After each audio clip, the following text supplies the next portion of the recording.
This is Audible.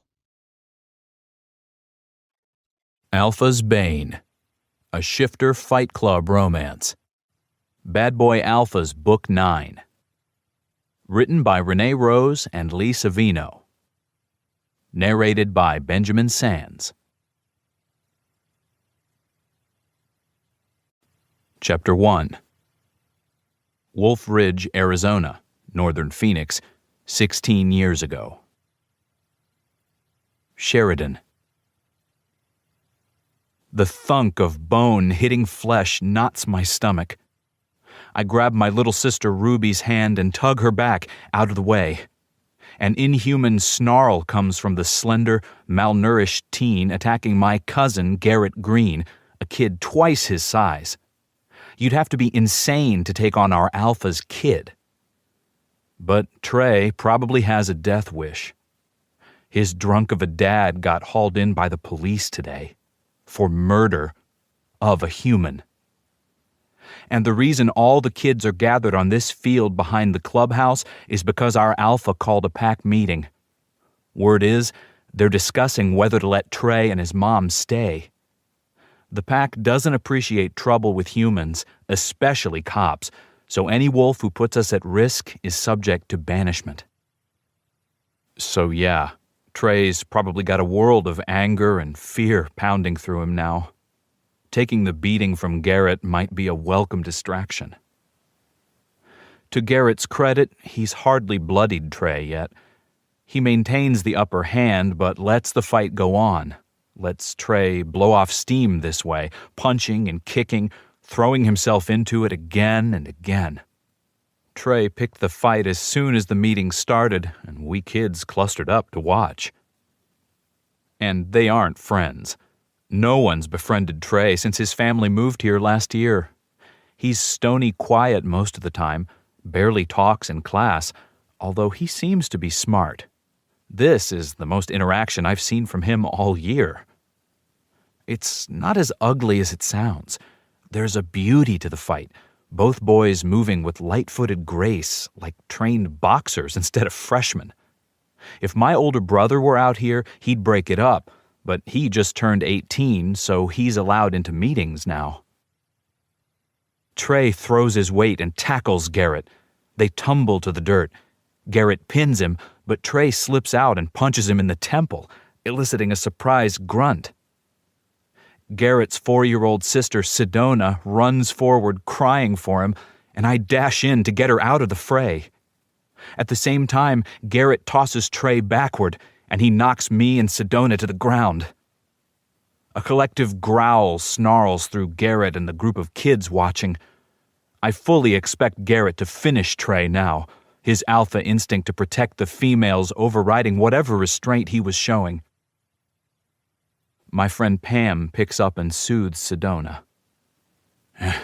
Sheridan.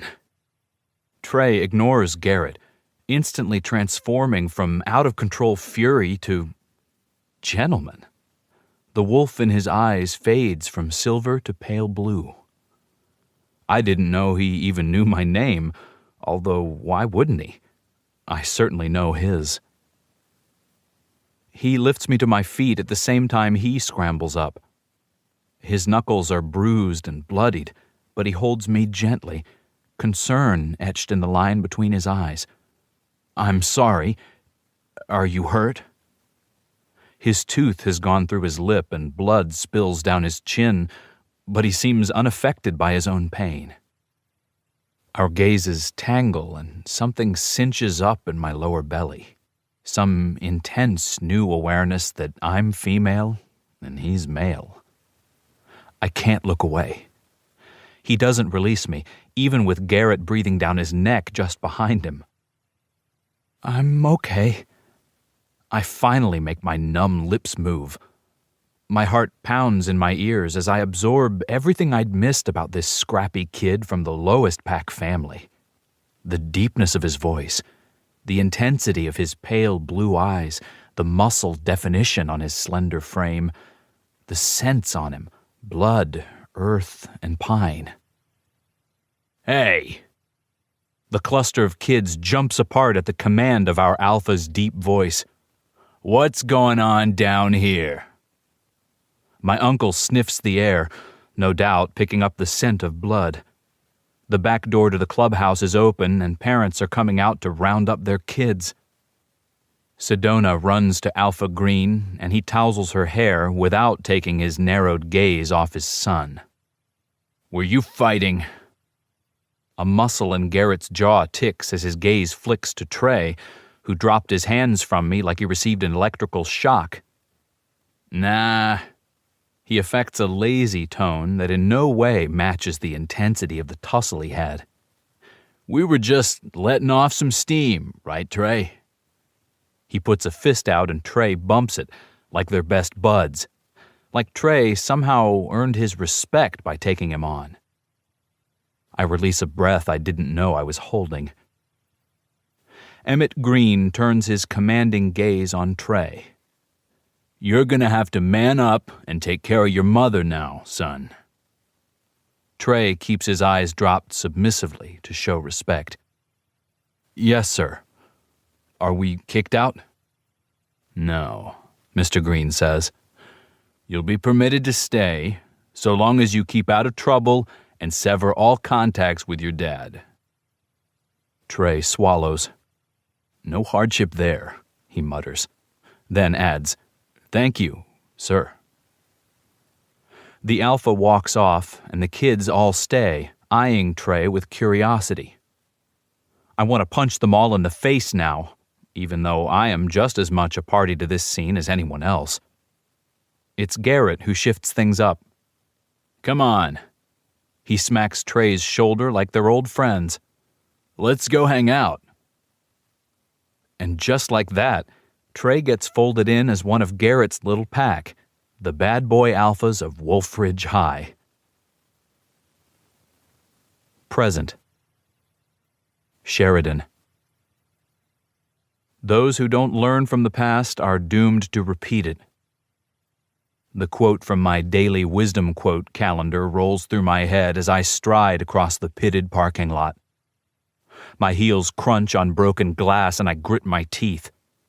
I'm here under duress. If I ruin my favorite pair of Jimmy Choos on this fool's errand, I am going to be really pissed. You can do it, sweetheart. This was just one line from my father's pep talk. The pack's counting on you, was another. I hear the unspoken addition. I'm counting on you. If there's anything 30 years of life have taught me, it was that I'll do anything to make my dad proud. Including walking back into a scene from my high school days. Apparently, I didn't learn anything from the past, because here I am repeating it. Come to think of it, my dad gave me that damn daily wisdom quote calendar. A rundown warehouse looms across the gravel lot, rising from the cracked concrete. A line of motorcycles lean in front of a broken chain-link fence. A few beat-up pickup trucks break up the endless row of leather and chrome. I pass one mud-spattered Chevy, a rusty replacement door adding a splash of color to the battered blue. A faded bumper sticker features a howling wolf. Another, a dog with its leg cocked, a telltale arc of liquid splashing on a Ford symbol. Charming. As I approach, the door slams open and a shifter staggers out, his matted mane of hair and sweat-stained shirt reeking of beer, piss, and pot. At 6 p.m. on a Wednesday. Lovely. Excuse me. I'd touch his arm to get his attention, but I don't know where he's been. Is this the Shifter Fight Club? The shifter dude gapes at me, and I stiffen. I'm dressed in an Anne Klein suit and skirt. The olive tone makes the caramel and chestnut highlights in my hair pop and my green eyes look amazing. Paired with the sheerest of sheer stockings and my lucky Jimmy Choos, I'm business up front, yowza in the back. And sexy as fuck underneath. Not that this trifling shifter wolf will ever know it.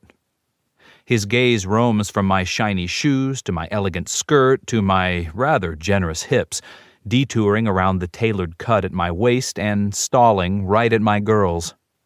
Hey, I snap. My eyes are up here. The shifter looks higher. Is it a full moon? He leers. 'Cause I got the urge to mate right now. A bad pickup line. Awesome. No, I bark, no longer willing to waste politeness on this moron. I'm looking for... Behind the shifter, the door swings open and rock music blasts into the sunny day. A drunken howl fills the air. Drink, drink, drink, drink! Just like that, I'm back in high school. A keg in the woods, bare-chested shifter boys doing handstands. My heart flutters as I walk up to one, the beautiful, troubled one with the ice-blue eyes. He turns as I approach, a smile lighting his rugged face. It takes my breath away. Lady, lady. Beer-soaked breath on my face makes me step back. I wouldn't go in there if I was you, the wolf informs me solemnly. Great advice. Too bad I can't take it. This is Fight Club? I ask, and when he nods, I hit the door with my palm, sucking in a breath and holding it as I enter the murky underworld. It takes a second for my eyes to adjust to the gloom. Dust motes hang suspended in the smoky air. To the right, a shifter stands behind a makeshift bar, slinging drinks to his rowdy patrons. A group of leather-clad jackals slam shots. A few sway. One stands on a metal stool, singing a drinking song that sounds vaguely Irish. I can't tell because he's slurring and cussing every other word. The place is cavernous, with a concrete floor and light sifting in from windows near the ceilings. Whoever converted this warehouse didn't do a bad job. The bar and the backsplash are made of recycled wood. There are a few tall tables, metal topped with more polished wood. Not bad looking, actually. Give this place a good cleaning, maybe a power wash, and it would look trendy, a hipster brunch spot. Of course, you'd have to change the bathroom signs. Right now they read, bitches and studs. Enchanting. I roll my eyes and step aside as a prowl of jaguars brush by, heading to the bar. They have their dark hair slicked back and collars up like wannabe 50s greasers. A few look back at me with casual interest, and I fight not to roll my eyes again. I do not fit in here. For one thing, I'm the only one in a suit. For another, I'm a she-wolf. There aren't many females in this place. A few bitches, maybe. Well, I can be a bitch, too. I set my teeth into half smile, half snarl, and stride into the shadows. More shifters stand in clusters, muttering together. One points to a notebook, and his companion pulls out a wallet. Out of the corner of my eye, I see bills change hands. I nearly stop and stare at this blatant proof of gambling. A large cage sits on an elevated stage. Inside, a scrawny shifter with a shock of orange hair pushes a mop around lazily. My nose pricks with a sharp smell. Blood. The closer I get to the fighting ring, the stronger the scents hit me. Blood, sweat, piss, and a dizzying miasma. If testosterone had a smell, this would be it. I wrinkle my nose and pick my way around the piles of trash and walk smack into a solid wall of muscle. Oh, excuse me. Watch it, princess. A rumble like an avalanche comes from a hulking beast of a man. I look up and freeze, mouth falling open. Feral eyes peer from a fight-ravaged face. Arms, neck, cheeks, whatever part of him that isn't tattooed is covered in scars. The scars alone make me stare. With shifter healing, they're not common, but not impossible. How much damage had this guy taken that he didn't heal right away, but scarred?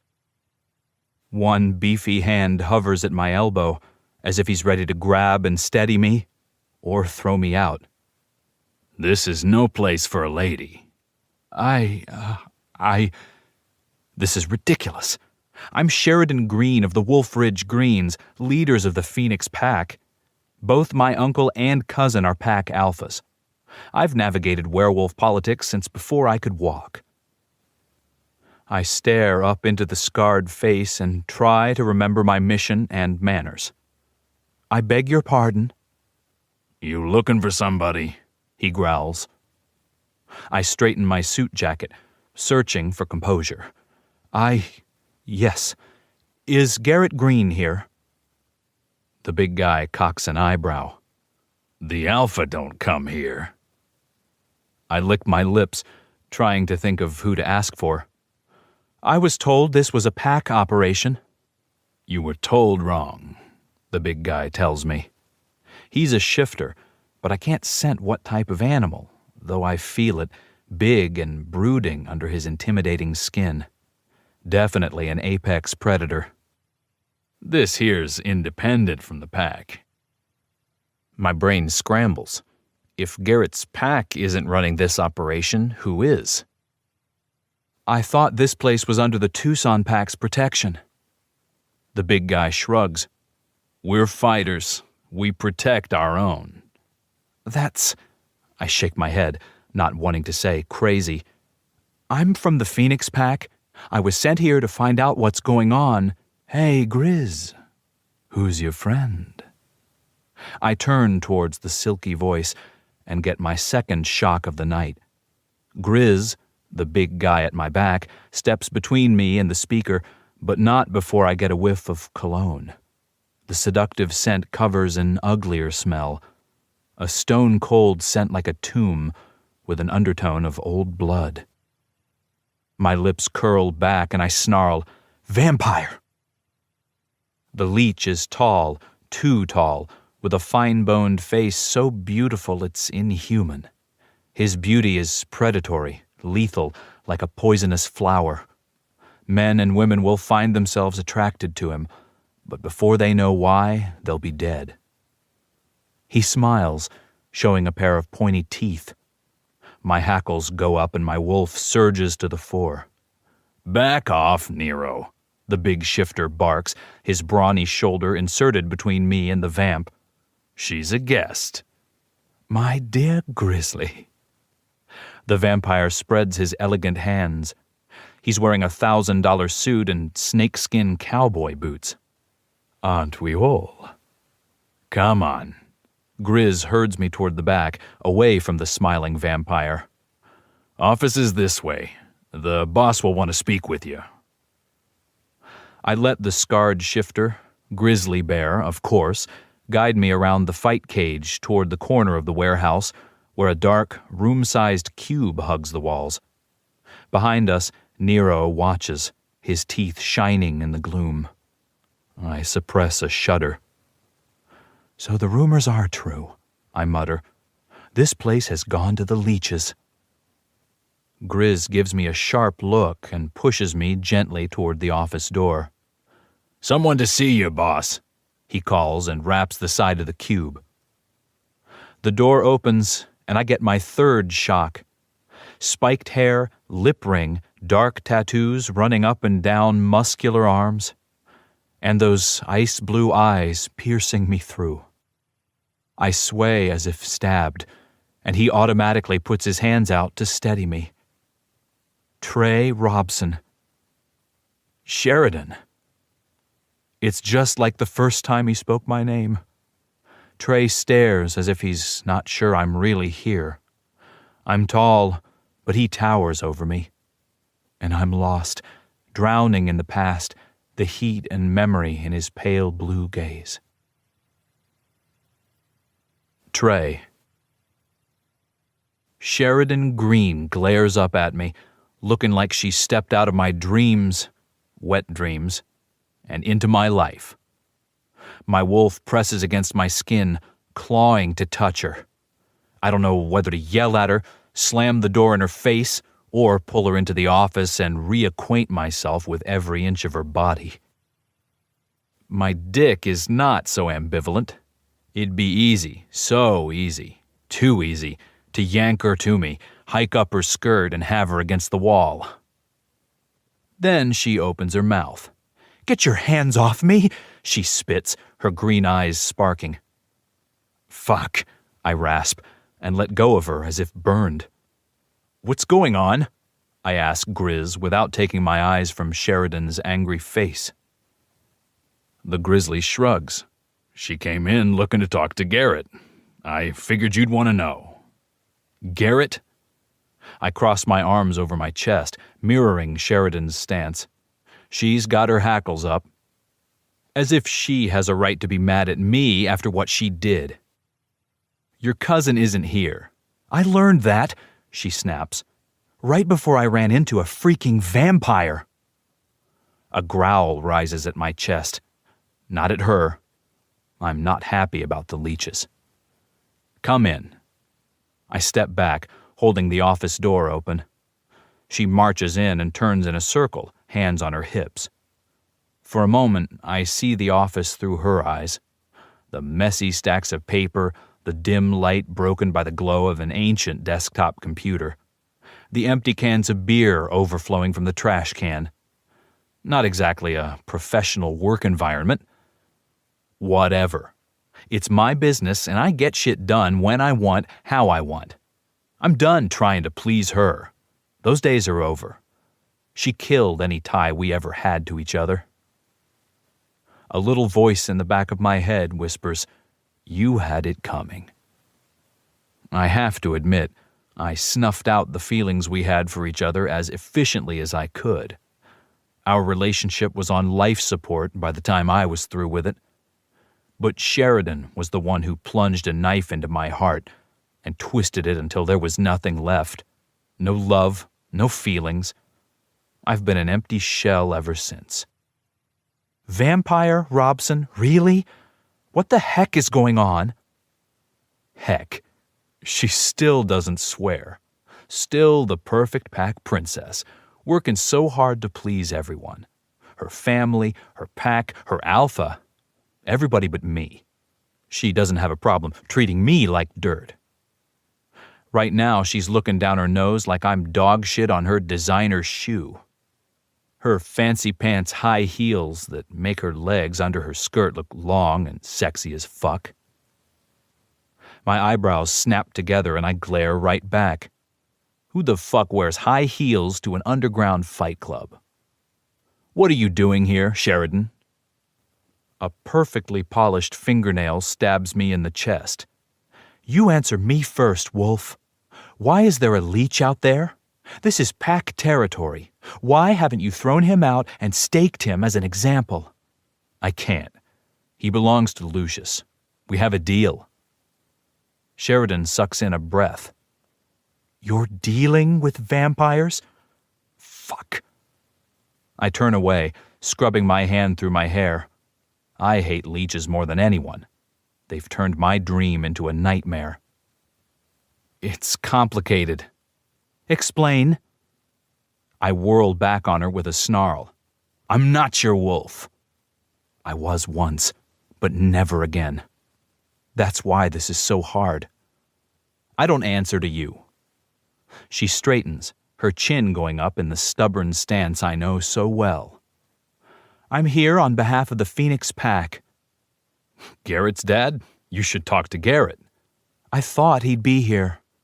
This isn't Pack territory. Not anymore. I swallow to stop my wolf growling in my chest. He hates the leeches as much as I do. We made a deal with the new kingpin. I can't believe this. The wolves I know would never, ever deal with vampires. The Sheridan I knew would never choose her own glory over her friends. Oh, wait, she did. She pales. That was years ago, she whispers. I thought you'd be over it. Never. I'll never be over you. If I talk, I'll beg like a dog. For her to come back, forgive me, anything. Instead of answering, I raise a mocking eyebrow. Cruel, but she deserves it. She looks away, color returning to her cheeks with a flush. A tendril of hair curls around the perfect shell of her ear. I tighten my hand into a fist to keep from touching it. After a minute, Sheridan turns back, her face a cool mask. I'm here representing the Phoenix Pack. We've heard Fight Club was attracting trouble. Alpha Green sent me to figure out what's going on. Spy on us, you mean? I cock my head and bare my teeth in a nasty semblance of a grin. Just like old times. She flinches at that, points to me. I'd like a sit-down with Garrett to talk about this new vampire presence and what it means. Then call him. I'm sure your cousin will be happy to hear from you. Or are you not on speaking terms with him? She presses her lips together and gives a small shake of her head. Imagine that. It's almost like no one trusts you anymore since you betrayed us. Are you ever going to let that go? Nope. I grin to hide the flash of pain. She's so beautiful, so perfect, so out of reach. An ant has a better chance of dating the sun. Her father was right. I never should have put my dirty paws on her. Look. Her voice softens. I'm not the bad guy here. Fight Club. She flicks her fingers at the door. You're attracting attention. Cops, FBI, CIA. Whoa, whoa, whoa. I raise a hand to stop her, mentally cursing Agent Dune and his damn midlife crisis. That business with the CIA wasn't us. She shakes her head. You were involved. And now the heat's on and you're taunting the humans under their noses. Gambling, illegal fights, drugs. Hey, I spread my hands. I have nothing to do with drugs. She leans forward and sniffs my clothes pointedly. Last time I checked, recreational pot wasn't legal. I roll my eyes. Maybe I have a prescription. I don't care about the pot. I care about the harder stuff. Sucre sang. She rattles off something French-sounding. Sugar blood. It's a new drug on the streets, and it's deadly. She pauses, her eyes far away for a moment. That's why the vampires are here, she says to herself, as if she's just figured it out. I stay quiet, drinking in the sight of her in a sleek suit. She looks good. More makeup than she used to wear, and her hair is pulled back tight, but the stuffy suit she's wearing doesn't hide her perfect curves. Sheridan. Fuck. She's catnip to my wolf. Not catnip, wolfbane. Sweetness and poison in one perfectly made-up package. As if to prove it, she faces me. This little turf war with the leeches makes it clear that you guys can't stand alone. You need our protection. Maybe even become part of the Phoenix Pack again. What the fuck? I can't keep my voice down. We've been on our own for years, ever since you only exist because we allow it, she says, cool as a judge pronouncing an execution sentence. Shut Fight Club down, Trey. Or I will. Chapter 2. 12 years ago. Trey. She-wolves in bikinis, empty beer bottles, sand between my toes. San Clemente State Park is the perfect place to camp with the gang on an October weekend. My mom's easy, but I'm not sure how most of these kids got their parents to let them come. Must be because Garrett, our future alpha, headed up the trip. Either that, or they lied and said it was a school outing. I know if I was Sheridan Green's dad, I would never let her sleep anywhere near the likes of us. Of me. Because she is in serious danger of getting marked right here and now. And it's not just the stolen beer keg talking. We've never hung out before. We run in totally different circles, but somehow we ended up playing frisbee in the water together this afternoon. Now she leans against me in front of the small beach fire someone lit, the skin of her bare shoulder warm against mine, her scent in my nostrils. I haven't touched her yet, mostly because I don't trust myself. I can't even believe we're hanging out. Homecoming queen, pack royalty, straight A student, she's everything I'm not. At 17, she works in the upper offices of Wolf Ridge with the rest of the royalty, not on the factory floor, like me and my mom. And she's the most gorgeous she-wolf this pack has ever seen. I thought she'd date an alpha kid from another pack, someone like her cousin Garrett, who is and has everything. Or even Jared, who at least has a mid-pack pedigree. You know what I can't figure out, Robson? Her voice is husky and soft, so only I can hear her. What's that, sweetheart? I take a hit off the joint Jared passed me and offer it to her. She shakes her head, but I don't sense judgment.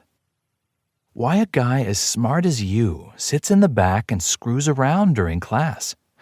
If you applied yourself, you could get a full ride to college somewhere. My chest tightens, but I force a laugh. I wrote off college a long time ago, probably about the time my 8th grade teacher told me I was as worthless as my imprisoned dad, and I should get my ass into vocational school. What makes you think I'm smart? You wouldn't be in the advanced classes if you hadn't tested in, and you ace every test, even though I never see you study. She's been paying attention. That in itself makes my world shudder and rearrange. Nah, school's not for me. I can't stand authority. I flash her my bad boy smile, and she leans into me, her forest green eyes lit by the flames. You follow his authority. She lifts her chin in the direction of Garrett Green, our pack leader's son. He's different. I mean it. Garrett may be 100% alpha, but he's one of us.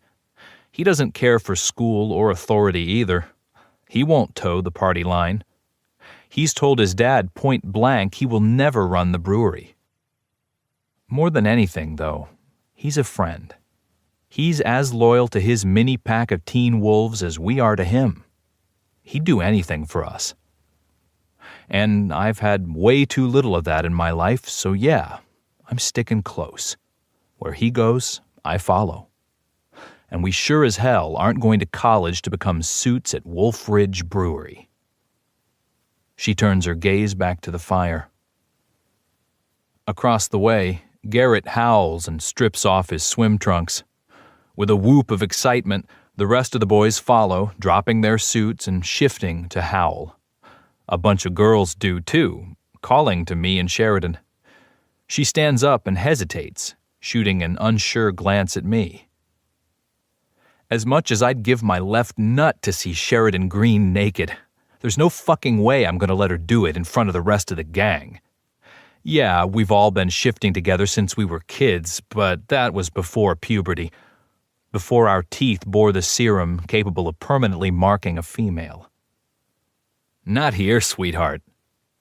I snatch her up by the waist and run, carrying her toward the cluster of tents while she giggles and fights me to put her down. I drop her in front of her tent and turn my back. Last one on 4 legs is a rotten egg. I shove down my trunks and shift while she's still ducking into the tent. She squeals in frustration and then darts out, her tawny coat thick and shining. She runs at top speed down to the water and I chase, nipping her heels, my wolf already ready to mate, to mark. Down, boy. Sheridan Green is about as far off limits as a nun in the Vatican.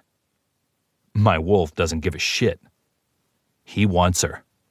Preferably in human form, naked and on the beach. He wants her tonight. Present. Sheridan. For a second, Trey just stares at me, eyes wide as if I shot him in the chest. Again. The pain and shame of that night comes back to me like a black fog rolling over my body. I've tried so hard these last 12 years to claw free from it, to believe I did the right thing, especially since the Tucson pack has done well for itself. My first boyfriend then turns and kicks the leg of the desk. "Fuck," he spits. "Fuck, fuck, fuck." He kicks a trash can and it goes flying. "Lovely," I drawl, stopping a rolling beer can with my foot. "You always were so eloquent." "You were never this much of a bitch," he shoots back, and I flinch. "I can't believe I ever loved you," I mutter. I don't mean him to hear, but he glances up sharply, anger flushing up his neck. Stupid sensitive wolf hearing. I raise my chin, daring him to comment. "What the fuck is this, Sheridan?" There was a time I would melt when he said my name. Very inconvenient to remember that right now. Trey is angry, very angry, but the wolf in me feels his heat and interprets it differently. She remembers when Trey's big body and all his anger at the world became fiery passion he unleashed on me. The perfect alchemy. "You show up after 12 years, talking big. Let me explain something, sweetheart." He jabs a finger in my direction. "You don't have the authority to shut me down." "My alpha does." "So you're going to turn tail and run to him? You were always good at tattling on us. 12 years hasn't changed a damn thing." I flush. Score 1 for the angry he-wolf. "That's not why you're here." Trey crowds me, giving me an eyeful of the flexing muscles of his chest, and suddenly I can't think straight. "I think you got tired of your pretty little place in the pack and pretty little life. Is that right, sweetheart?" The shaded edges of his neck tattoo fill my vision. It's hot, almost too hot to breathe. "You always wanted to walk on the wild side. That's why we were together in the first place. I wanted to get my dirty paws on a pack princess, and you..." His breath warms my ear, and I feel dizzy. "You were slumming." He steps back to survey my dazed expression, a satisfied look on his face. My blood rushes faster, faster, and my wolf wants to know why we still have so many clothes on. "That's why you're here." Trey folds his arms over his broad chest, effectively closing himself off. "Another taste of the dog's life. Then it's back to your cushy gig, after you piss all over everything I've done, because you're still out for revenge." "This isn't personal." "The fuck it isn't." He tosses his beautiful head, and I recognize the flash of pain beneath the fighter's stance. It's the very thing that attracted me to him when we were teens. What gave him depth? He wasn't another dumb meathead follower of Garrett's. His emotions ran deep, and though he kept them bottled up most of the time, they came out through his fists, and with me, through passion. I just want to move close and comfort him. As angry as he is, I know he won't hurt me. He would never hurt me. "You still have it out for me."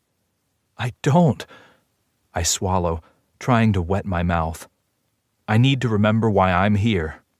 I need to remember that Trey is a player, and any attraction I feel for his beautiful fighter's body will soon be obliterated, because deep down he's a lying, cheating, low-down, dirty dog. I represent the pack, not my pack. I want to scream at him, ask why he's playing stupid. The Phoenix pack, Wolf Ridge, your old pack. That never was my pack. His lips barely move. "Please," I scoff. "Tell your mom that. She misses you, by the way.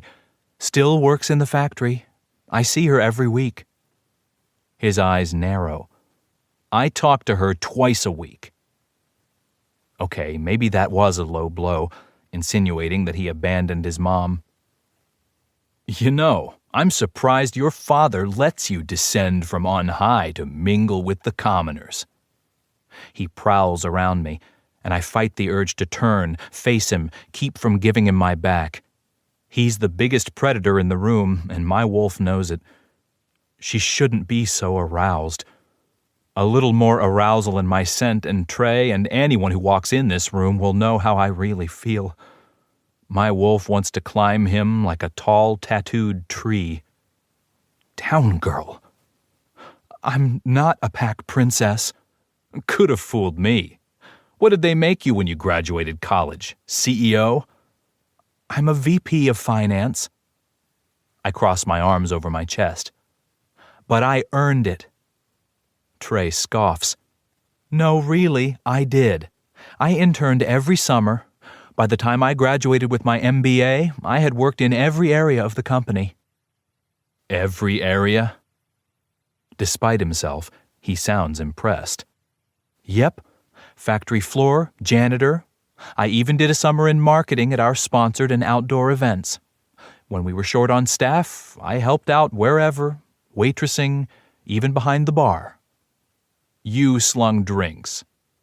Trey's voice is dry, disbelieving. Yep.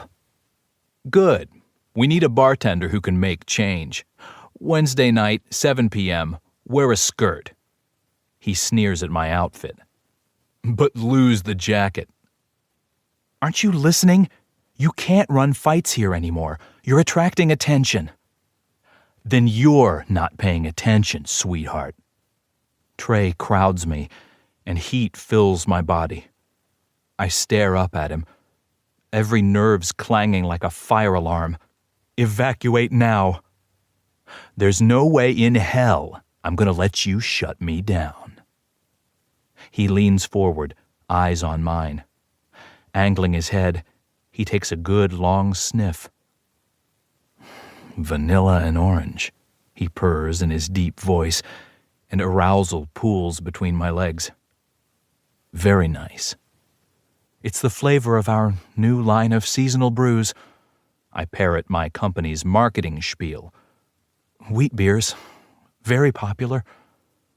My brain is on autopilot, all available neurons diverted to keeping me from grabbing Trey's bulging biceps with both hands and rubbing against him like a cat. Whatever it is, I like it. You smell good enough to eat. His eyes are glinting silver, his wolf peering out at me. Not good. I slam my heel down on his foot, hard enough to send my pointy heel through the thick boot leather. Ow! He shouts, jumping back. What the hell? Darn it! I hiss, lifting my leg. My heel is broken. I point to his boots. Are those steel toes? Factory regulation. His lip curls again.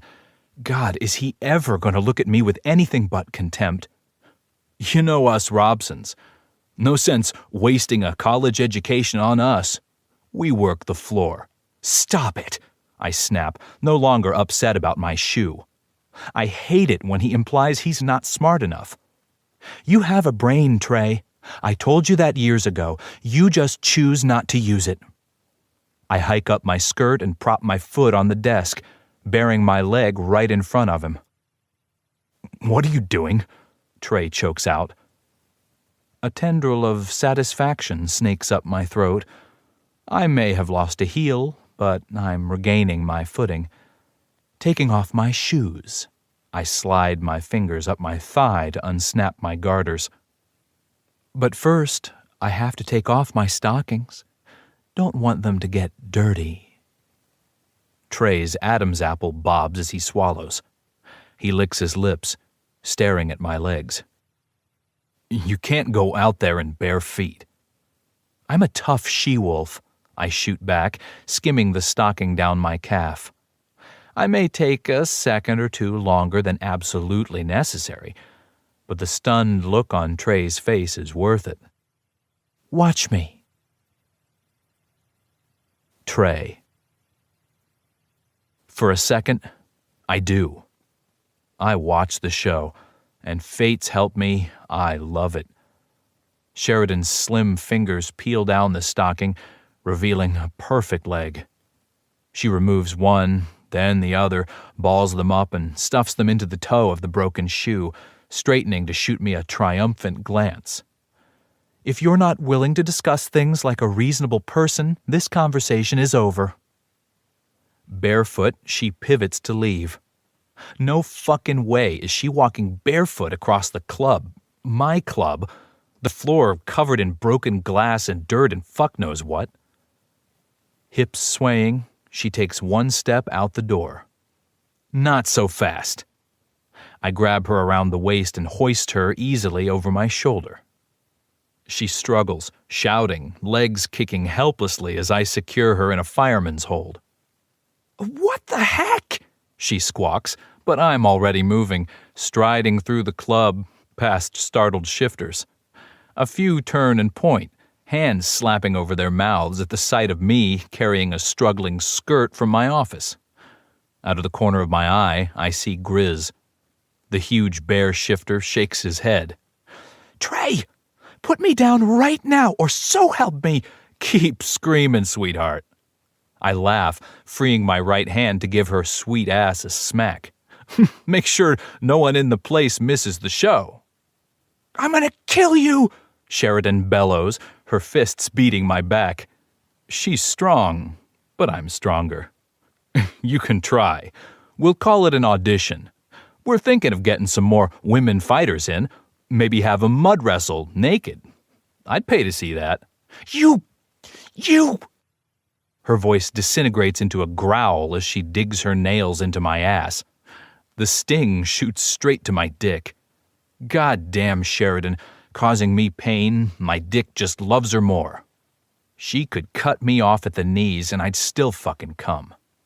"That's it, baby. Take a chunk out of me. I like it rough," I mutter as I hit the door and step into the night. Sheridan growls, but she stops struggling so hard. I enjoy the last few strides across the parking lot. I head past a gang of curious bikers straight to Sheridan's car. The white Mercedes convertible that her dad got her as a graduation present. A perfect gift for his perfect little angel. I drop her right into the front seat as gently as I can before backing away quickly. Don't want to get my dick punched. "Where are you staying?" I have to ask. Nothing will stop the need in me to take care of her. Make sure she's safe. She looks up at me, hair tousled and cheeks flushed and eyes glowing with rage and something more.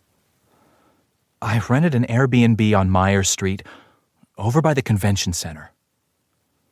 I can't focus on her words because the scent of her arousal hits me and I trip backwards. Oh, fates. She's turned on. "Well, check out of it, sweetheart," I tell her. "Don't come back." She drives out in a spray of gravel. I stand, unflinching, as the stones shower my jeans. The sting is nothing I don't deserve. "Trey!" A tall, dark shape emerges from the murky shadows around the bikes. My best friend, Jared, prowls forward, his forehead wrinkled in disbelief. He hooks a thumb in the direction of the retreating Mercedes. "Was that?" "Yup," I answer, and turn on my heel to stalk back into the club. I don't want to talk about it. Sheridan Green. Fuck. Chapter 3. 12 years ago. Sheridan. I heard you've been hanging out with the Robson boy. My mom brings this up casually over dinner, knowing full well it's going to get my dad's attention. He stops chewing his steak and puts his fork down. "Pardon me?" I roll my eyes and shove a forkful of steak in my mouth. "I hang out with a lot of kids."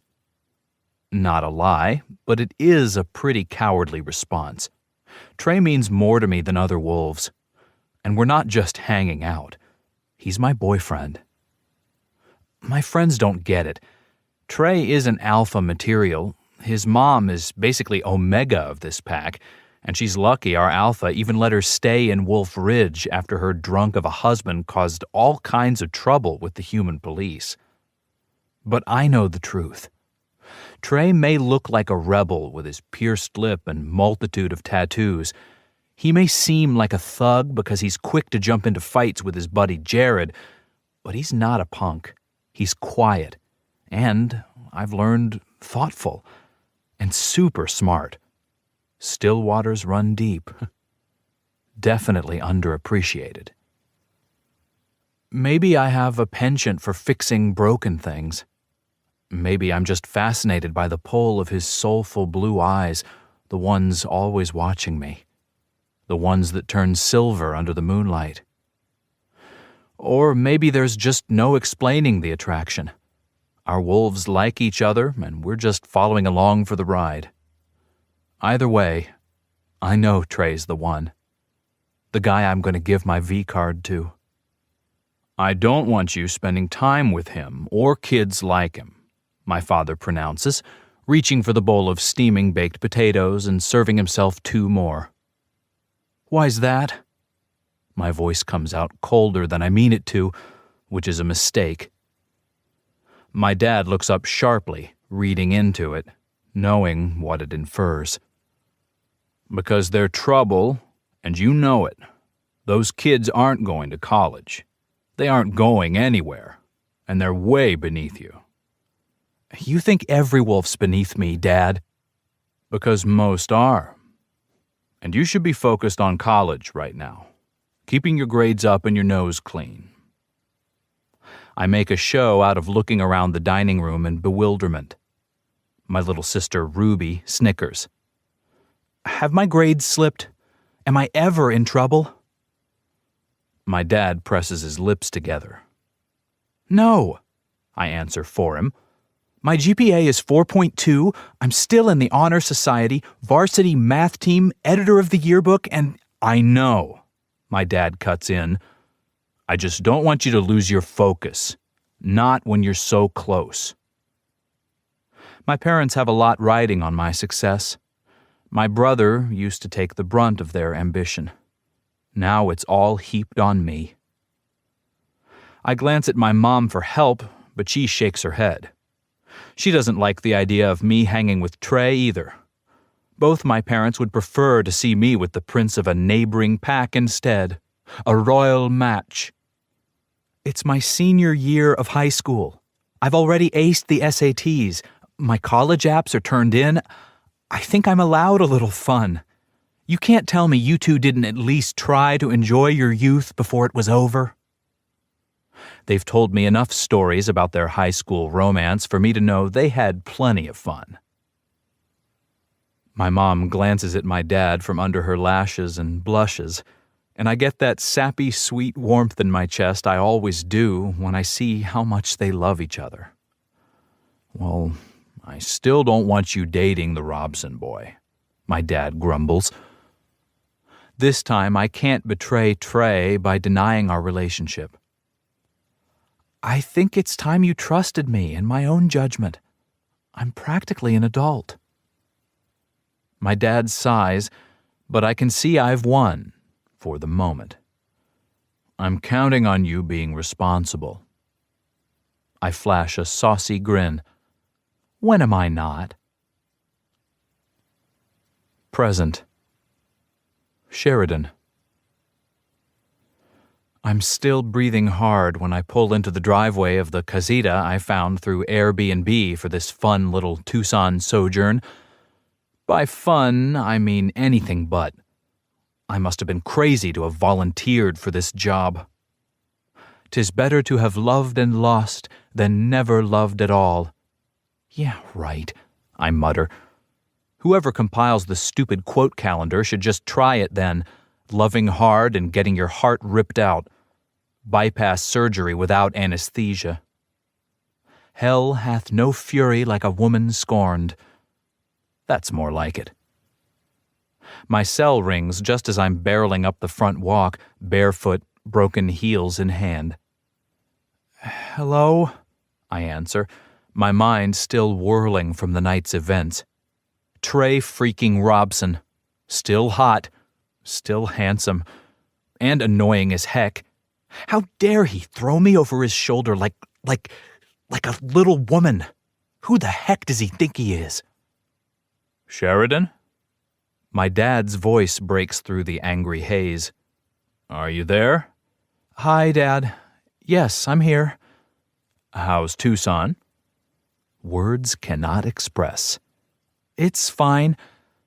I juggle the phone as I dig out my keys. I went to Fight Club today. Garrett wasn't there, but I talked to one of his guys. Shouted at him is more like it. Good, good. My dad sounds a bit distracted.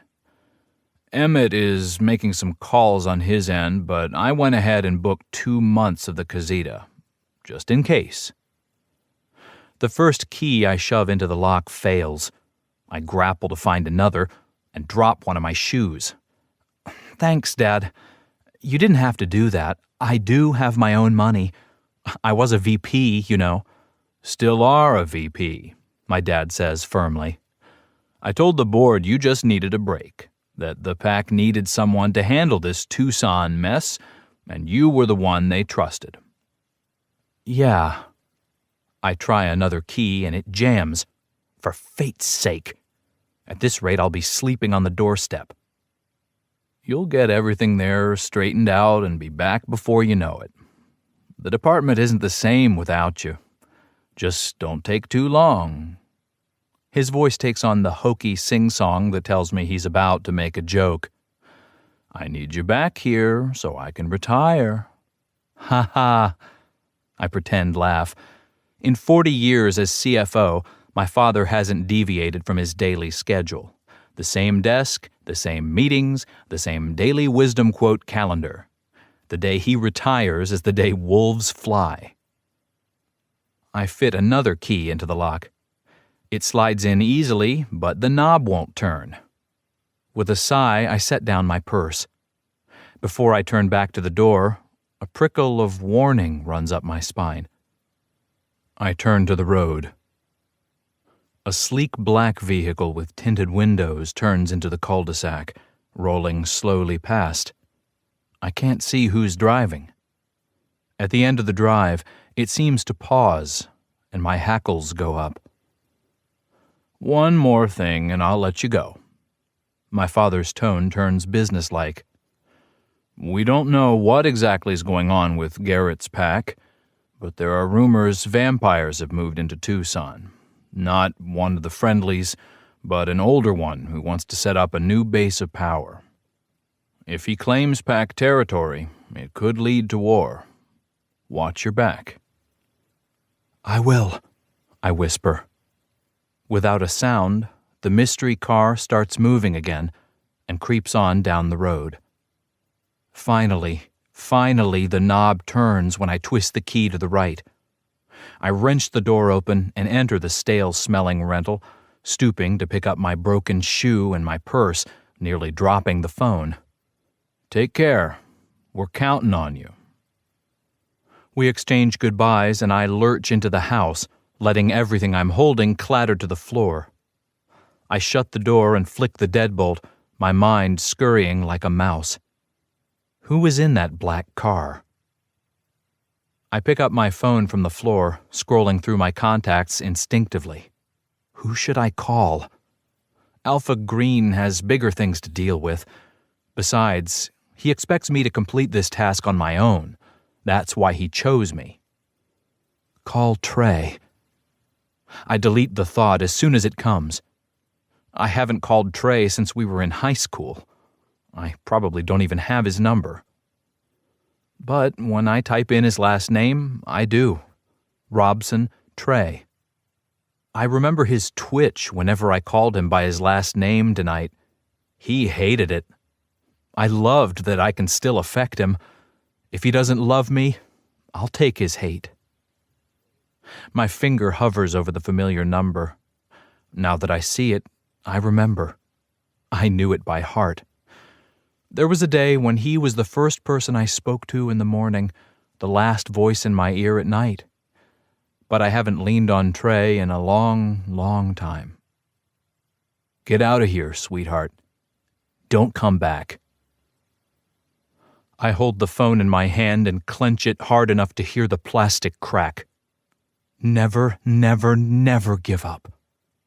I'm not 18, innocent and vulnerable and ready prey for a guy like Trey. It's not like he can break my heart. Not again. This time, he won't get rid of me so easily.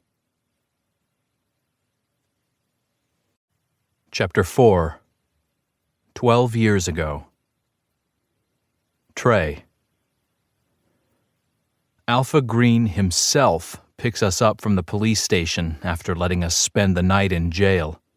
Not juvie either. All of us are 18, so we went to county. Emmett Green is huge, imposing, like Garrett. The guy never fucking smiles, but right now he looks ready to commit murder. Possession of marijuana. His voice drips with condemnation. It's pack law to stay out of trouble with human authorities, so his own son getting picked up must rub him raw. Someone has it in for us, Garrett starts to say, but his dad barks, not a word. Garrett's right. Someone tipped the cops off. They specifically showed up at school to search the three of us. It had to be someone close to us, someone who knew where each of us kept our stashes. Me under the seat of my motorcycle, Jared in his jacket pocket, Garrett in his car. Someone wanted to get us in trouble. Alpha Green honors his own request for quiet, giving us the coldest fucking silent treatment the entire ride home. No, not home. He drives straight to the pack clubhouse. Garrett, Jared, and I exchange glances as an icy realization slithers down my spine. They called a meeting. About us. This isn't fucking good. We go in, and it's just as I feared. Every adult in the pack sits waiting for us. A stony silence falls when we walk in. A grinding sound starts up in my ears. I recognize it. It's the one that used to play when my dad beat on my mom, when the cops came and took him away, when the pack kids whispered behind their hands about me and the adults met to discuss whether they should let my mom and me stay. My face feels hot, fingers and tongue go numb. We're called up, one by one, and questioned. I don't even know what's said. I answer truthfully, mechanically. There's no strategy. No thinking. I've already gone into life is over mode. We sit while the pack deliberates. It's not until Lance Green, Sheridan's dad, gets up to rail against us, saying we must be made an example of and we're a danger to the younger wolves that it all falls in place. You'll regret this. Sheridan. Would she be angry enough to do something like this? Call the cops on us and have us arrested?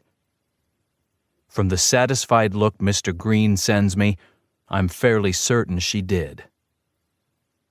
Our alpha doesn't seem happy about it, but he throws in his vote against us, and just like that, we're banned from the pack.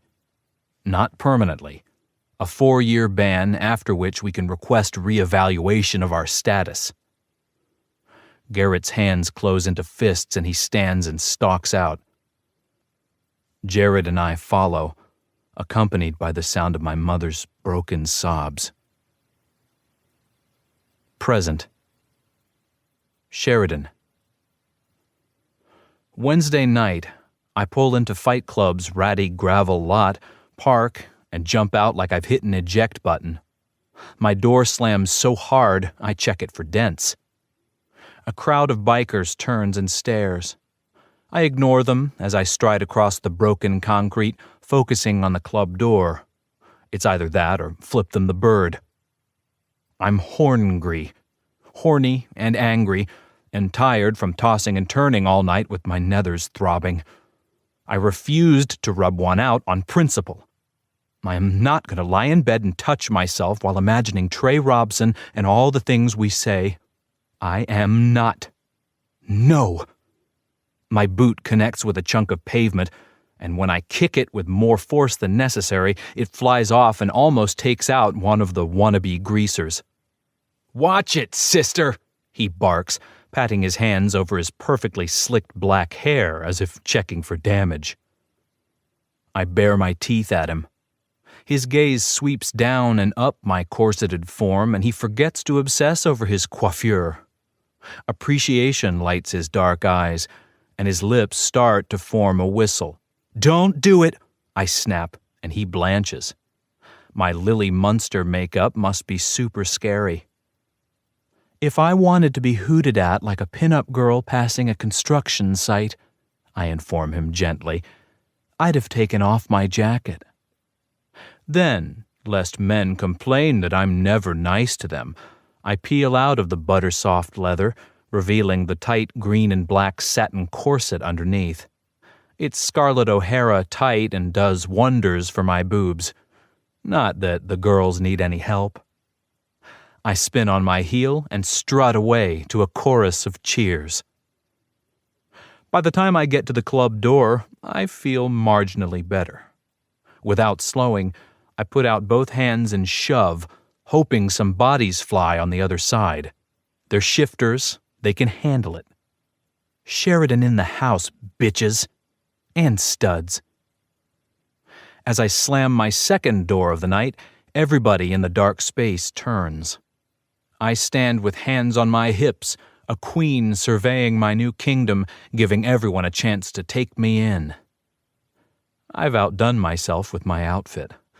I'm in a corset dress with a tiny tulle skirt, which showcases my fantastic bust and hips and hugs my waist. The lace of my stockings tops my knee-length New Rock boots. More punk than biker chick, but it works. I brought them with me on a wild hare, thinking that this trip away from my dad and Pack might give me more chances to party. The boots are perfect for the fight club, steel-toed and satisfyingly heavy. No way am I breaking another heel in this pit. I head straight to the bar, and everyone shifts out of my way. A harried-looking young man rushes around behind the polished wood, tossing my jacket onto a shelf beneath the counter. Without a word, I head to the sink and start washing glasses. A few minutes later, the rushed bartender appears at my elbow. He's dark and slender and smells faintly of fur. Jaguar, if I'm not mistaken. "Hey, I'm Luca. Can you pour?" "Nice to meet you, Luca. Yep, I'm here to help." "Thank the fates. William Wolfe, neat, cheetah at the end of the bar." He points out the whiskey bottle and the customer before rushing off. I grab a clean glass and the correct bottle and strut to my first customer, a burly biker type. His eyes fasten on my upthrust breasts and he stills. I smile. I smell a good tip. My eyes settle on a tall guy a few feet behind him, and my smile widens. Grizz, the grizzly bouncer, stares at me, then shakes his head and turns away, rubbing his head like it pains him. He doesn't come over and throw me right out. Good sign. My plan is working. Get in, get behind the bar, and get people to talk about the leeches and their potential drug dealing. So far, so good. "You worked here long?" my customer asks, still staring at my chest. He looks a bit dazed. I tilt the bottle and let whiskey flow, leaning forward a little to give him a better view. I'm not about to let my best assets go to waste. Then I see him. Standing next to Grizz, chin down, eyes ice, face frozen. Trey Robson watching me flirt with a club patron, and he can do nothing about it. My night just got better. "Just started, actually," I say. "Am I doing a good job?" I shrug my shoulders, and his eyes follow the movement of my breasts. I knew this corset was a great idea. "Uh-huh," the cheetah murmurs. "I think I'm in love." "Mm-hmm," I murmur noncommittally. A wave of scent hits me, like the first wave of rain, hard and potent. I'd recognize this scent anywhere. Trey storms towards me, thunder in his expression and lightning in his eyes. He's filled out since high school. Now he's massive as a mountain and beautiful as a god, and every molecule within me quivers as he closes in. "What do you think you're doing?" "Slinging drinks." I pretend to be unaffected by him, even though every hair on my arms stands up, electrified in his presence. Bowing my head, I putter around and search for a cocktail napkin. "We need more napkins," I tell Luca as he rushes past. Meanwhile, Trey looks like he's about to explode and rain fire down on the premises. Excellent. "You said you needed a bartender." I polish a few glasses briskly, my smile turning cool. "I was just showing her the ropes," Luca offers, and falters when Trey turns on him with a stormy expression. "Office, now," Trey orders me. His big hand closes on my arm, but I shake it off, giving a thumbs up to poor Luca as I head to the back. As soon as I'm inside, Trey gets in my face. "What the fuck are you doing back here? I tell you to leave, and you show up to serve drinks." "Can't beat 'em, join 'em." I shrug. Yes, it's a calendar quote. "I know you're spying on us." "Yep, like my disguise." I prop my hands on my hips and do a Wonder Woman pose that shows off my girls. Trey's eyes nearly bug out of his head. Poor guy, he's never seen me like this. After we broke it off, I had to let my wild side out somewhere. Can't do much under my dad's nose, but once in a while, I like to dress up and party, and when I dress up, I do it right. Sexy clothes, crazy makeup, outrageous shoes, like Halloween. I run around looking like a slutty extra from the Rocky Horror Picture Show, howl at the moon, and stuff it all back down into a suit when I head to the office on Monday. "No," he lies. The hunger in his eyes says otherwise. "Sheridan, what the fuck are you wearing?" "This?" I fiddle with the satin ribbon set neatly between my breasts. "Just something I had on hand. Should be good for tips." His eyes fix on my fingers a moment. "You can't wear that," he rasps. He drags his eyes away, rubbing the back of his neck with a big tattooed hand. His fingers twitch. I wish he would touch me. "You told me to wear a skirt," I say in a saccharine voice. I know it's stupid, but I press closer to him. The peaks of my breasts are dying for stimulation, but when I brush against his hard chest, it only amplifies need through the rest of my body. Trey's eyes flare, but he doesn't back up. His head drops so his lips are an inch from mine as he growls, "If you're bartending, I'm your boss." "Oh, and you have a dress code?" I give the piles of papers on his desk a scathing look. Trey rears back, shoulders shrugging as he removes his jacket. His arms come around me and he tucks me into the heavy leather. "We do now." I open my mouth to make a smart-aleck comment about dress code and discrimination and HR, but I can't talk about company policies when his lips are close, so very close to mine. His jacket is still warm from his skin. Not about to mention I left my own jacket behind the bar. I pull his tighter around me and shiver. The world falls away until it's just me and Trey in this black box. No space, no time, just a heady scent rising between us and his dick prodding my belly. Yes, please. Then he clears his throat and takes a step back. What? No. "Thanks for helping out. Luca's wanted us to hire help since the night crowd picked up." He walks to the door and holds it open without meeting my eyes. "I'll let you get back to it." I'm frozen, too shocked to even glare at him. I strut in here like a goth's wet dream and he's just gonna pass? Not that I expected him to pull me in here, strip off my naughty outfit, and fuck me against the wall. I did not want that. No way. I learned the hard way that Trey's a player. I stand there, biting my lip, and after a few seconds I realize I'm staring at his belt, specifically several inches below it. Several long inches. Fuck, Trey growls and stomps off, leaving me even more horngry. So very horngry.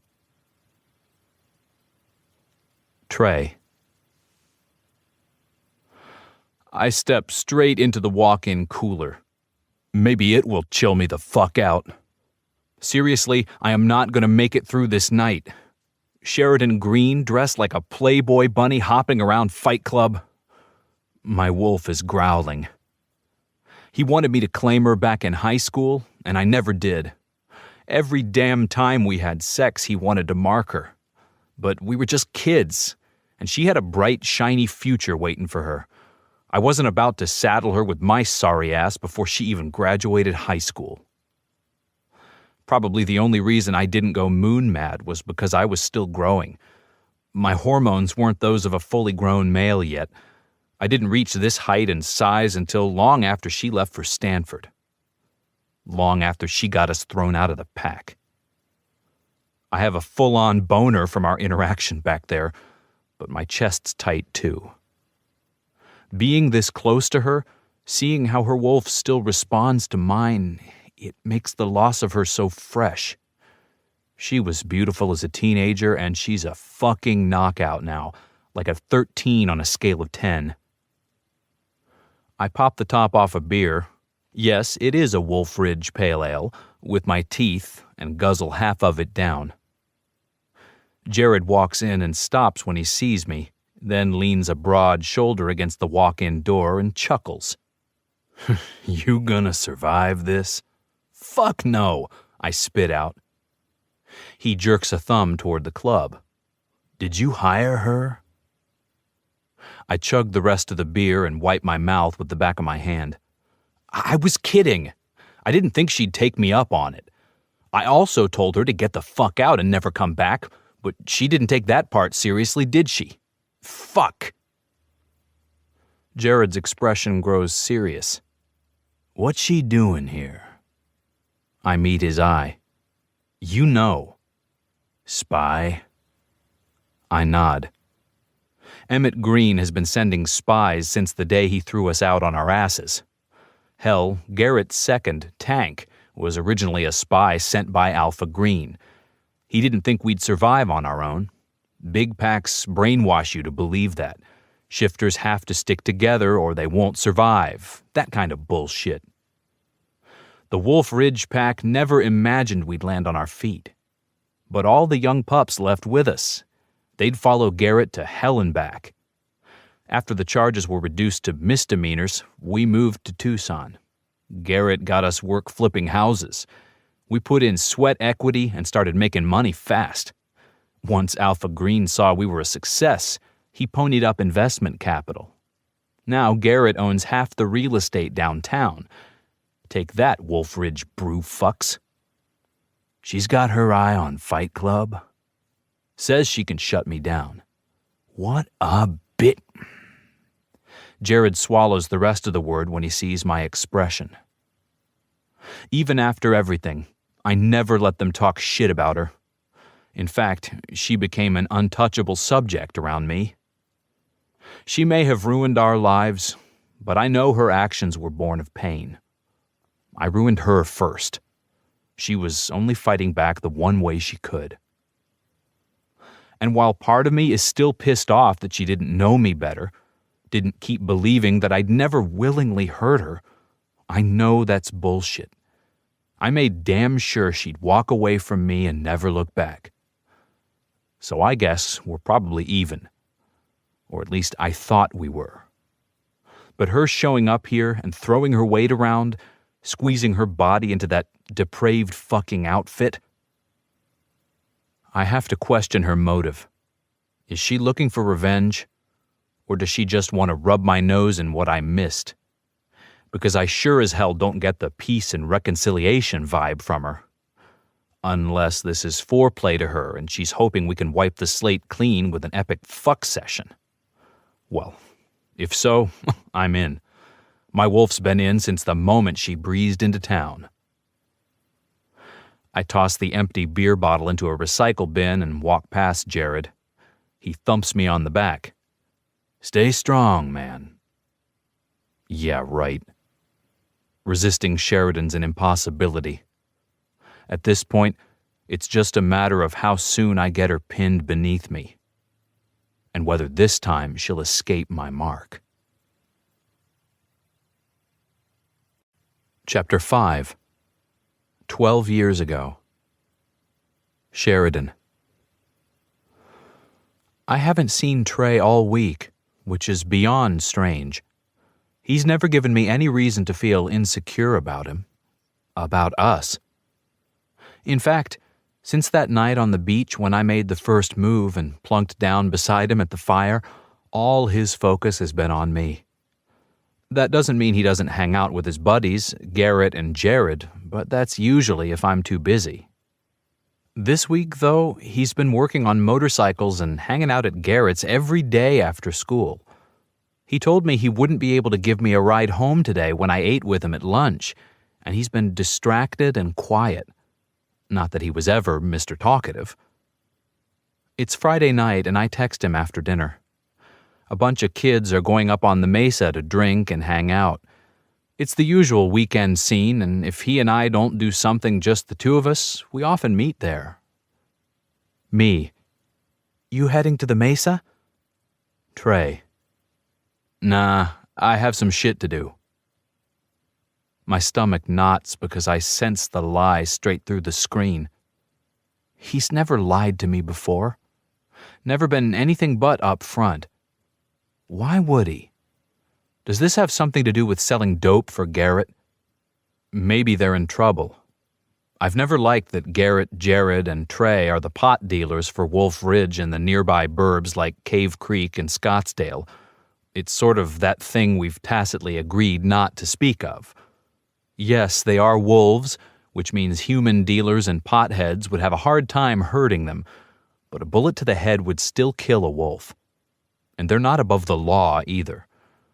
And with Trey's history, after what his dad did, he'd be out of the pack in the blink of an eye if the cops ever pulled him in for anything at all. Because I'm not one to just roll over, I call him on it. Me. Why don't you tell me what's really up? Trey sends me an ellipsis. He doesn't answer for 5 minutes. Then, Trey, meet me at our table. I know what table he means. The picnic table where we first made love. I grab my purse and head out, my heart thudding. I imagine all kinds of bad scenarios. Trey's already been caught by the cops and no one knows. They're being hunted by a dealer. Someone's hurt. I drive straight to our picnic table and find Trey already there.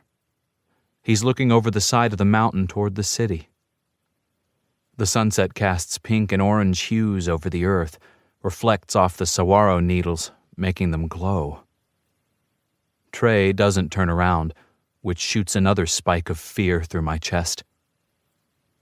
I walk to stand beside him. What's up? Hey. He doesn't turn to look at me. Goosebumps stand up on my arms. What in the hell could be so wrong? Trey, what's going on? I demand. His throat bobs in a swallow. I think we should see other people. Air comes out of my lungs in a choked laugh. Not that I think he's joking. Not at all. It's just so far from what I expected that my body chooses the wrong reaction. What are you talking about? My voice cracks. I ball my hands up because they're shaking so hard I don't know what to do with them. I want to punch him, to push him down the hill, to make him take it back. Yeah, you're leaving at the end of the summer, so I just figure we should cut our losses early. I'm ready to play the field again. Play the field? My brain can hardly compute his words. They are so out of character. Trey never was a play-the-field kind of guy to begin with. This makes no sense. Are you trying to make sure I go to Stanford? I croak. He turns, finally looking at me, and I swear I see nothing but pure agony in his gaze. But just like that, it disappears and his expression hardens. He shrugs. You're going. I'm seeing other people. That's how this works. I stumble back. This isn't Trey talking. Not the Trey I know. Trey would never be so callous, so cruel. It's for the best, Sheridan. I shove him.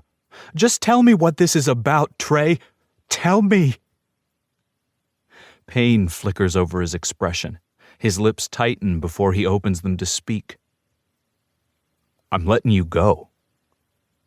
He flips his keys around his finger and walks to his motorcycle.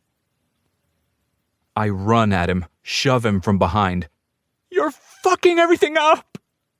Tears choke my voice, spill hot down my cheek. He bows his head, barely turning his face toward me. I know. His voice is so quiet, a human ear wouldn't hear the words. Before I can answer, he's on the bike and moving, away from me, away from us, away from everything I thought had meaning. Present. Sheridan. You okay? Luca asks.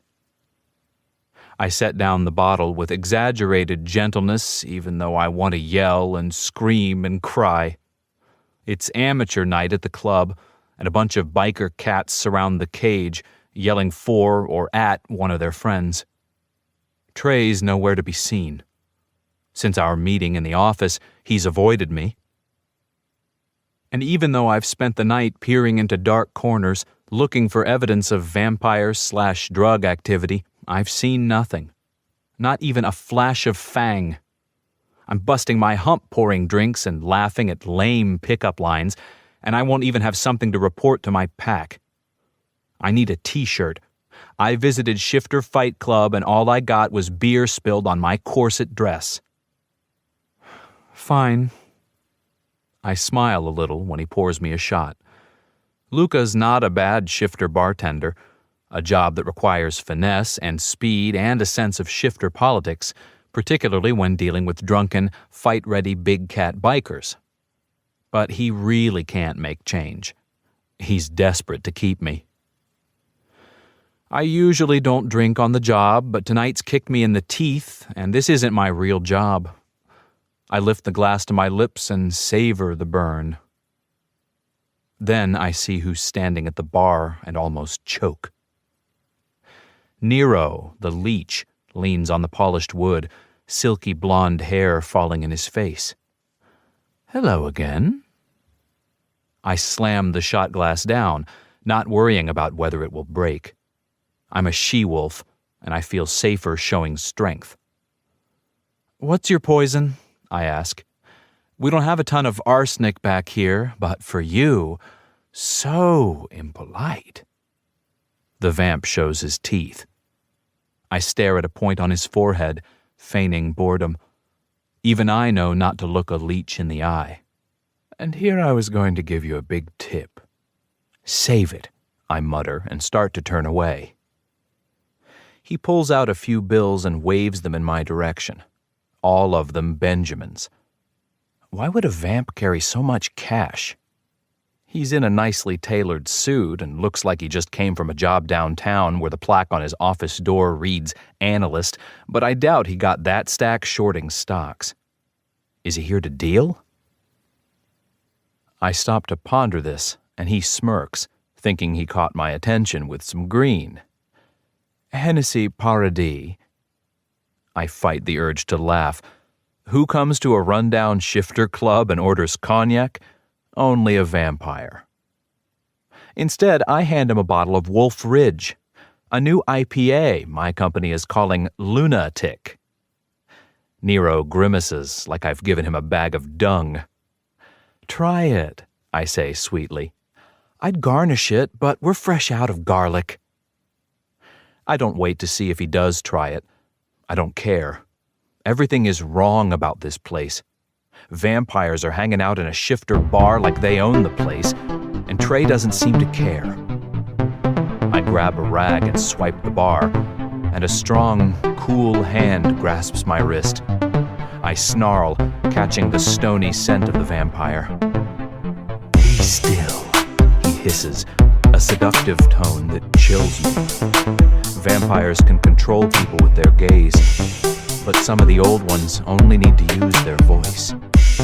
Let go of me, I growl, and he does, but stays close, his manicured fingernails drumming on the bar. I need to give you a tip, little wolf. I want to grab a bottle and smash it against the bar and use the shards to cut off a vampire's head. But something's up, and I need to find out what. He pulls out a $100 bill and folds it in half. I swear to the fates, if he tries to tuck it between my breasts, I will clock the guy. Are you coming to the territory meeting tonight? He murmurs. I go still. What territory meeting? We invited the wolves out for a discussion. Midnight, Santa Cruz Wash, south of Congress. I raise my head and look at the clock on the wall. It's almost 11. Nero drops the C note on the bar, puts a finger to his lips, and glides away, leaving me cold. You all right? Luca asks for the second time. Yeah. I try to shake off the eerie chill running through my limbs. There is nothing natural about a vampire. How long have the leeches been coming around? Since the beginning. There are a few in town who run No Return, a nightclub on Congress. The shifter shrugs. They're all right, but this is a new crowd. Lucius Frangelico, an old vampire king, moved out of Hollywood, starting over.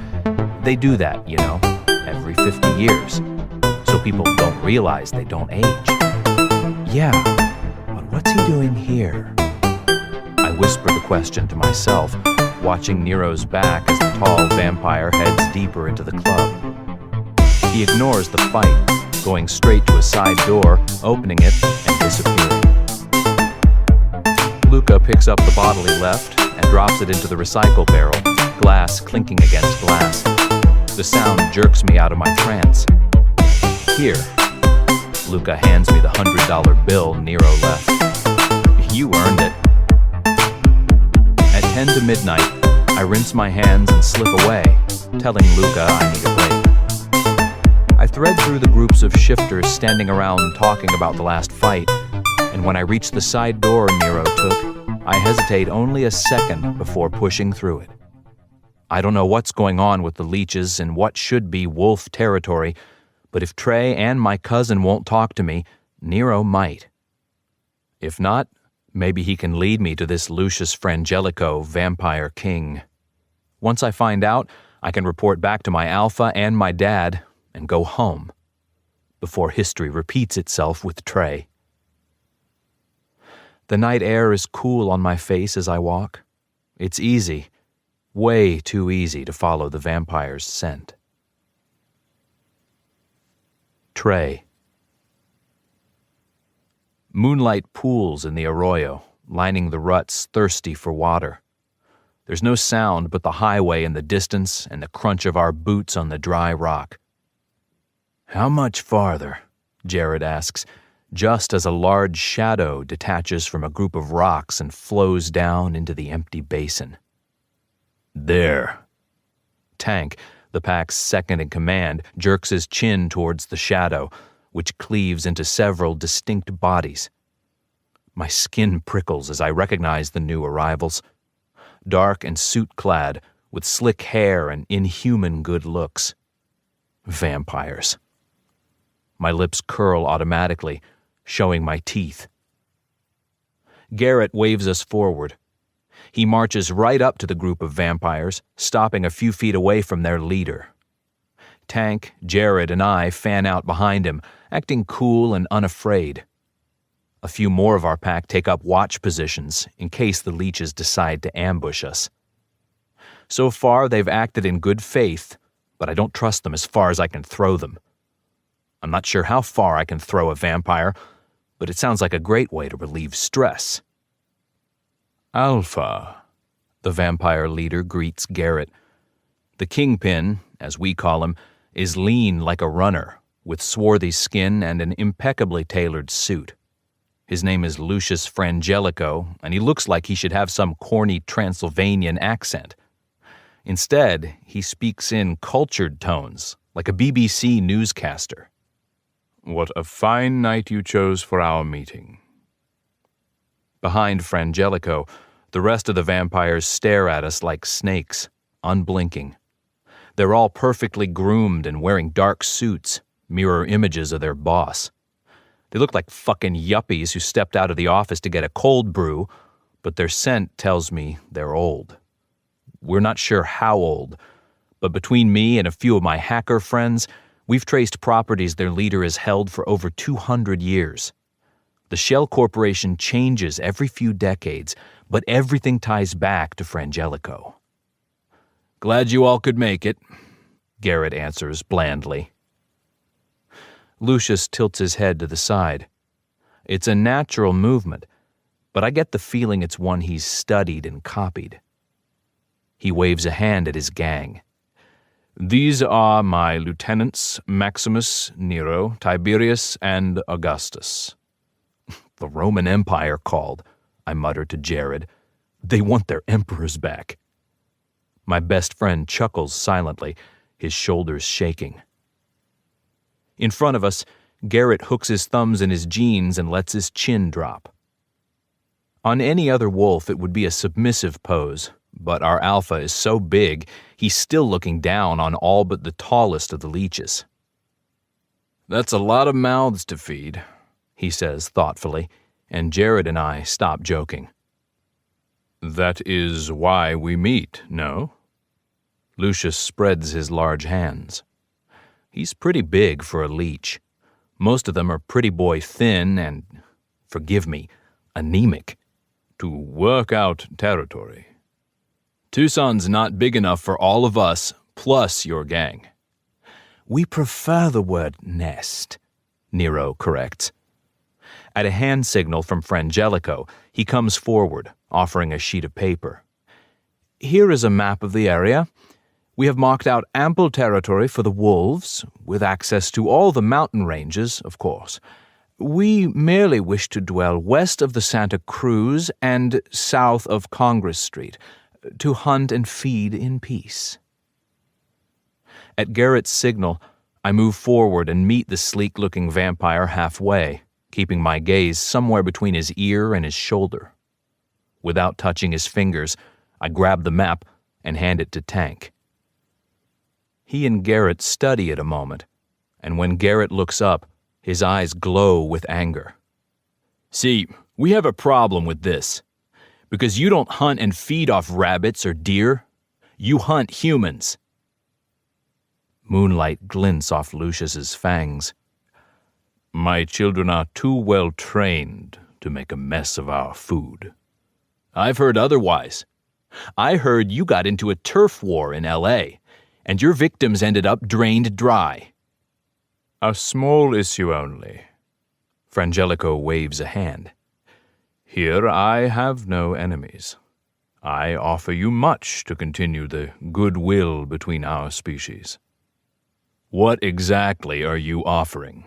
Tank asks, folding beefy arms over his chest. The continued survival of your pack, Lucius replies, and the temperature plunges 20 degrees. What makes you think you'd survive a fight with our pack? Garrett asks. You are young.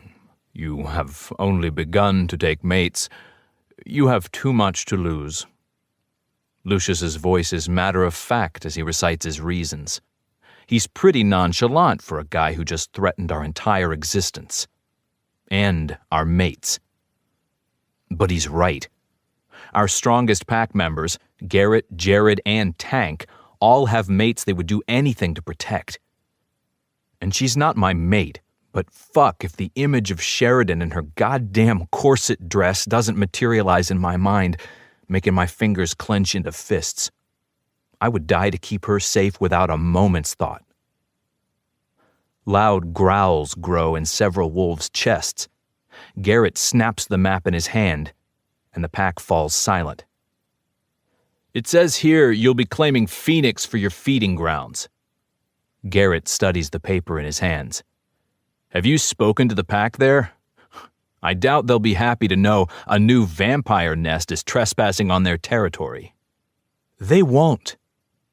A clear voice drifts down the side of the ravine, and we all turn. Sheridan appears at the top of the hill, swinging a leg over the concrete barrier and making her way down, crunching rocks under her big boots. Who is this?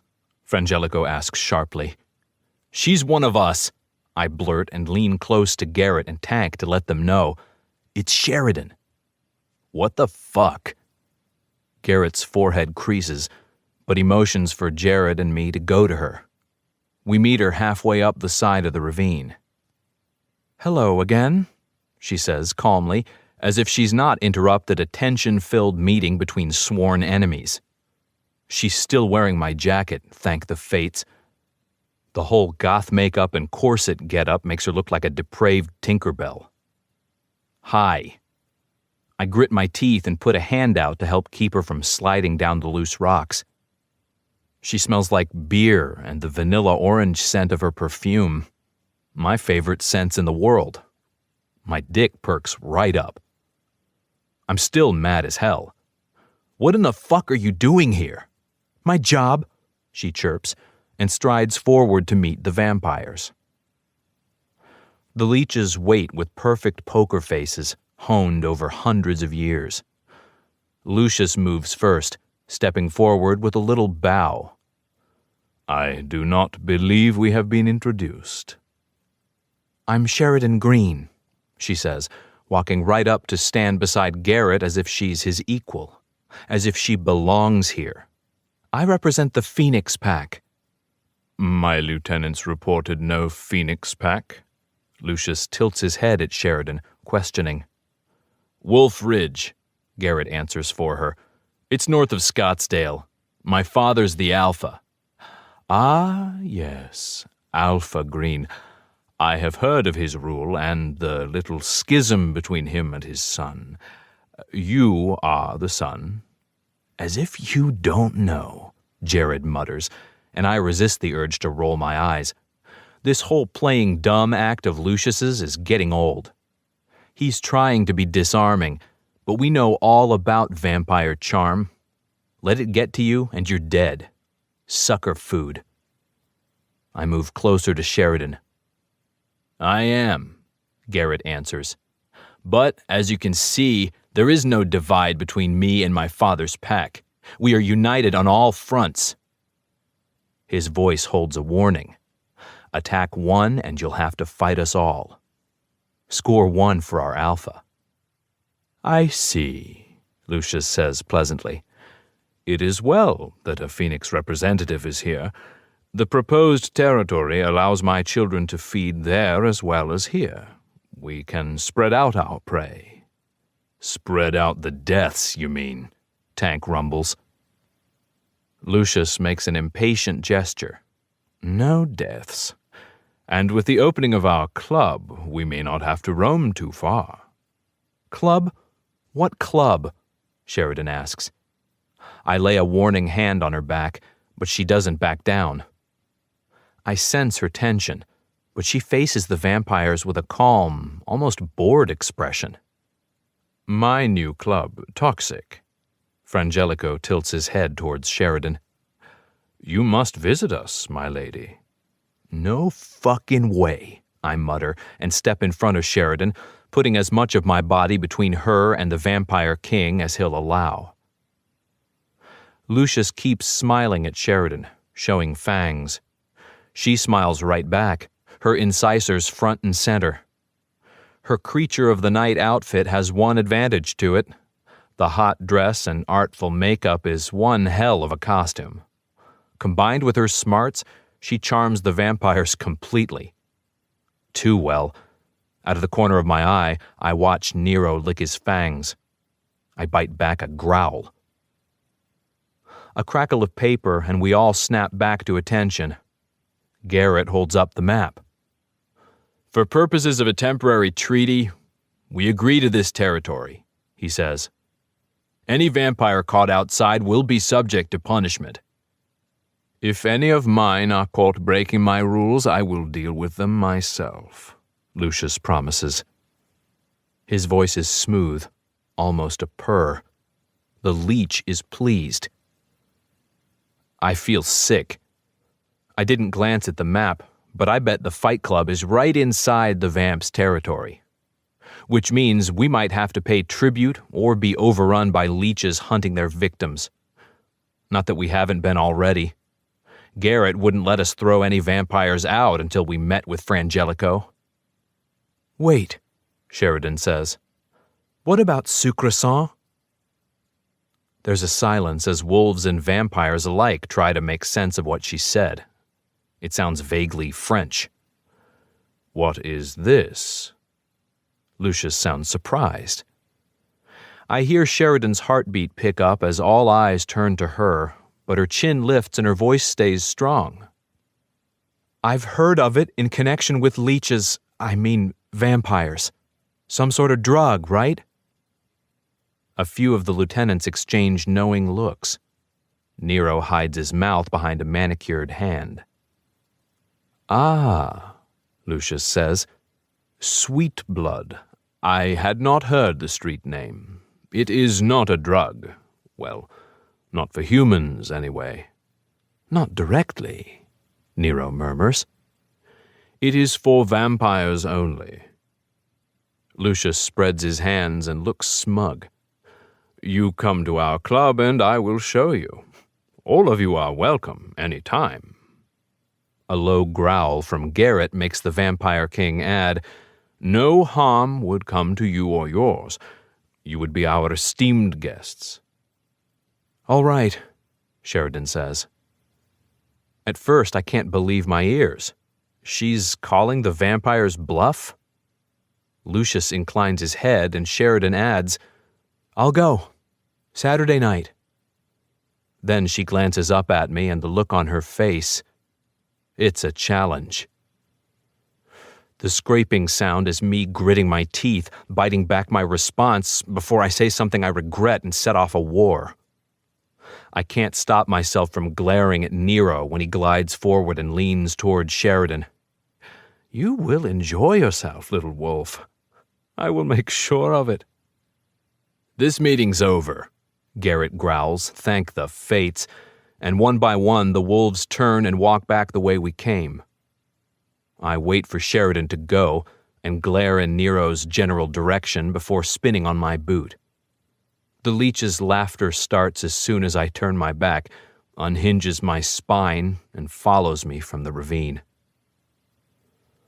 Up at the cars, Sheridan is surrounded by the pack, talking to Garrett. I can't stop myself from marching up and grabbing her arm. What the hell were you thinking? Back off, biker boy, she spits back, wrenching her arm from my grip. Shit, I forget how strong she is. You're not the boss of me. I ignore her, turning to Garrett. She's not safe here. My bouncer told me one of the leeches, Nero, took an interest in her. You gotta send her back to Phoenix. I'm right here, moonhead, Sheridan snaps. It's her turn to grab my arm and jerk me to face her. I am perfectly fine. I can fight my own battles. The fuck you can. I growl and talk over her head to Garrett. Did you hear her? She's going to go into the leech's territory, to their club. I heard, Tank says. I think it's a good idea. What? I whirl on him. I swear I'm going to sock somebody in the jaw. My wolf writhes under my skin, ready to wreck someone. Hear him out, Garrett orders. We know Frangelico is powerful, right? But we don't know much about him.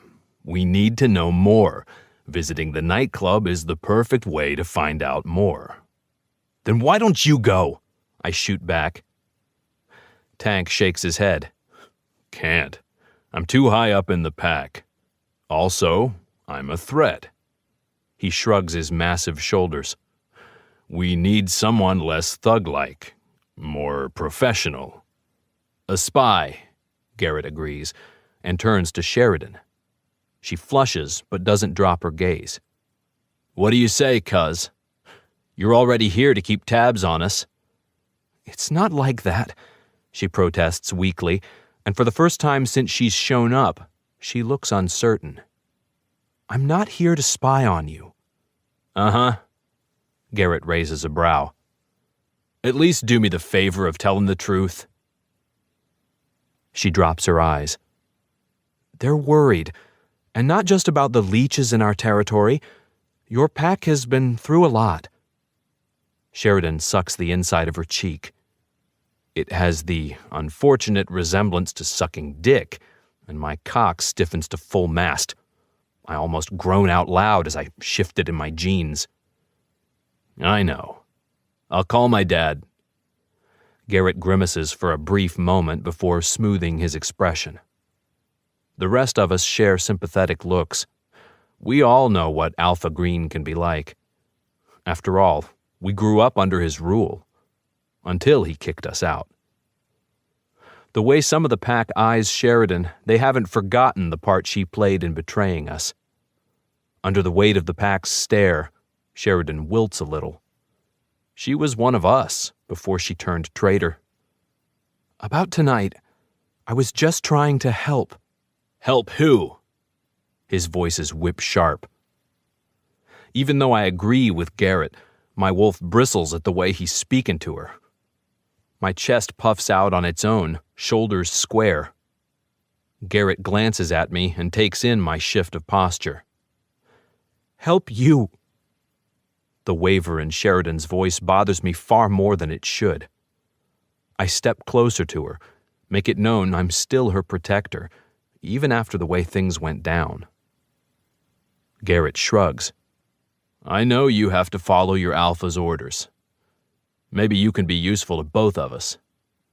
His voice turns thoughtful, and I don't like the look in my alpha's eye. What was it you said about the drugs the vampires are dealing? Sugar blood? I only have rumors your dad told me about. Bodies have been turning up around the seedier parts of Phoenix. Drug addicts who OD'd on bad product. That's what the humans think.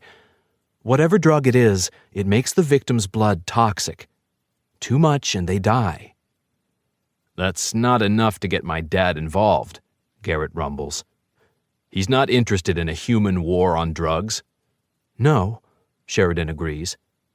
The reason Alpha Green is worried is because the bodies have been tampered with. Fang marks, signs of use, by vampires. Everyone in the pack sucks in a breath. You think Frangelico is behind this? Tank asks, his eyes narrowed as he puts two and two together. His vampires are feeding too much, too often, and dumping the bodies, making it look like a drug overdose? That's correct, Sheridan nods. That's why I came here. We're listening closely to the human authorities to make sure we catch these deaths early, in case we have to intervene. Intervene, Tank repeats. You mean cover up. Sheridan raises her chin. If we have to, the more suspicious the deaths, the more the humans will go poking around into the existence of paranormals. Dangerous for all of us, Garrett says. So that's why you're looking into Fight Club. No. Sheridan's voice is dry. Fight Club is a problem in and of itself. It's all over the human police and FBI channels. Alpha Green isn't happy about that at all. The club seemed a good place for me to start investigating. Then I met the leech and realized the vampire drug trade and the club might be intertwined. We're clean, I put in. I don't allow trade on premises. You know as well as I there's no way of monitoring that, not 100%, Garrett says. And even if you do catch one vampire at it, you can't do more than kick him out. You'd have to bring him to Lucius for discipline or risk offending the nest. I grit my teeth because it's true. If it helps, Sheridan pipes up, I think the vampires aren't messing around with shifters. Just humans they can lure in as victims. I think the club might be cleaner than one run by humans. Tension in my gut loosens at Sheridan's defense of the Fight Club, and not just because I want to save my club. Having her speak up on my behalf means something to me. Too damn much. I need to cut this cord that binds us so tightly, even after all these years. One more thing, Sheridan adds. I'm here to investigate and keep my pack safe, but I don't want to cover up the deaths. I know we have to hide evidence of paranormal tampering on any bodies we find, but I'm not here to do the vampires' dirty work. I'm here to stop them. My stomach plummets. Sheridan's got that look in her eye, the one that says she's planted her flag and will stand by it at all costs. I know that look. The last time, I was the one she chose to stand by. It cost me everything to get her to change her mind. We barely survived the fallout. How much have you learned so far? Garrett asks. Not a thing. That's why I want to visit the Vampires Club. Go straight to the source. Garrett and Tank exchange glances. The big guy, second in the pack, nods at our alpha. All right. Garrett turns to Sheridan. You'll go to the club. No! I swear to the fates I'm ready to shift and fight right there. The thought of Sheridan toddling in there unprotected, I would burn the place down first. I can do it. I'll be all right, Sheridan says quickly. Garrett points at me. You'll go with her, he commands. No. It's Sheridan's turn to disagree. Yes, Garrett commands. I can't be sure, but I think a smile glimmers on Garrett's lips for a moment before disappearing. I can't send you alone, cuz, but Trey will be great backup. The vampires will know you're under both mine and Wolfridge's protection, and they'll think twice before messing with you. Fine, Sheridan nods. Fuck no, I bite out. Garrett turns to me. Make sure no one lays a hand on her. I groan again. And you. Garrett rounds on Sheridan, and for the first time raises an eyebrow at her scandalous attire. I know you're not my wolf, but this is my territory, and I'm responsible for you. Next time you plan on barging into a vampire meeting, you give me some fucking warning. His voice holds all the weight of his command. I will. Sheridan ducks her head. If she was in wolf form, she might put her tail between her legs. I'd be surprised, except Sheridan always cowed to authority, and Garrett has it in spades now that he's his own alpha. I know you can defend yourself pretty well, but do me a favor and stay close to Trey. I know you'll be tempted to give him a hard time.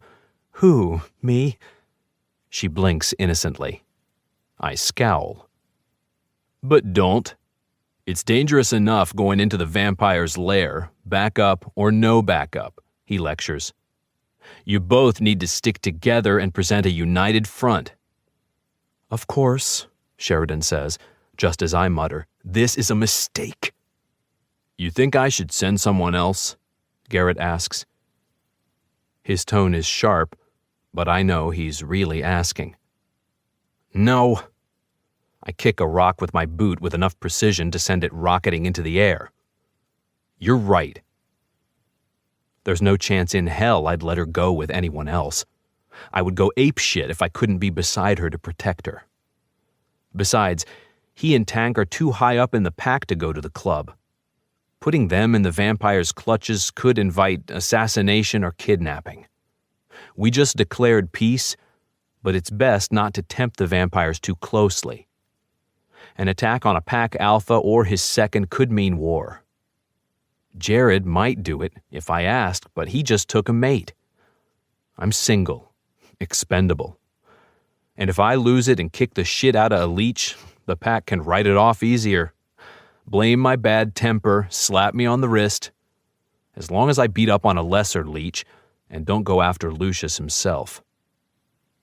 I'll do it, I tell my alpha. Sheridan waits until Garrett looks away to flick a brow at me. Wearing a sexy club getup instead of a stuck-up suit really brings out the sass in her. I gotta get her out of that outfit, but not back into the suit. Naked. Fuck, no, not that. I'm staring at Sheridan. Her eyes widen as if she knows what I'm thinking, but she glares back with a shake of her head and makes another face. Garrett catches her at it and frowns. Behave. Of course. She smiles like a naughty angel. Don't I always? Trey. How'd you know we'd be here anyway? I ask Sheridan as I drop her off by her car in Fight Club's lot. After a few questions, Garrett and I discovered she didn't have her car, having walked. We took turns chewing her ear off before Garrett told me to give her a ride. Which is how I ended up riding my bike back with Sheridan's arms around my waist and her soft body pressed into my back, fangs descending in my mouth and my dick ready to split the front of my jeans. Lucky me. Sheridan, I ask again, getting in her face so she can't dodge my question. How did you know we were meeting the leeches in the wash? The way she hesitates before answering, I know I'm not going to like the answer. Nero, she admits. It was the leech, Nero. My curse echoes around the lot. Trey, I can handle it. Yeah? Why would he invite you to something like this? She nibbles her lip. I don't know. Fuck, he's into you. You don't know that, she says quickly. He probably just wanted to throw the Phoenix pack into the mix, stir up trouble. Why would he do that? I don't know. She glares at me like I'm the problem. Why do leeches do anything? I curse some more and kick gravel, wishing it was Nero's head. Or Lucius. Don't care that touching the Vampire King would start a war. If he messes with Sheridan, killing him would be worth it. I don't like it. Sheridan rolls her eyes. I'm not crazy about him hanging around me either. Next time he touches me, I'll throw him into the bar. She rubs her wrist and my vision narrows. My wolf so close fur crackles along my forearm. Did he touch you? Fuck, Sheridan, these guys are dangerous. You think I don't know that? She gets back in my face, gesturing towards the building. You're the one who lets them in. This place is crawling with them. This area is no man's land. We're not on pack territory, otherwise Garrett would have to police us. This way we welcome everybody, but that means leeches and shifters are free to roam. I don't like it, but it's the way it's gotta be. And what do you get out of this? She shifts closer, studying my face as if she really wants to know. This place is a dump. I step back, shutting down. I guess that's where lowlifes like me belong. I don't think Sheridan really thinks that of me. At least she didn't when we were kids. But I'm parroting her dad, who never wanted me hanging around her. I didn't say that. I know you like to fight, but... She stops. But this place, with the scary bouncer and leeches lurking in the corner and the drunks, it's almost like you have a death wish. I'm not talking about it. It's none of your business. Besides, you can talk, accepting invites from vampires. What if he'd planned to get you alone and corner you? I can take care of myself, Robson. Her lip curls. You're not the only one who can fight. I refrain from rolling my eyes, but only barely. Yes, she's a strong alpha female, but she's not invincible. There are dangers out there that go far beyond attending college out of state or running numbers for a brewery. Want me to prove it? I don't attempt to hide my exasperation. No, Sheridan. I want you to stay out of fucking danger. You and me in the ring, she challenges me. Oh, for fuck's sake. I hold up my hands. Okay, sweetheart. You don't have to get defensive. She crosses her arms over her chest. This isn't defensive. This is me gearing up to kick your ass. Name the time and I'll come down here and get in the ring with you. Okay. You can take care of yourself, I concede. Name the time, Robson. Her voice gets flinty. I thought you loved sparring. I stare at her for a long moment. I'd like to pretend I'm not imagining the two of us sliding around in a jello pit or mud wrestling naked, but my dick thickens against my zipper. Okay, fine. Tomorrow. Noon. Her expression sears me like acid. Get ready, Robson. Your ass is grass. I'm looking forward to it, I shoot back and snarl at my own lame comeback. Tomorrow, then. Fuck me, I mutter. No thanks. Been there, done that, got the t-shirt. She tosses her hair and shrugs out of my jacket. Here. Orange and vanilla wafts up from the leather, mingling with my scent. It smells good. Right. Meant to be. We stare at each other over the piece of clothing, 12 years yawning between us. There's plenty of hurt and pain, but beneath the memories of how we hurt each other is more, so much more. Keep it, I tell her hoarsely. I like knowing she has something that belongs to me. Not much, but it's something. She clutches the jacket to her chest and gives a curt nod.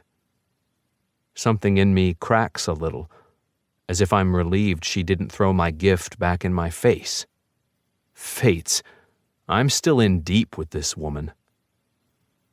I watch her strut to her car, hips twitching invitingly, and clench my hands into fists. I don't know what I want to do more, strangle her or fuck her. Probably both. Yeah, that'd be good. I hold my breath until the taillights of her car disappear. When I finally blow it out, I feel winded, like I've run for miles, like I've been punched in the guts. Sheridan Green. Fuck me. Fucking fuck me. Chapter 6. 12 years ago. Sheridan. I head up the walk to my house, my lips curved with a secret smile. After school time used to be reserved for homework and studying the cramped pages of my textbooks until my vision blurred. Trey changed all that. I take the steps 2 at a time, feeling loose and supple and full of light. My body sings the song of a well-satisfied woman. I blush just thinking that. A woman, not a girl. Trey makes me feel alive. My high lasts as long as it takes to turn the knob of the front door. As soon as I open it, my mom pops in front of me. "Sheridan!" she cries. My dad looms behind her. The smile falls from my lips. Fates, do they know where I've been? Mom? Dad? I search their faces. So, when were you going to tell us? My mom demands, and for a moment I'm about to pass out. About what? I whisper, feeling sick. How did they find out about Trey? Did someone tell them? A bright smile stretches my mom's mouth and I blink. There's no way she'd be smiling if she knew what I was doing after school with Trey. About Stanford, silly girl. Mrs. Stefani, the school counselor, called today to brag on you. Wolf Ridge is proud to graduate an Ivy League-bound senior. The nervous quiver I've had in my belly ever since Trey found the letter grows wilder, like a litter of eels circling around. Well, I'm not sure about going. My dad's smile flips to frown. What are you talking about? California's not that far away, honey, my mom says. I fidget with the zipper on my backpack. My dad's eyes narrow. Is this about that Robson boy? My stomach sinks. No, I lie. Both my parents hear the untruth in my voice. Your future is way more important than a silly high school romance, my mom says. You're going, my dad insists. There's ice-cold promise in his words, like he'll personally deliver me to school kicking and screaming if I refuse. I try to appear unshaken, like this is still my decision, which it should be. I toss a casual shrug. I sent in my acceptance, but I'm still making up my mind. I attempt to infuse just enough brazenness in my words to sound like I'm my own woman, and turn on my heel to head to my bedroom. Do not walk away when we're talking to you.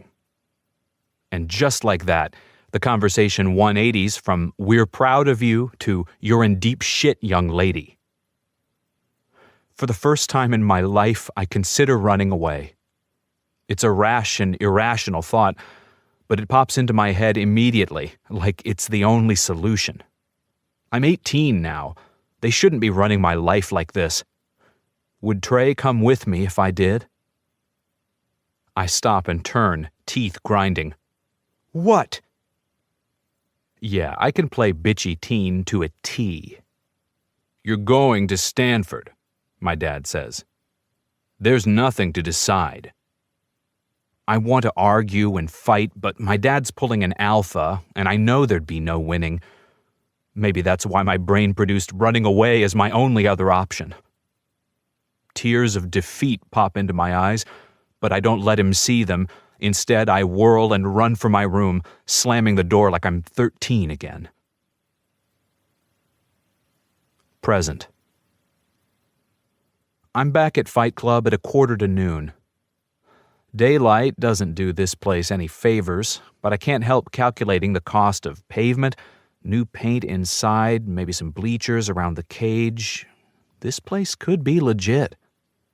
Of course, I'd want to kick out the vampires, or maybe just make them sign something restricting their activity.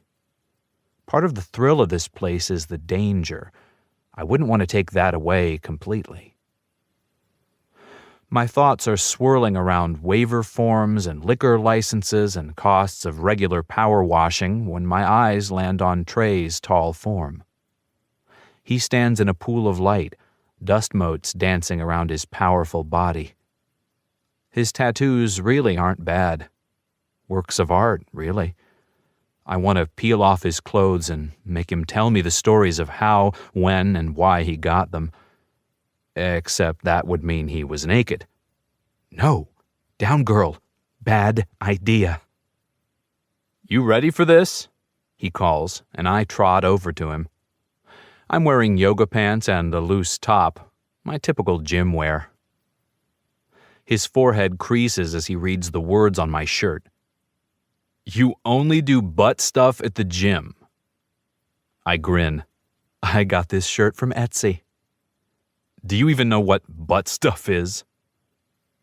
I stick my chin out, wishing my cheeks wouldn't color. Yes, and I stand by my t-shirt's assertion. At least for now. I bite the inside of my cheek after I add that last part. Trey's bemused expression changes to starved animal staring down its prey. I clear my throat and pretend we weren't just dancing around the topic of anal sex. Are we going to do this in the ring? Fight, I mean. I clarify, lest he's thinking I'm still talking about butt stuff. Trey blinks and shakes himself like he's waking from a dream. Hopefully not a dream about bending me over, running his large hands up my legs and preparing me to take his cock in my... Gah! Stop thinking about it. Yeah. In the ring. He waves and I march inside the pen, glad for a chance to turn my back and hide my flaming face. I've come to a realization in the last 12 hours since I saw him. Trey Robson is an itch, a big, annoying, delicious itch, and sooner or later, I'm gonna scratch. I know he's a player. I know it won't last. 12 years ago, he used up my love and threw me away. But I'm a big girl now, and it's my turn to use him and walk away. I just gotta keep my pride and dignity intact. And when it ends, my heart. Have you done this before? He asks, coming into the caged area and closing the chain-link door. Fought with you? No. He frowns. We fight all the time. Didn't used to, though. I try to keep my voice breezy, but fail. Whose fault is that? He raises a blonde brow. His eyes are ice cold. I wrap my arms around myself to hide a shiver. Fault goes both ways, I think. Yeah. I'm surprised by his agreement, and we both look at the floor for a moment. How about this? I walk to him and hold out my hand. What's done is done. Truce?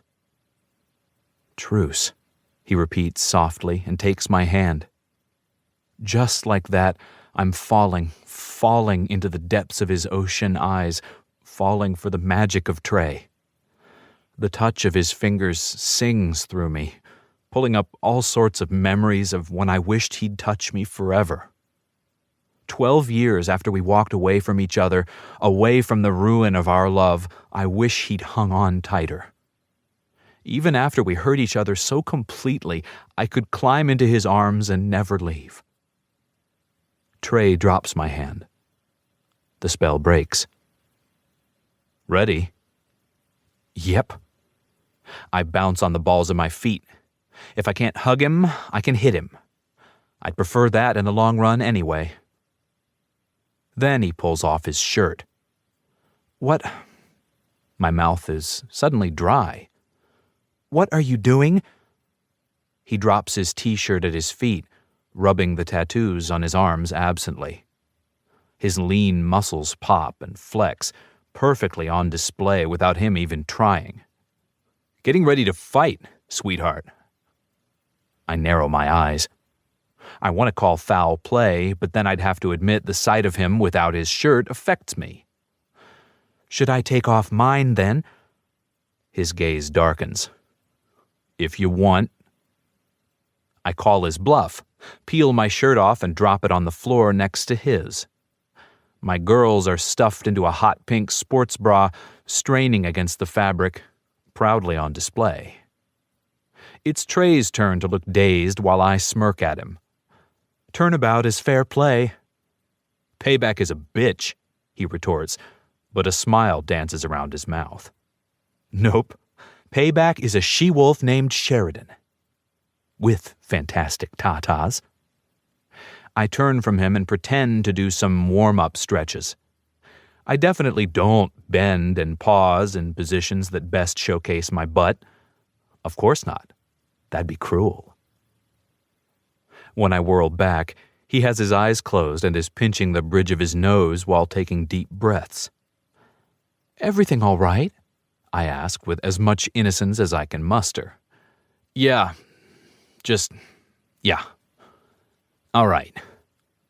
He drops his hand and looks everywhere but at my face, my hips, or my cleavage.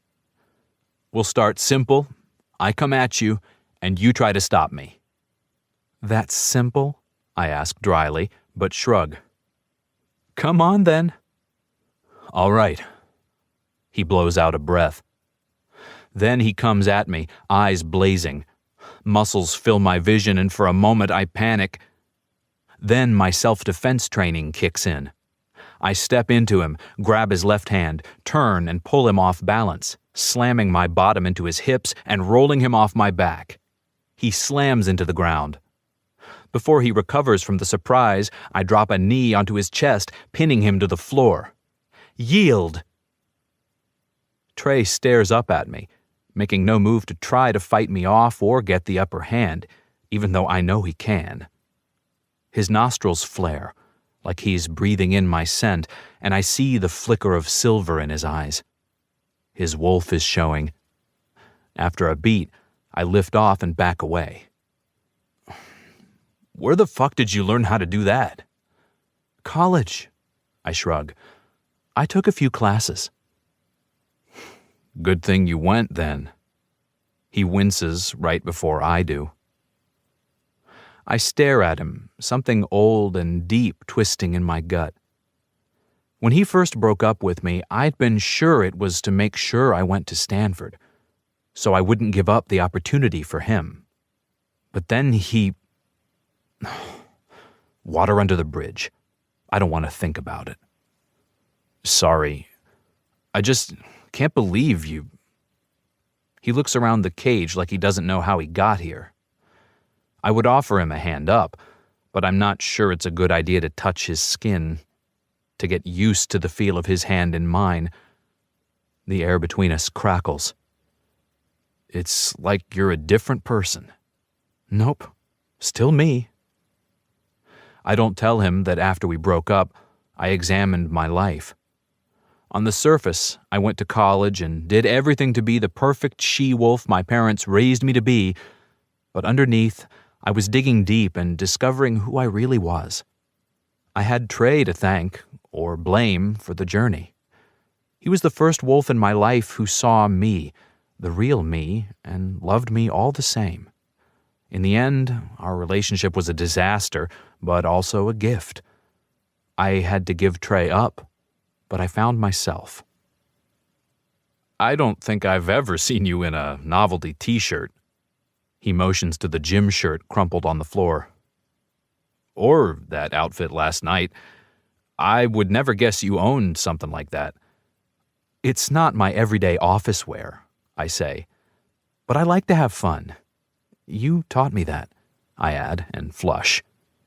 His particular brand of fun involved us on a motorcycle or somewhere with our clothes off. I don't think Garrett ever saw you wearing that much makeup. He almost didn't recognize you. I thought he looked surprised. Surprised? He almost shit his pants. I chew the inside of my cheek. Oh, that's right. You don't swear, Trey teases. Someday I'm going to get you to say the F word. I roll my eyes. Come on, he wheedles. Just once. Say it. All right, fine. I toss my head and announce, the F word. Trey groans.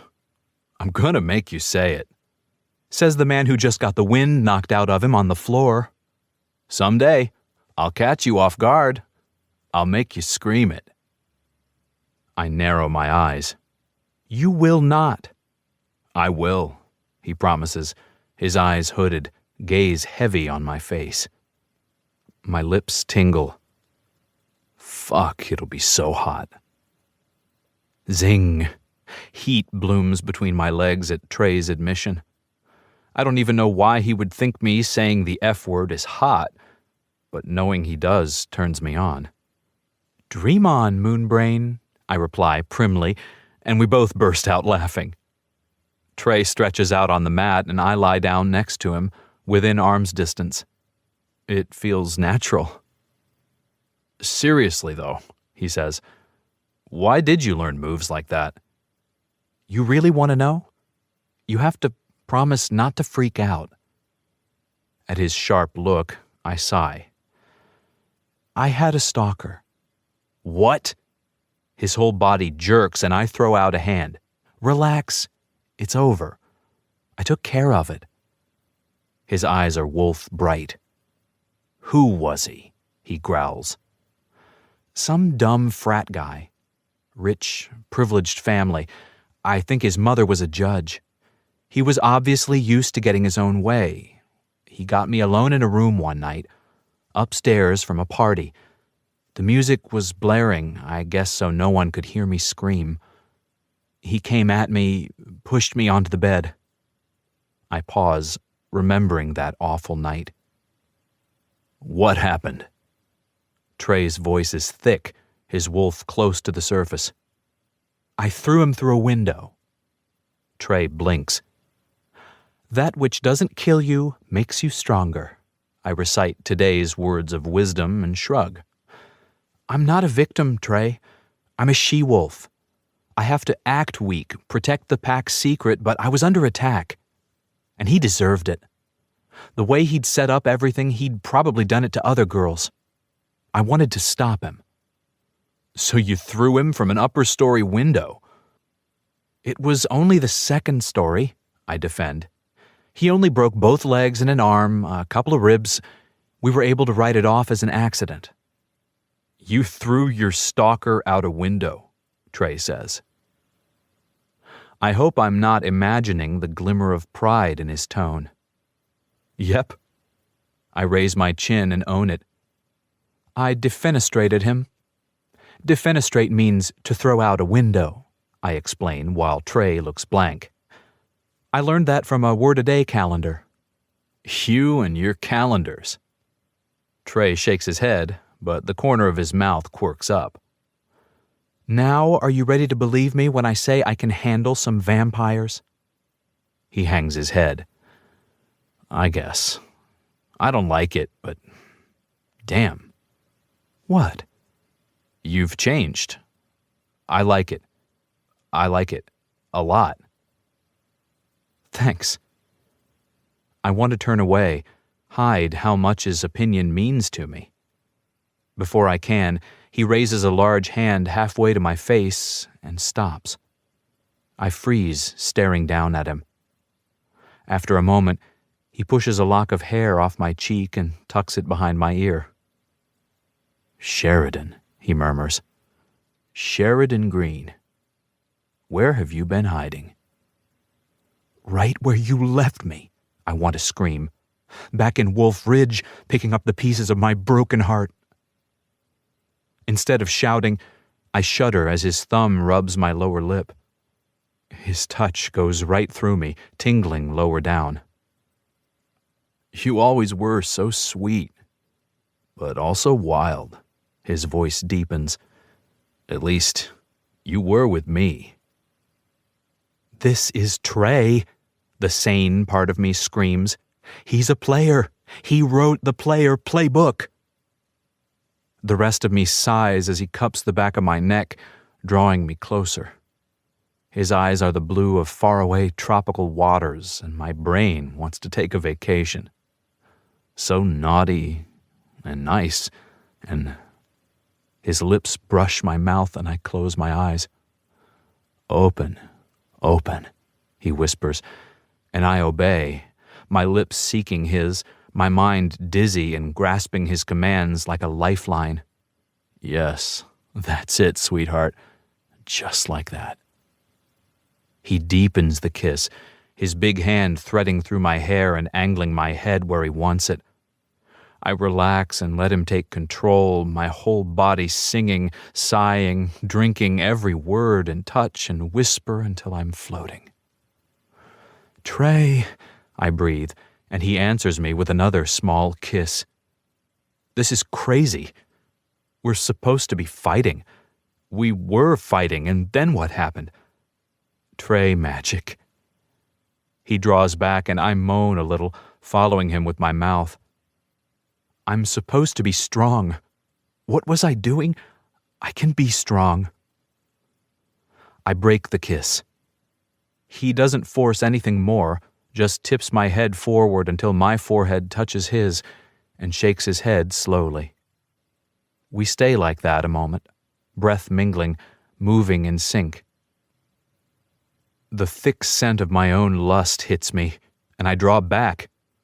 Trey releases me, and I scramble into a sitting position, breathing hard even though we haven't been moving.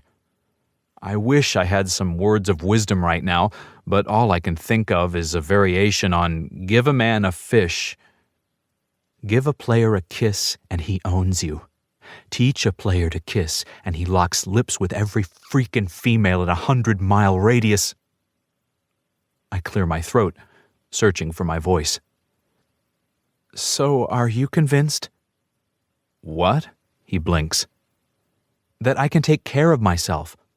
'Cause if you are, I gotta go. He props himself up on an elbow, beautiful face still composed. I grab my shirt and practically run from the cage, only stopping when I'm home free. I'll see you Saturday at the Vamp Club, 8 p.m. If you're not there, I'll wait 10 minutes and go in without you. The fuck you will, he growls as I leave the building. But he's not the boss of me. I just have to remember that. Chapter 7. 12 years ago. Trey. I pull my beat-up motorcycle around to the side exit of Wolf Ridge High and lean on one foot, waiting. Sheridan comes out alone and heads straight for me, not like she's happy to see me, more like she's eager to put distance between her and school. Her expression is closed, and she doesn't smile or kiss me before she swings a muscular thigh over the back of my bike and climbs on. Something's eating her. I'm a quiet guy myself, so I don't waste words on asking about it now. She'll tell me when she's ready. I hand her a helmet and wait until it's on before I take off. I decide to skip our usual haunts, Vitali's Pizza or Wolf Ridge Cafe, and drive straight for the mountains.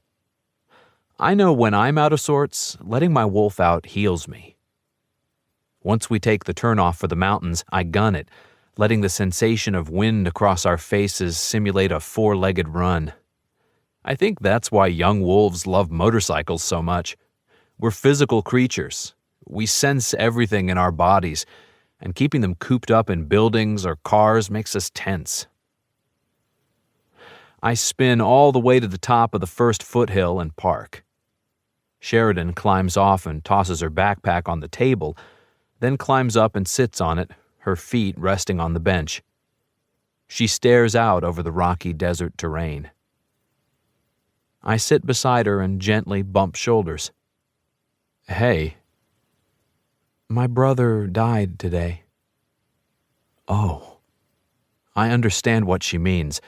Today marks the anniversary of his death, not the actual day he died. Her brother, Zach, had been a rising star in the pack. 4 years older than us, he'd been the football quarterback and valedictorian, had a full ride to Pepperdine. He died in a motorcycle accident the summer after his senior year. Even a shifter can't survive getting his skull crushed. You miss him? Her face crumples and she draws in a hiccupy breath. A lot. We were close, actually. I weave my fingers through hers and just sit with her, listening to the birds call, the distant swish of traffic below. Do you ever worry about my motorcycle? I've thought of this before, but hadn't wanted to bring it up.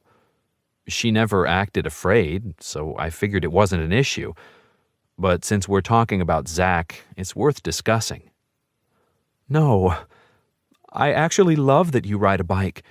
It reminds me of him in a good way. He used to give me rides all the time when he was still learning. He even taught me to drive it myself, against our parents' wishes. I squeeze her hand. I don't worry about you because you're careful. You don't drink and drive. You wear a helmet. You take it seriously. He didn't. She shakes her head. He thought he was invincible. No helmet, crazy driving after drinking. You get the picture. She stands up and swivels, surprising me by straddling my waist. I palm her ass and yank her closer before I even think about whether it's inappropriate, considering what she's going through. She seems to be on board, though. She twines her arms around my neck and kisses me. My hormones kick in immediately and my cock stiffens in the notch between her legs. I slide a hand up her t-shirt to palm her breast. She rocks against me. We've been playing this way for a while, second base mostly, dry humping, some groping. I got close to third once. I am dying to give her pleasure with my mouth, but she got skittish and pushed me away. I totally respect that. I'm ready, Trey, she whispers in my ear. My head snaps up, dick lurches painfully against my jeans. I bought condoms. If this was a cartoon, I'd be comically spluttering like a stunned idiot. Never in a million years did I dream she'd spring this on me, especially on a day like this. I vowed never to try anything when she'd been drinking, but my girl is dead sober and sad, and she wants me to make it better. I sure as hell can do that. Are you sure? It comes out as a hoarse croak. She leans forward and bites my neck. Yeah, I want to live. I can't just turn off all fun to get to the future Zach didn't have. She closes her eyes and shakes her head. Does that make sense? Yeah. I'm breathing hard, my body already springing into animal mode. I spin her around and hold my hand behind her head as I push her to her back on the table. I'm over her in a second. It's my first time, but my body knows what to do. Or maybe it's my wolf. I kiss down her neck, nip her breast. She moans and arches up from the table. I shove her t-shirt up to her armpits and free her breasts from her hot pink bra. They're fucking perfect. Just enough to fill my hands, youthful and firm. Her stiff nipples grow even harder when I suck on them. The condoms are in my bag, Sheridan whispers. Outer pocket. Damn, she came prepared. Or did she plan it? How long have those condoms been in there? I don't tell her I bought a box a few months ago too, just in case this moment ever came. I'll get them in a minute, I murmur, and trail my tongue down her flat belly, swirling it in the indent of her belly button. The scent of her arousal tickles my nose and my body reacts like it was a kick of amphetamine. Present. Trey. I dream about Sheridan all night, but they're not the wet dreams of my youth. They're fucking angsty and painful. She's flipping me on my back and kicking my ribs over and over again, sobbing. She's getting captured and hauled off by the nest of vampires, and there's nothing I can do to keep her safe. Her dad catches me in bed with her and tortures my mom to punish me. I wake with my psyche bruised and battered. The need to take care of Sheridan, to fix things once and for all, consumes me. But what good will it do? Yeah, I purposely drove us apart because I wanted the best for her. It might help her to know that, to know I never stopped loving her. Hell, I've never even been with another girl since her. My wolf wouldn't accept it. He wanted Sheridan from the first day he saw her, and he wouldn't let me sully the memory of her with anyone else. The pack calls me the monk. But why stir up the past? Nothing's changed. Sheridan's still the pack princess. Her father's still never going to accept me as her mate. Making sure she went to Stanford didn't win me any points with her or him. It just solidified our differences. I climb out of bed and step into the shower. Sheridan's fucking everywhere in my head. She surrounds me, my thoughts swirling in an endless loop of worry around her. And then it hits me why. It's October 25th, the anniversary of her brother's death. My mate is suffering. I slam off the water and grab a towel. I don't give a shit what went down between us. I don't care if a future's impossible. If Sheridan needs me, it would take every pack on Earth to keep me away. I pull on a pair of jeans and a t-shirt and one of my leather jackets and go outside. Thank fuck I asked Sheridan where she was staying. I get on my bike and drive to Meyer Street, going up and down until I see her car parked in front of one of the casitas. I verify it's her place by the sweet vanilla orange scent and walk up to the door. It's only then it occurs to me that she might not appreciate my support. But fuck it. I have to offer. I knock. She comes to the door, heartbreakingly lovely. Her caramel-hued hair falls around her shoulders and she's wearing a soft, mauve t-shirt that molds to her ample breasts and a pair of skinny jeans that look like pure sin on her.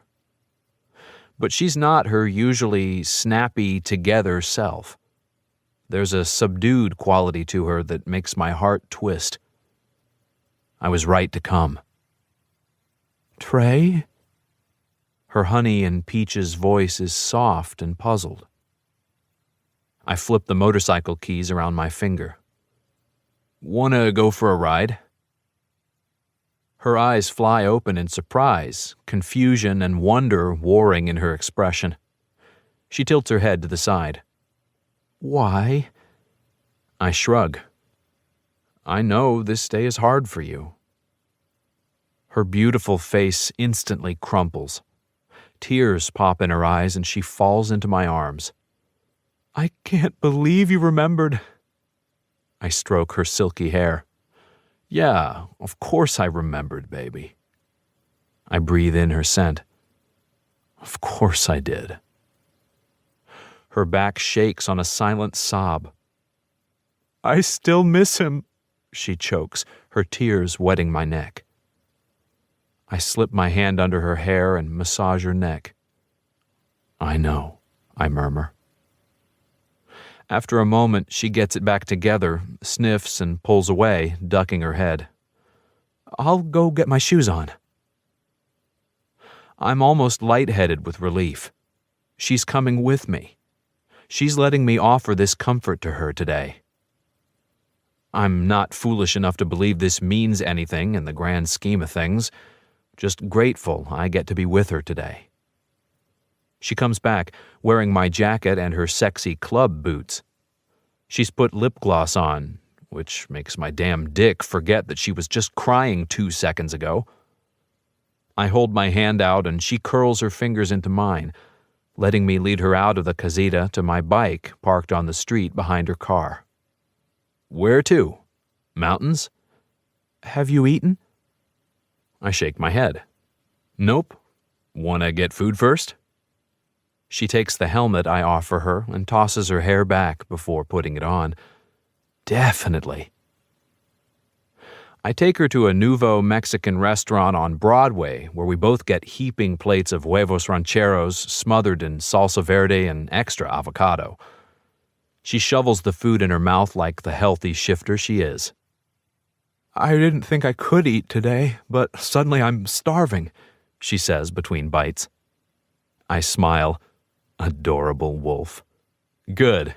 Eat up." She wipes her lips on her napkin. "So, how much do you bring in a week with Fight Club?" Oh boy.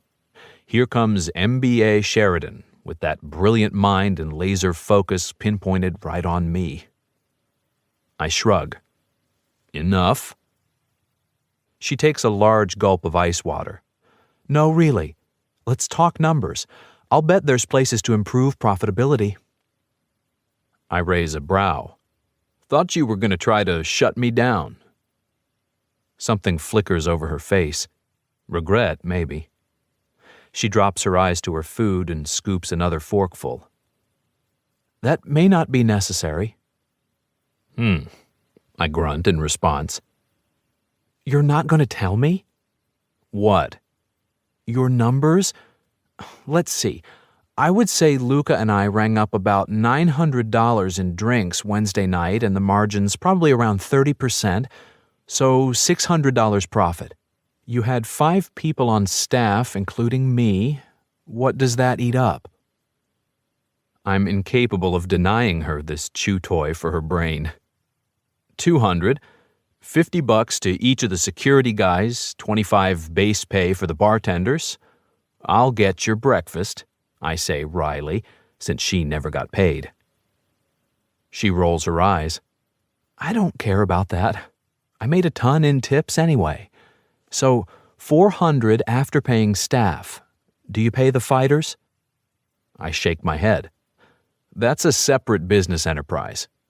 Financed through illegal betting. Of course, she's too damn smart to miss what's going on. I give a ghost of a shrug as acknowledgement. So $400 a night. What's the overhead on the building? We own it, so it's just $300 a month in utilities. Her brows shoot up. I shouldn't be pleased to see she's impressed, but they are $500,000 warehouses. I'm not the poor, scrappy kid whose mom works the lowest job in the pack anymore. You own it personally? Jared and I own both warehouses on the lot. His mate uses the other one as a dance studio and performance space. Really? Wow. I'd like to see it. I'm sure Angelina would be happy to show you around. For a brief moment, I ride the high of picturing Angelina and Sheridan hitting it off and the four of us becoming happy couple friends. That's not happening. Sheridan's going back to Wolf Ridge, where she'll eventually be running the entire show.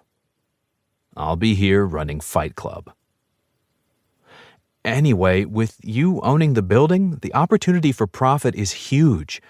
You just need to maximize the number of shifters who come through that door and give them good reason to stay, whether it's the fights or other entertainment, and of course, keep the trouble out. She frowns and my gut tightens. I throw down some cash on the table. Ready for a ride? She nods. So ready. Where are we going? Gates Pass. At her questioning look, I grin. You'll love it. Come on. Sheridan. Riding on the back of Trey's motorcycle for the second day in a row has my heart somersaulting. I was too melancholy to get horngry riding with him to the restaurant, but now the giant vibrator between my legs and the familiar scent of Trey and his leather have me rocking my hips over the bike seat. My breasts press up against his back, arms loop around his washboard abs. I still can't believe he remembered. I mean, I know today marks the anniversary of the day he took my V-card, but I doubt he marked it on a calendar to celebrate every year, especially considering how easily he was finished with me at the end of senior year. My brain wants to tear at this puzzle until I have it solved or demolished, but I keep pushing it away. If I think too much about Trey and his actions toward me, I'll end up 12 years in the past with my heart beaten to a bloody pulp. No, better to just be in the now. Appreciate Trey showing up for me when I needed him. Allow the suffocating heaviness of the day to lift and move off me. He drives west toward the Tucson mountain range and takes me up a beautiful mountain pass. The air smells fresh and clean. Saguaro cacti shimmer and glow in the warm autumn sun. Trey drives through the pass and down the other side, then parks at the trailhead for King Canyon. It's Friday, a work day for most of Tucson, so the lot is empty except for Trey's bike. My wolf starts wagging her tail in anticipation of being out in nature. Trey takes my hand and we walk up the trail, cutting through the desert. He doesn't speak, and for once, I keep my mouth shut too. Suddenly, there's nothing to be or prove with Trey. Our silence is companionable, honoring. We reach a saddle, an incredible overlook over the city of Tucson. Trey starts kicking off his boots as he pulls his shirt over his head. For one stupid second, I think he wants to have sex, like he expects it because that's what we did on the last anniversary of my brother's death. But he grins at me. Last one on 4 legs is a rotten egg. No fair, I holler because he already has a head start. I scramble out of my clothes and shift, then bound over his wolf as I tear up Wasson Peak. We run for hours, nipping and playing, sniffing, hunting. And then it all ends when I get my nose into a cholla cactus. It's idiotic. The first lesson I learned as a cub growing up in Arizona was to stay away from cholla, also known as jumping cactus because of the way the giant burrs jump from the mother and attach their barbs into passers-by. I yelp at the pain, mostly because it's my tender nose and the face is so personal. Pain there is so intense. In the blink of an eye, Trey shifts and crouches beside me, concern etched in his face. I whimper, trying to paw the damn thing off, which only gets more burrs stuck in my paws. Easy, baby. Let me. Trey, the idiot, grabs the thing with his fingers and pries it off my nose. I yelp again, but it's only partly out of pain, partly out of concern for him, because now he has the burr firmly embedded in his hand, which means he won't be able to shift and run back to where we left our clothes. He's totally unfazed, though. He just strokes my ear with his good hand. Are you okay? He leans close to examine my snout and paws. Any left? I lick his face, and he laughs and rubs my cheek. I sit and wait as he pries the cactus ball from his hand with a stick, then uses his teeth to pull out the remaining barbs. All better. He holds up his bloodied palm for me to see, and I lick it too. In a flash, he's back on all fours, running down the mountain. I give an indignant, joyful bark and bound after him, down the mountain, passing his sleek white and silver form just before we reach the saddle. I shift back, laughing, and yank on my clothes. Beat ya! He shifts and pulls on his jeans, too. Of course you did. The satisfaction in his tone tells me he let me win, just like he let me throw him yesterday at the gym. Just like he let you think he was interested in playing the field, my wolf whispers. But no, that's dangerous, wishful thinking. I spent hundreds of hours in college sitting in my dorm trying to talk myself into believing that. But it didn't matter, because even if it were true, I made sure he'd never speak to me again. But he's here now, she whispers. Yes, he's here now. Does that mean he's forgiven me? Have I forgiven him?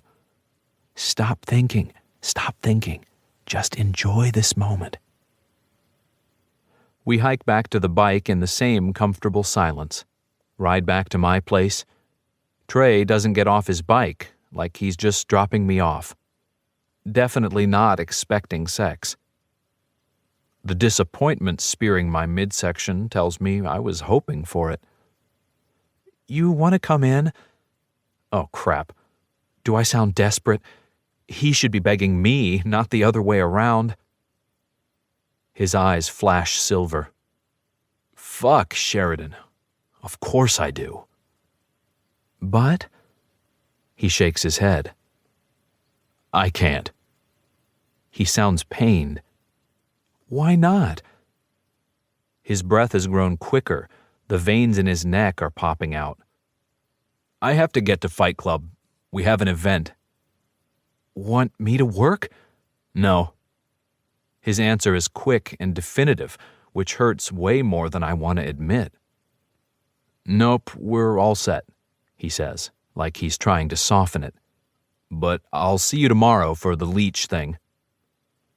Something tight coils in my gut. Right, sure. I turn and walk up the path to my casita without saying goodbye. Trey's up to something. He doesn't want me at the club tonight. Why? Is it a woman? Or something with the vampires? Whatever it is, I'm going to find out. I'll be darned if he can keep me out. Trey. Oh, holy hell. Was Sheridan actually inviting me into her place? For sex? Damn, the girl never stopped surprising me. It took every grain of willpower in me not to pick her up, carry her inside, and mark her as forever mine. Because that's what will happen if we ever get naked again together. But she's weak today. She's grieving. I may not have been strong enough to resist her offer as a teenager, but I'm sure as hell not going to take advantage now. Especially when I have no chance of keeping her as mine. Because I'm definitely not okay with a little recreational sex. There's no such thing for my wolf. He wants me to claim Sheridan, mark her, make her mine forever. Which means I need to keep a very healthy distance between us. Before I fuck everything up between us. Again. Chapter 8. 12 years ago. Sheridan. Trey growls when I pop the button of my jeans, then shimmy them down my hips. Young she-wolves are warned against fooling around with pubescent boys. They can easily lose control, but Trey's not a boy. He's all beautiful man, and other than the growl, he's showing major restraint, considering I just gave him the green light. He kisses my pussy over my panties, gently bites my inner thigh. He rubs his thumb over the satin, finding the place that makes me squirm. It's unbelievably intense. I've never been touched there by another person, and the urge to shove him away before I lose myself is almost as great as the searing pleasure his touch brings. Trey, I moan. Fuck yeah, baby. You can say my name like that anytime. He slips his thumb under my panties and strokes over my slit. My belly shudders in on a breath and I squirm. Trey wraps an arm around one of my thighs and dives between my legs. I'm totally unprepared for the shock of his tongue on my most sensitive bits. I squeal and jerk, but he holds me still, tortures me with quick flicks to what must be my clit. I should probably know where it is, but I don't, then flattens his tongue and licks into me. He traces my inner lips, penetrates my opening. I moan and sigh and writhe beneath him. Trey, the condoms. He lifts his head and chuckles. You in a hurry to get to the finish line, baby? My laugh is a release of nervous tension. Maybe. I have a lot of anticipation rolled into this. He screws one finger into me, and I jack off the table with a cry. The fit is tight and a little intense, but it also feels so right. He slides it in and out slowly, and I let my head tilt back. My eyes roll upward under my closed lids. I knew sex would feel good. I just didn't know it would feel this good. And we haven't even gotten to the main course yet. Trey adds a second finger and I whimper, not because it hurts, but because the intensity doubles. When he pumps now, I start to moan on each exhale. Trey drags my backpack over with his free hand and I grab it and fish out the box of condoms, then hand him one. He's still in no hurry, though. He ducks his head and sucks one nipple while he moves his fingers in and out of me. I snatch the condom out of his hand and rip it open. Please, Trey, I moan. He growls and takes the rubber, then shoves his jeans down enough to free his erection. For a lean, muscled guy, his cock seems out of proportion big. Not that I have anything to compare it to. He rolls on the condom and climbs over me. I spread my knees wide and reach for him. He claims my mouth with passion, kissing and sucking my lip, and oh, fates! He spears me with his erection, entering me with one swift stab. I cry out from the flash of pain, but once he's in, he doesn't move, except to stroke my hair back from my face and gaze into my eyes. You okay, baby? My entire body trembles. Heat cascades through me. I give a shaky nod. He smiles and rocks his hips, easing out just a bit before pushing back in. Yes. This time it feels right, satisfying, so good. Again, I urge. He repeats the action and my toes curl. I moan. He continues, gently rocking, filling me, stroking my insides with his thick length. I'm nearly out of my mind, but somehow he's still able to lower his head and worry one nipple with his tongue, his teeth. I dig my nails into his shoulders, hook my feet around his back to pull him in tighter, demanding, "Faster!" He curses and braces his torso above me, thrusting with more force. It's shockingly too much and so delicious. The head of his cock hits something inside me, my cervix, but I ignore the dull ache it causes and keep pulling Trey into me. "Sheridan," he rasps. His voice is gravelly and pained. His eyes shine silver, his wolf surging to the surface. I wonder if mine have changed too. The muscles in Trey's back and shoulders flex into hard rocks. The world spins around me. I close my eyes, throw my head back with pleasure. Trey shouts, pounding harder into me and then thrusting deep and staying. His muscular ass squeezes as he comes. Without fully understanding what's happening, my body knows the exact response. An orgasm explodes, my internal muscles clenching around his cock, milking more of his cum from him. For a few moments, I'm nowhere, just floating, spinning, enjoying the reverberations of pleasure as my breath gradually slows, my heart stops thundering. Trey strokes the hair back from my face, caresses my cheek.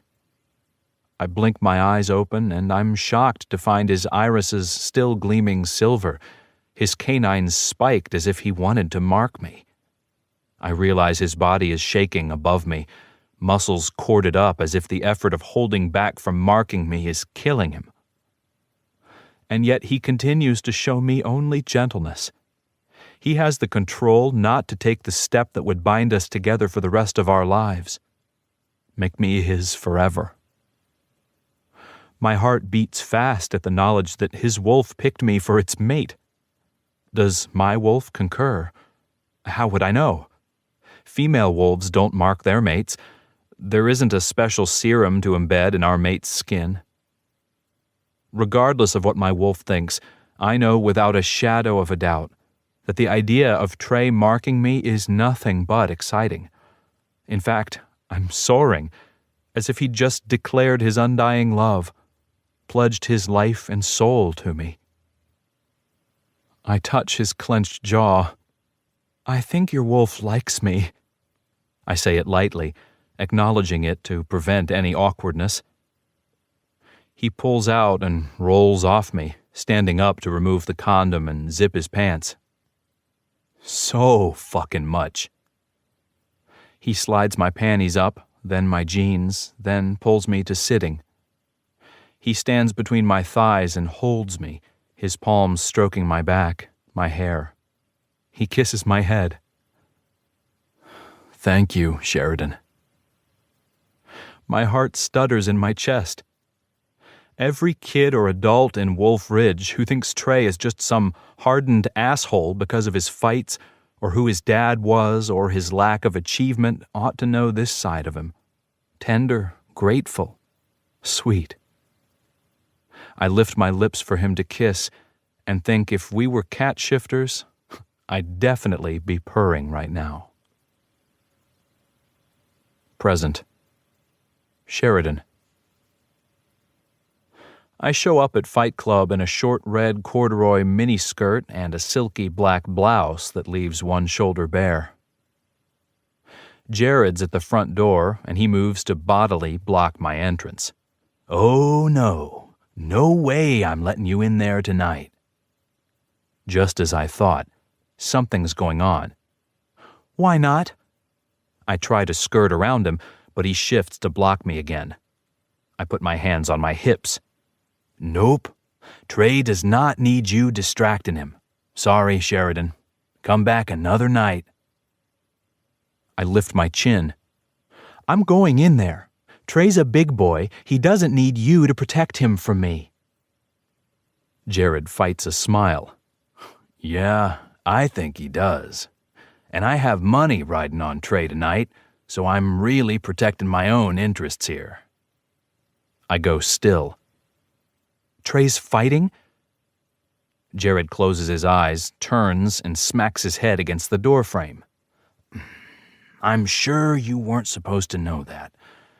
Now turn around and drive back home, Sheridan.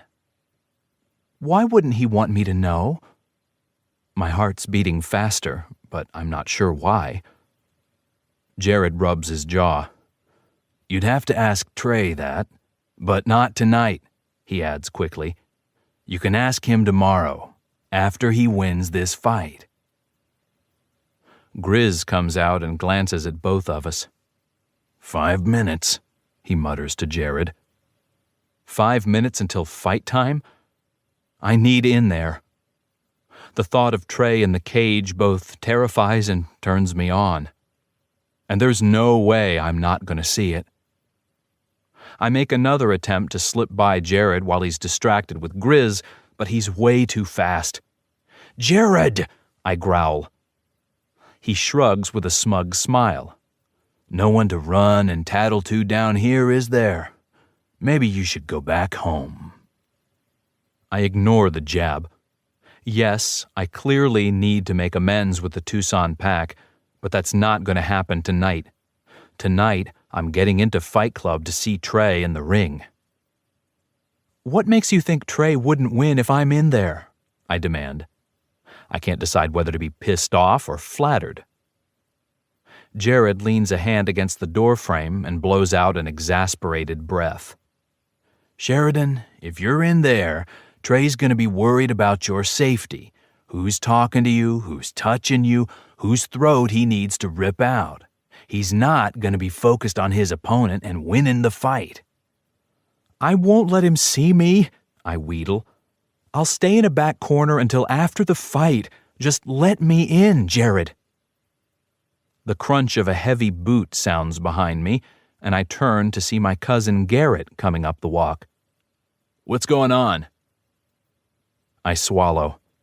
This is going from bad to worse. Jared tips his head at me. She wants in. I said no. I grind my teeth. Garrett's lips twitch. Sucks when you're not the one in charge for a change, doesn't it? My brain lights on an idea. I hook my hand around Garrett's huge arm.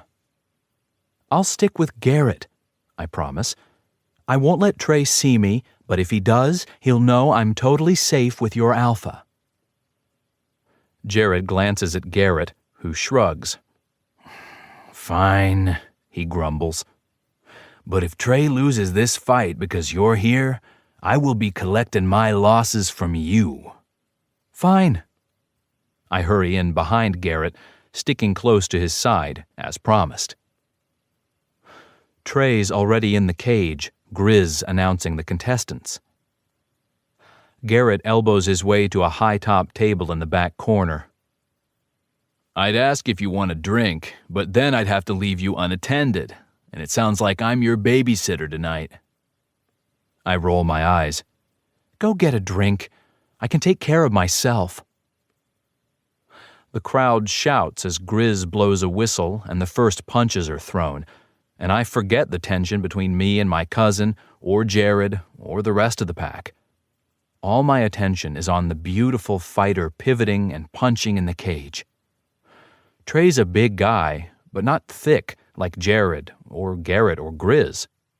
He's lean and sinewy, pure grace, pure focused energy. He moves quickly, his long arms delivering punches that flatten his opponent, a short, stocky cat shifter, if I'm not mistaken. Cage fighting is wild and rough. When the cat shifter leaps up, he appears close to shifting, eyes glinting green and his hair standing up on his nape. He throws himself at Trey, tackling him with a wrestling move.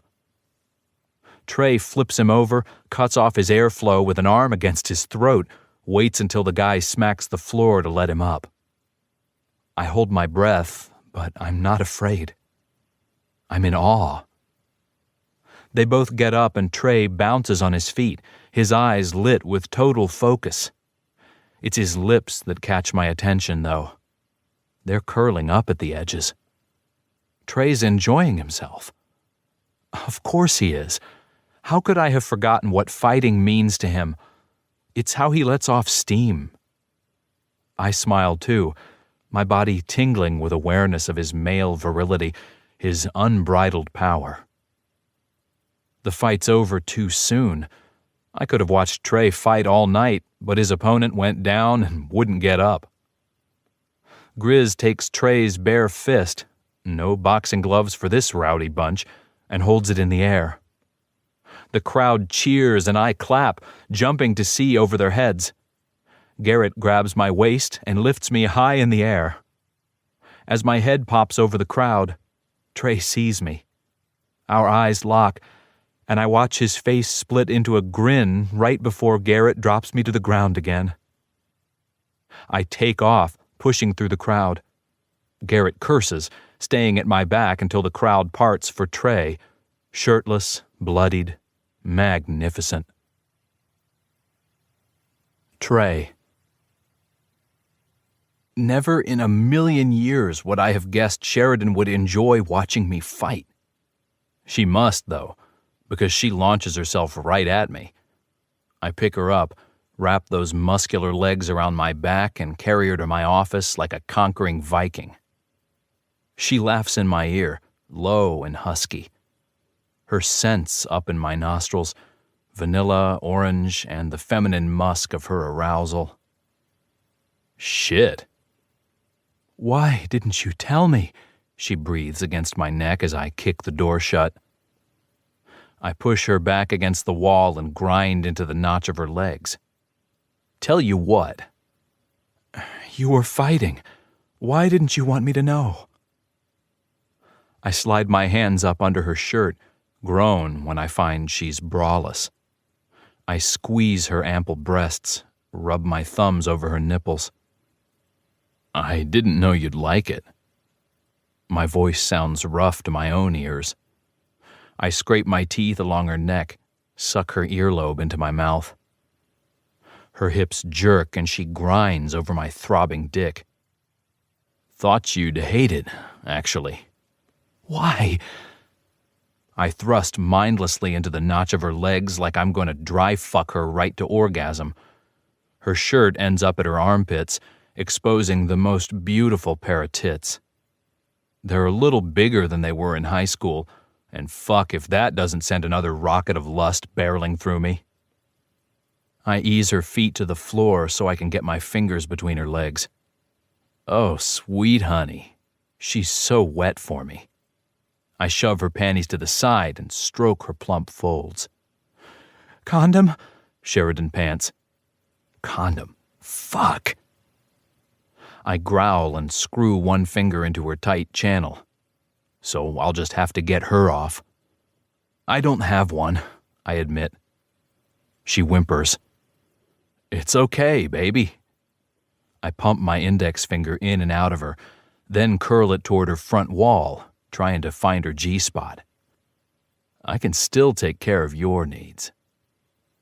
She clutches my shoulders, digs her nails into my bare skin.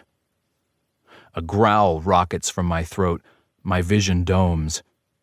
Somehow, I manage to drag in a breath and focus. I slide a second finger in her and mold my hand over her mons, grinding my palm down on her clit. Her muscles clench as I thrust my fingers in and out. I try for the G-spot again, and this time I find it, the place where the tissue stiffens up. I swallow her cry with my mouth, kissing her like my life depends on it, like the taste of her will heal me, give me new life. Maybe it will. Maybe it will be the death of me. Hard to say. All I know is right now, watching Sheridan come is the only drug I crave. I twist my lips over hers, claiming her mouth with a bruising intensity, all the while working my fingers, the heel of my hand. When I find her nipple and pinch, hard, she throws her head back and screams, I continue stroking my fingers in and out of her, pressing on her clit until her muscles stop squeezing. She falls forward against me, panting. "Trey." I thread my fingers up the back of her hair and breathe in Sheridan. My fingers are still curled inside her like they belong there permanently. I slowly ease out and bring them to my mouth, sucking her essence off my fingers one by one, all the while holding her gaze. "You don't have a condom?" Her voice is scratchy from screaming, and there's a dazed quality to her gaze that makes my wolf preen. I did that to her. But apparently it wasn't enough. "No, baby. Want me to go beg one off Jared?" She flushes and shakes her head. "Fates, no." She shoots a thoughtful gaze at me, seeing far too much. "Why don't you have one, Trey?" I go still. I want to tell her, but my wounds are still too raw. My intentions for her too deep. "Aren't you the big player?" I stumble back like she punched me. Regret instantly seeps over her expression. I just shake my head. She steps forward. "No? Let's not do this, Sheridan." Pain flits over her face. "Right. Let's not." She pulls her blouse back down over her breasts, straightens her skirt. "Well, thanks. It was nice to see you fight. And, this," she flushes and makes a flitting gesture to the room, "was, I press my lips back over hers.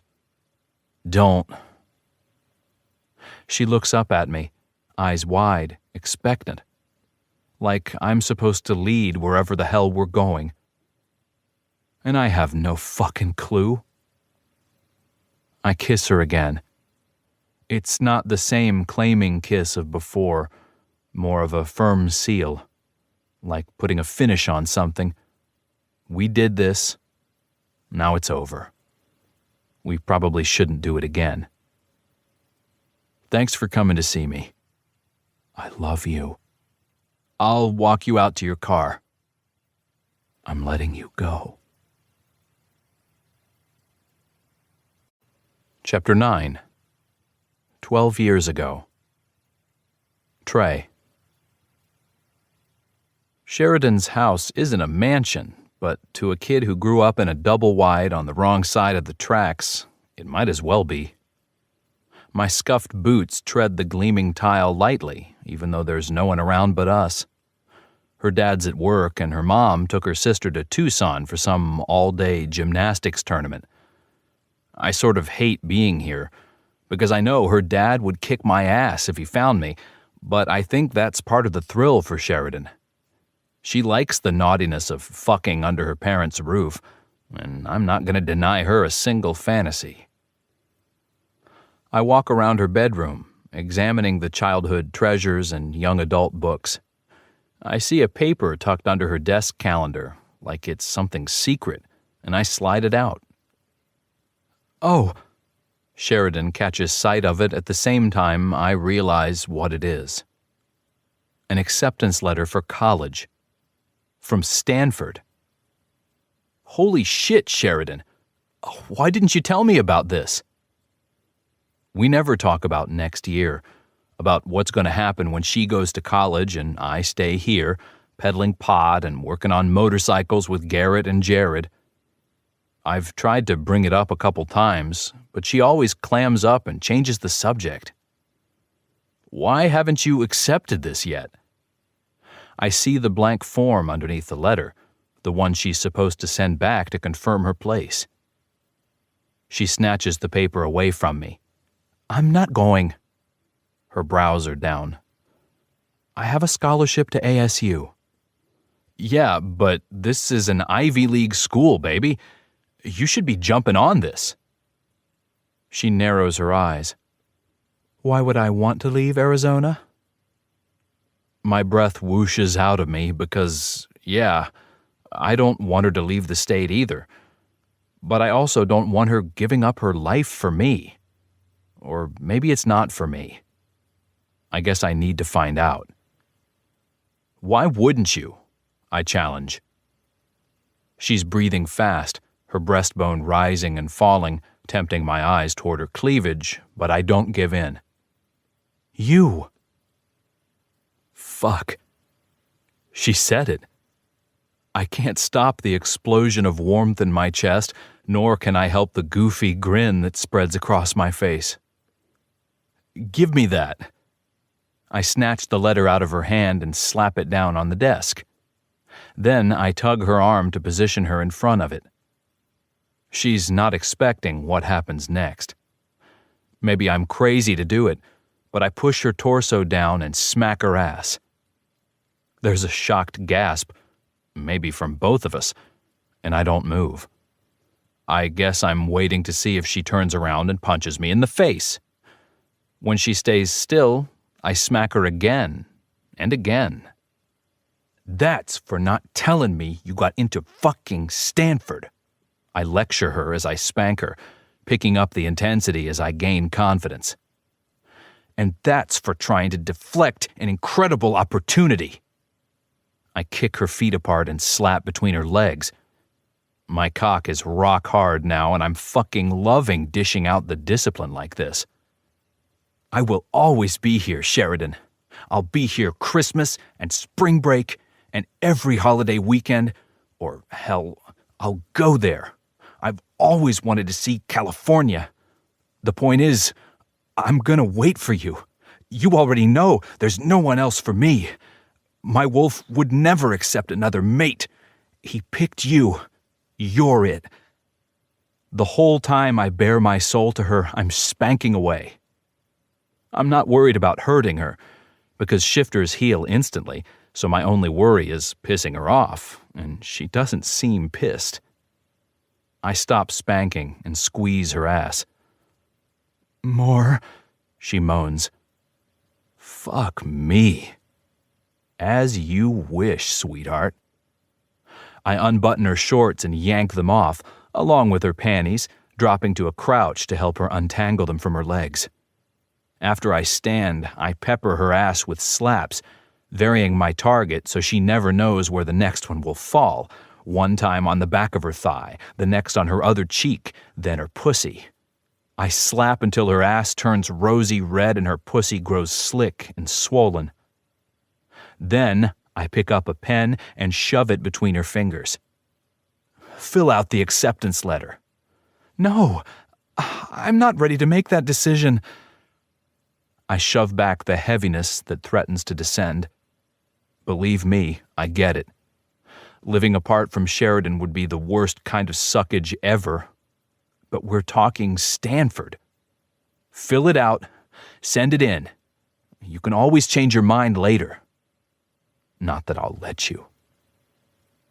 She gives an exaggerated sigh, still refusing to hold the pen I was pressing her fingers around. I glance around the desk and snatch up a ruler from her pen jar. Fill it out, baby, or you're going to get paddled. She laughs in my face. Please, that won't do much. She's right. It was a thin little piece of wood. If I used it hard enough, it would probably break. Still, I take her words as a challenge and apply the ruler thoroughly, first to one cheek, then the other. She squeals and shifts on her feet. I think it works. The ruler leaves cute red stripes. Too bad they'll heal so fast. I rather like the idea of leaving marks on her. Something to remember me by. Fill it out. She laughs. Okay, I'm filling it out. I rub her reddened ass, squeezing roughly. My dick is so hard it's going to break off, and I already know this scene is going to be in my spank bank for years to come. I pull a condom out of my pocket and rip it open while Sheridan checks the box and signs her name. I pop her on the ass again twice, once on each cheek. Put it in the envelope. She giggles and does as she's told.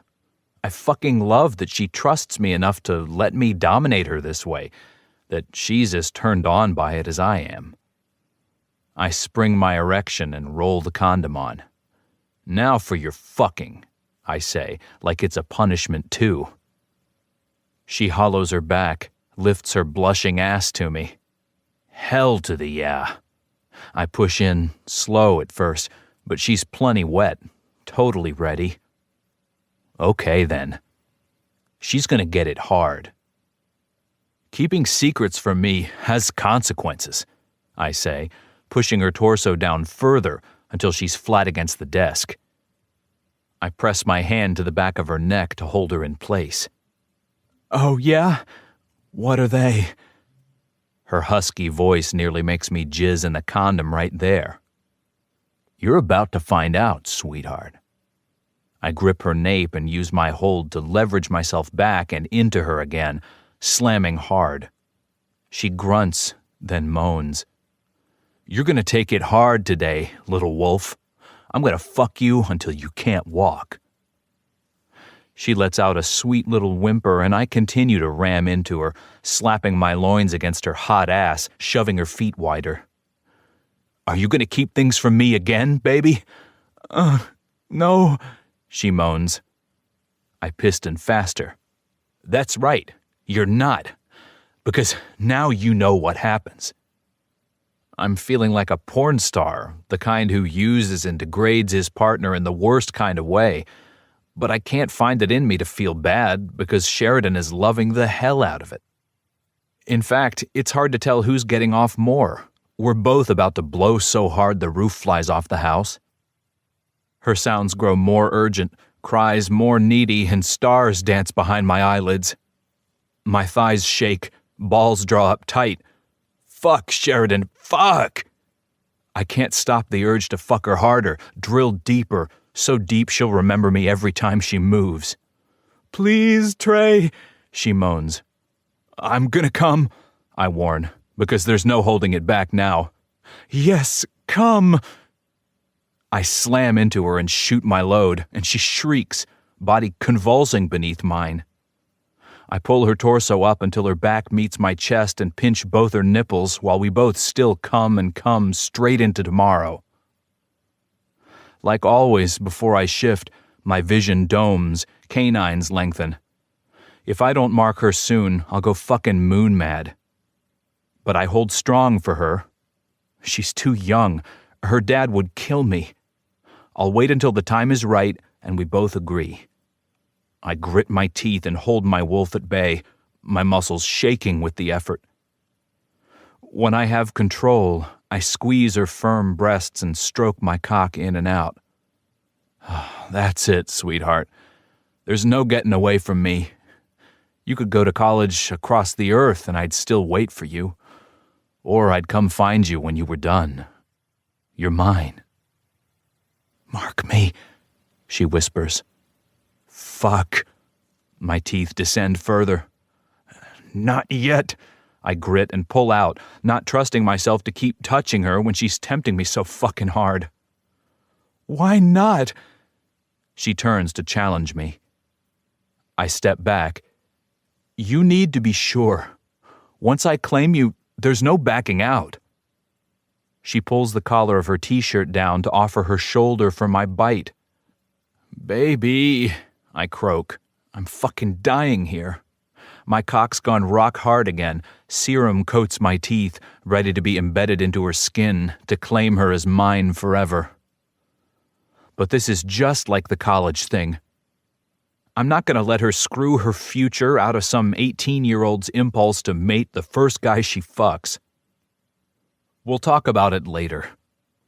I turn away from her, as if removing the sight of her beautiful face will somehow tamp down the wolf's raging desire.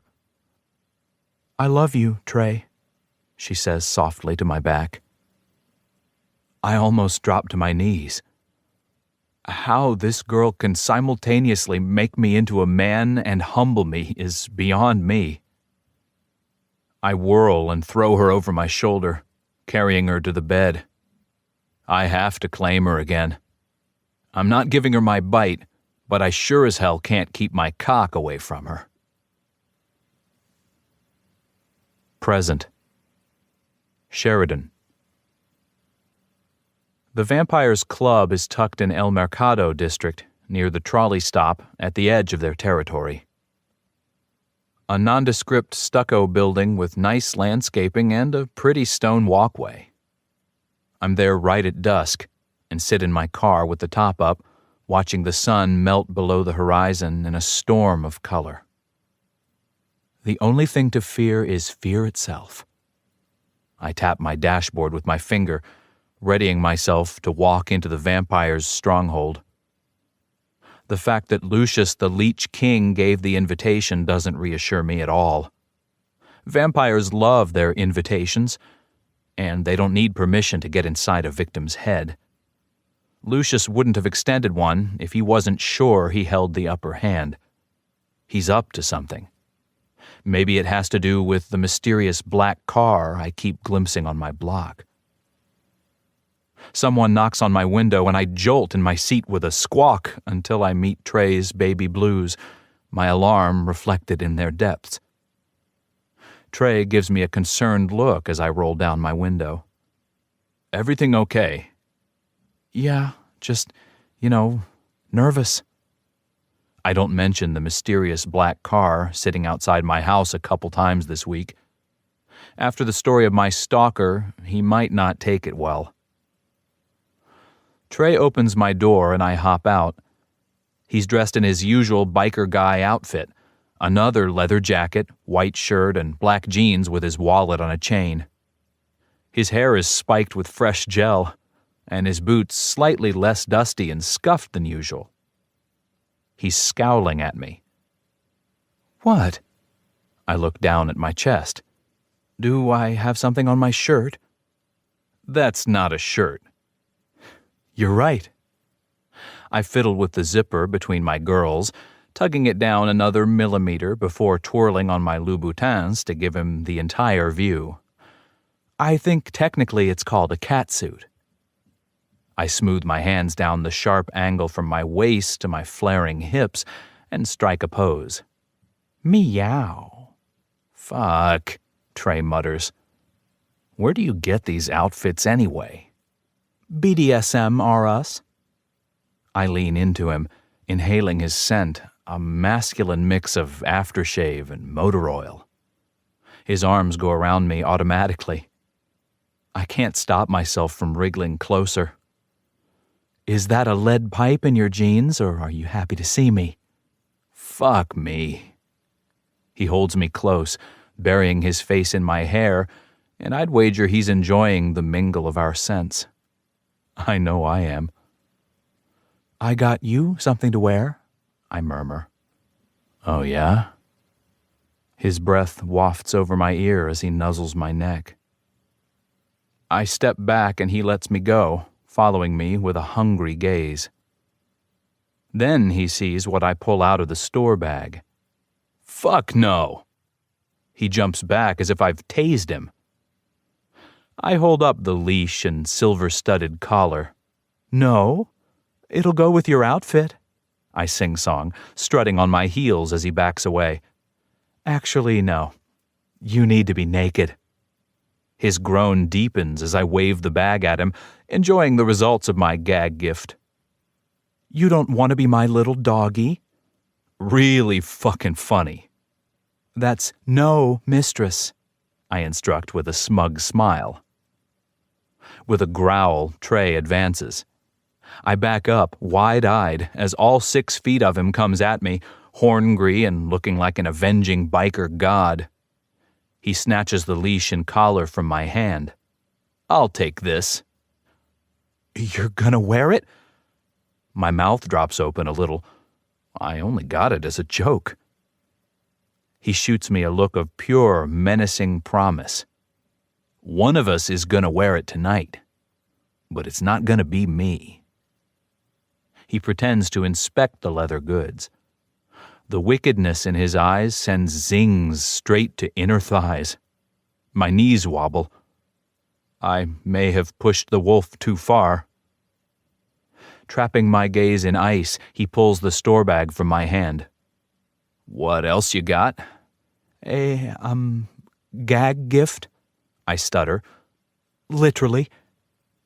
He holds up the red ball gag. Nice.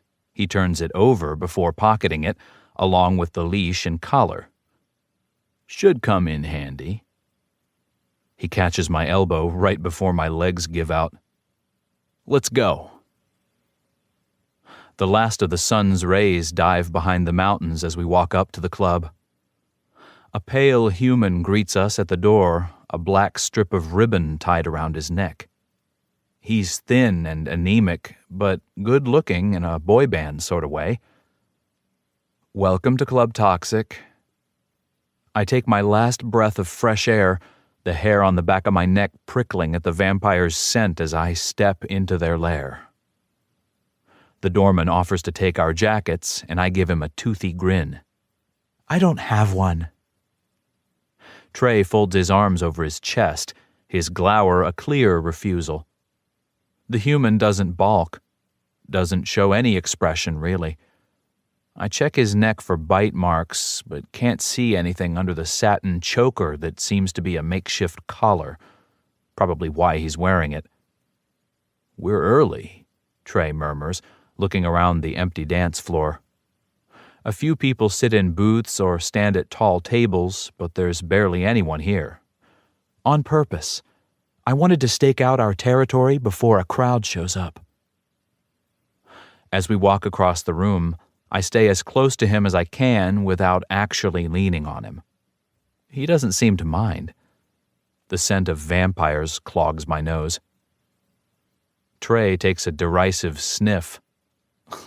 Smells like a dish drain. I almost laugh at that. The empty, earthy scent reminds me of a drain pipe or a root cellar or a tomb. The bartender, another human with a blank face and satin choker, pours us drinks without commenting on how early we are. Can you let Frangelico know we're here? I ask our guide. The pasty human blinks at us, but nods and disappears into the back. Did you see any fang marks on him? I ask Trey in a whisper. No, but he could be a junkie. He smells wrong. Trey picks up his drink but doesn't taste it. His gaze sweeps the room like a guard on the lookout. So this is a vampire club. Kind of boring. We're hours early. You think Frangelico will meet with us? Maybe. Or send one of his lieutenants, Julius Caesar or whatever. Oh, yeah. Trey shakes his head. A group of people enter the club, and he straightens. We both fall silent, scanning each figure. They're all thin and beautiful and plastic-looking, but none of them are vampires. We stand in the corner for over an hour, pretending to nurse our drinks without actually touching them, and watch the place fill. At some point, a DJ shows up and starts blasting the latest popular dance tunes. The floor swells with bodies bumping and grinding.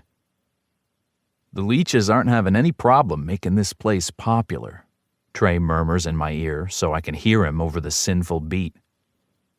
I wonder if any of them sense their prey, I muse, my eyes following one particularly beautiful redhead. She's freckled and curvy, with a sweetness I haven't seen in any of the jaded crowd. A dark-clad form slips out from the shadows, taking her hand and bowing over it. From my vantage point, I can't see the man's face, but the redhead looks up at him with an expression of awe tinged with lust. The tall man tucks her hand under his arm and guides her back towards the door, only to detour and disappear behind the coat check area. Trey, I nudge him.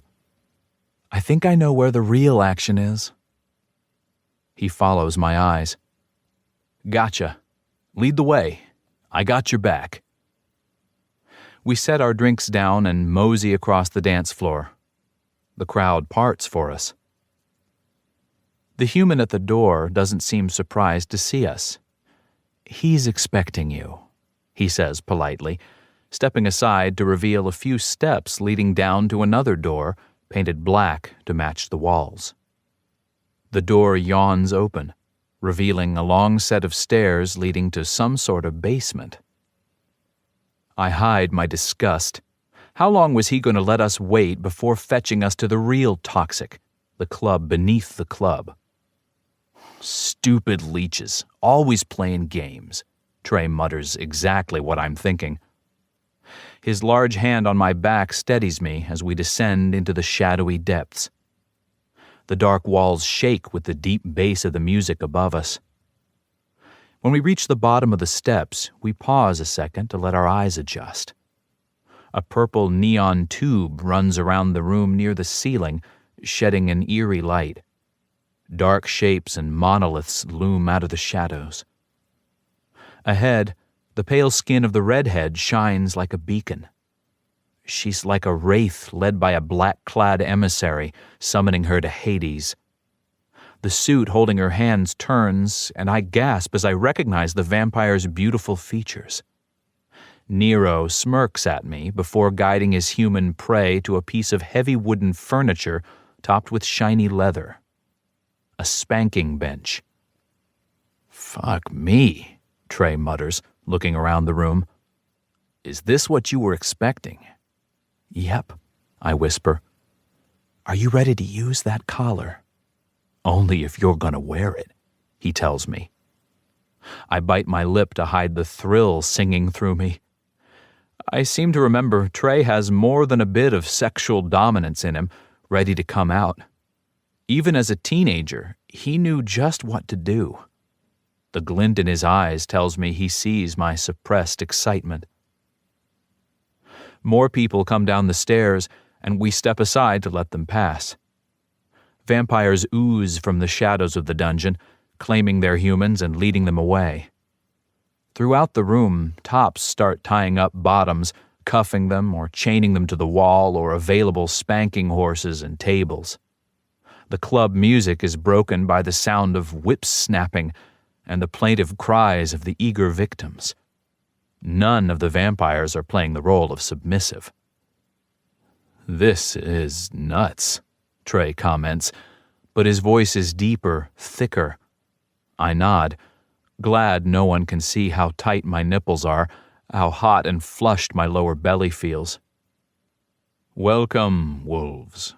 A smooth voice behind us has us whirling and lips curled back in a half snarl. Lucius the Leech King stands in a spotlit corner, posing in front of a giant portrait of himself. He looks like freaking Dorian Gray, wearing the same sinful smile and red velvet robe as his painted image. "Hello," I say before Trey can growl or bark or insult our host. "Thank you for inviting us in." "You are always welcome here, my dear," he purrs, like the lecherous villain in a bad movie. The only thing he's missing is a pipe and Playboy twins. The Vampire King glides forward, and I have to force myself not to step back. At my side, Trey growls.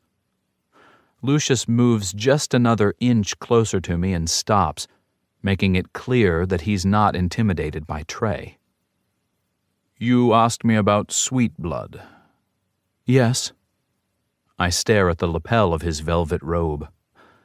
"It is not a drug, although we vampires find it intoxicating. Look there." We follow his pointing to the wall, where a vampire in black slacks and shirt sleeves, his sleeves rolled up to present taut forearms, flogs a wilting woman. The leather strands snap and fall, followed by moans. She doesn't sound like she's in pain. "There is a certain type of person who enjoys pain, yes?" The vampire's voice echoes right in my ear, sounding like he's standing much closer than he is. "The body has ways of rewarding such stoicism." "Endorphins," I agree. My thoughts feel sluggish. Older vampires can control with just their voice. My hand fumbles at my side, finding Trey's. I squeeze his fingers tight. He squeezes me back, and my mind clears. "Yes, For such a reward, some people crave the pain. You call them masochists." Lucius nods at the woman at the wall. Her vampire top has switched out the flogger for a longer, evil-looking whip. I can smell her arousal from here. "We call them sweet bloods." His voice drops to a haunted whisper. "The pain makes the blood sweeter." After a snap of the single tail, the woman droops in her bonds. The vampire glides to her side and runs a hand down the fresh red marks on her side. The submissive shudders, and the vampire steps close, murmuring softly. He unhooks the cuffs and supports her sagging body. With one arm, he holds her up as the other brushes the hair back from her face and neck and draws her close. The light glints off his fangs. I gasp and turn towards Trey, breathing hard. "Sheridan." Trey's voice is a blast of fresh air, sweet and bracing. His arms slide around me, holding me up like the vampire held his victim. "You all right?" I nod, tipping my head back so he can see my expression. His worried look clears. "You like it?" I nod, and he touches my face in wonder. Lucius's laugh echoes around us. "I will leave you to explore my little club. Enjoy." I don't turn to watch him leave, but I know the moment he's gone. The vampire victim couple has also disappeared, maybe into one of the curtained alcoves that line the room. Trey still holds me close. "If this is too much, we can go." His chest rumbles under my ear. "I'm all right." I give him another squeeze. He's so warm and strong, a living rock.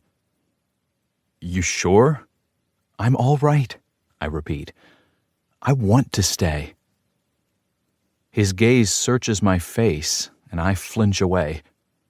I don't want him to see this side of me, raw and vulnerable. I push away from him, but he keeps his arms locked around me. "You can go if you want to," I mutter, and his gaze turns cold. "I'm staying." "You sure?" I mimic his question from a moment before. I'm mocking him because I don't want him looking too closely. I don't want him to see how much all this stuff turns me on. The expression on his face tells me he already knows. "Trey, let go of me," I whisper. "You sure?" He's not mocking me. His thumb brushes over my knuckles, and I realize I'm hanging on to him tight. Oops. When I step away from Trey, I find Nero standing close, too close to me. "Hello, little wolf," he says, and I stiffen. Trey's arm slides around my waist, but I step away from him before he can pull me back into his chest. It's time I face the vampires on my own 2 feet. What doesn't kill me?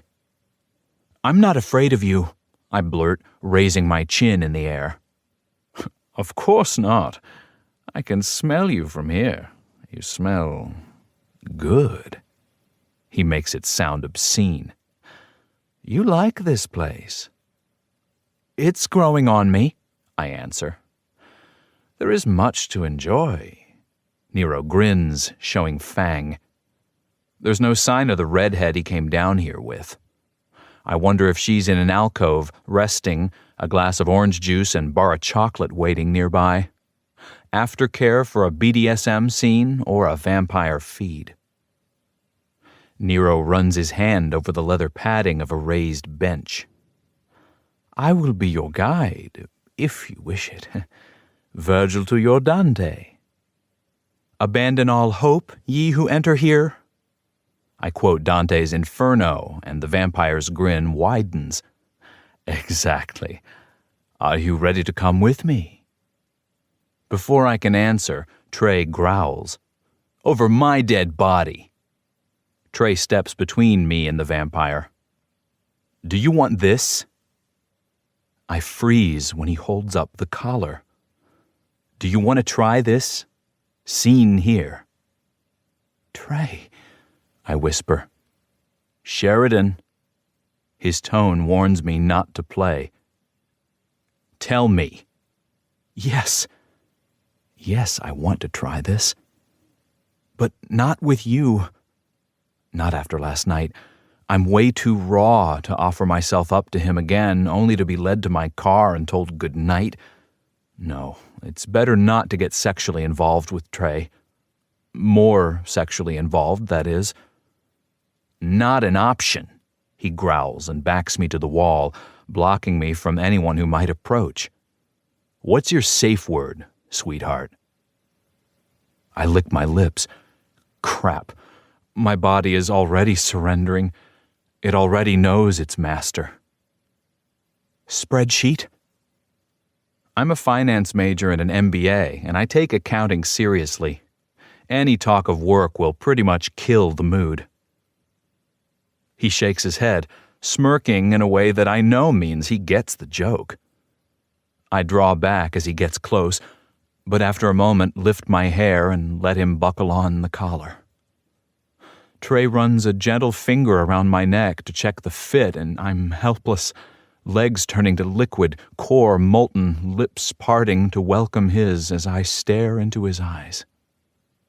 "Perfect," he murmurs, and dips his head close enough to whisper in my ear. "You didn't buy this collar for me, did you?" Swallowing, I shake my head.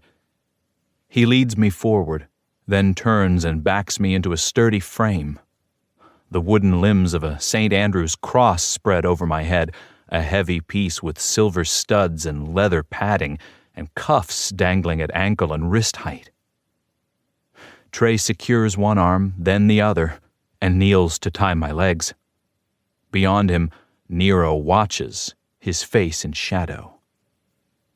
When Trey rises, my stomach flip-flops at the aura of command enveloping him, like he flipped a switch, and instead of moon-brained biker dude, I have Trey the Dominant ready to rock my world.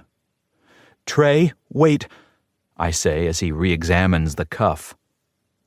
He pinches my fingertips, checking my circulation. "You feel okay?" "Yes." I squirm. I have dreams of being tied up like this, but I don't want Trey doing it. I mean, I've fantasized about him doing it, but now that's happening, I want it to stop. Don't I? "Wait a second," I beg as he checks my other hand. "Let's stop and talk about this." Trey hesitates, frowning. "You want to stop? Give me your safe word." The word spreadsheet rests on the tip of my tongue. I just have to say it, and I'll be free. I can leave Trey and the club behind, go home, and get myself off to the memory of this for the rest of my life. That's what I want to do, right? After a long silence, Trey murmurs, "Yeah, I thought so. Say your safe word and this stops. Otherwise, we're doing this. You want this. I know you do." "Let me go," I hiss. He shakes his head slowly. "No way, sweetheart. Not when I have you right where I want you." Trey. I don't have my own implements. I notice the other doms are carrying duffel bags with equipment, so I make do. I pull my leather belt from the loops and wind the buckle end around my fist. Sheridan stares with wide eyes, half nervous, half thrilled. My wolf is actually calmer than I would expect. It's like he senses the danger here, knows I need to keep my head. Thank fuck, because her scent is driving me wild. Sheridan looks sexy as hell in her skin-tight leather outfit, and as much as I'd love to watch her skin turn pink under my leather belt, there's no way I'm going to let any asshole here see her naked. I sort of like the idea of her having the layer of protection anyway. I would die if I actually hurt her. I wind the belt until less than a foot remains and then step in front of her. Her glorious tits rise and fall as she pants, irises changed from green to amber. "Beautiful wolf," I murmur and slap the belt across the front of her thigh. She jerks, but smiles. "Again." I run my thumb over her lower lip. She nips at it. "Cute, sweetheart, but you're not in charge. I'm the one giving the orders tonight." Her eyes dilate and she tosses her beautiful head. I stand back to survey her with an exaggeratedly thoughtful expression, then smack the belt right up between her legs. She squeals, her body going rigid against the cross, then sagging. Her belly trembles on her exhale. I slap her inner thigh several times, then move to the other side. The little sounds she makes nearly kill me. I'm getting dizzy and drugged myself, which isn't good. Keep your head. Stay cool. I want to tear open that sexy catsuit and fuck her right against the cross. And you'd better fucking believe I bought condoms today. I lunge into her, squeezing her breasts roughly as I claim her mouth. She moans against my lips, nipping and licking like she's frantic for more. I back up, depriving her of the satisfaction she craves. Another slap between the legs. The sound of the leather smacking leather is delicious. I whip her pussy again and again. "Harder," she moans. She appears completely drugged. I can see how a woman in this state might taste different to a bloodsucker. She's definitely high. But I swear to the fates, if any of them come near this wolf, I will kill them all and start the war to end all wars. Out of the corner of my eye, I see Nero hanging around, watching the scene. I bare my teeth and growl, warning him back, but he merely throws back his head and laughs. "Trey," Sheridan mules. Need drips in her voice. "Not yet, baby. I'm not done whipping your front side yet. And when I finish, I have to turn you around and warm your ass. You're lucky you're wearing that catsuit, and I'm too fucking possessive to let anyone see you without its protection." She licks her lips, her glassy gaze tracking my face. "And then?" I give her a toothy grin. "Then I'll think about letting you come." She growls and fights the restraints, some of her submission ebbing. I laugh and slap up each of her inner thighs again. I smack her pussy. "You want more of my belt here, little wolf?" She rolls her head from side to side, chest heaving. "Yes! Fuck, Trey!" My eyes bug out of my head. "Holy shit, you said it!" She leans forward, straining at the bonds. "I said it, now you do it." I laugh in total wonder, reward her with a hard, demanding kiss. I cup her mons with my free hand, apply firm pressure in undulations. Her breaths grow even shorter, quicker. "Please, Trey." And to think, all you needed was a little sexual stimulation. She tries to nip my lips. "Stop teasing. I need it." I arch a brow. "Need what, beautiful?" "This. More. You," she moans. "I need it all. Please, Trey." I reach up and release her wrists, then her ankles. I turn her on the cross and press her face first against the padded front. I replace the restraints and she waggles her hips, like she's trying to get relief by rubbing against the cross. It's damn near the hottest thing I've ever seen. "Naughty girl," I scold and whip her across the ass. I can tell she loves it because she hollows her back and sticks her butt out for more. I let out a little more slack in the belt and whip her again and again, concentrating on the lower half of her ass, then working down each individual thigh. Her moans grow louder and faster, like she's going to come just from being whipped. My cock surges against my jeans. My vision starts to dome and my teeth lengthen, ready to mark her. Fuck, I may not get through this. I glance over at the leech in the shadows again to regain my head. It helps. I draw a slow inhale in through my nostrils and keep steadily whipping Sheridan's ass. When her cries reach a desperate pitch, I whip between her legs. She chokes on a breath. I whip again. A keening mule. Another thwap against her clit. She shrieks and her muscles seize up, a glorious shuddering running through her luscious form. That's it, baby. I drop the belt and slap with my hand, only because I need to get close to her, need to feel those muscles squeezing as she comes from her pussy whipping. I slap and slap, light, quick smacks until she tumbles down the other side of her release and goes limp, sagging into her bonds. The moment I see it, I work her free of the bonds and wrap my leather jacket around her shoulders. That's it, baby. You were so beautiful. I swing her up into my arms, ignoring the hungry stares of the leeches around us. I don't give a shit about pack-vampire relations or our mission to spy right now. I just need to get Sheridan out of there. Take her home and put her to bed. Naked. With me on top. Sheridan. I'm drunk on endorphins for the entire ride home. I hardly noticed that Trey's put me in the passenger side of my car and took my keys to drive. When we get out, I throw my head back, like I'm in wolf form and I'm going to howl at the moon. The moon bathes me in her beauty. She's full and lush, her feminine power amplifying mine. Trey's eyes glint silver too, and I suddenly can't believe he's never marked me. Our wolves were made for each other. How could we have denied it all these years?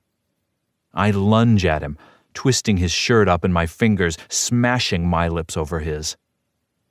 He stumbles back, a surprised chuckle puffing between us, then yanks me up to straddle his waist. I bite his neck, lick his ear, rub my breasts against his chest. Somehow he gets us inside, and then we tear at each other's clothes. I shred his shirt. He yanks my catsuit off me. His jeans and boxer briefs come off. My skin is still warm and tingly from the whipping he gave me back at Toxic, the pulse between my legs insistent. He advances, tall, naked, potent. Tattoos curl around his forearms, over his shoulders, and across his chest. His cock stands out, huge and erect. I reach for his cock. It's been a long time since I've had sex, 12 years to be exact, but my body remembers.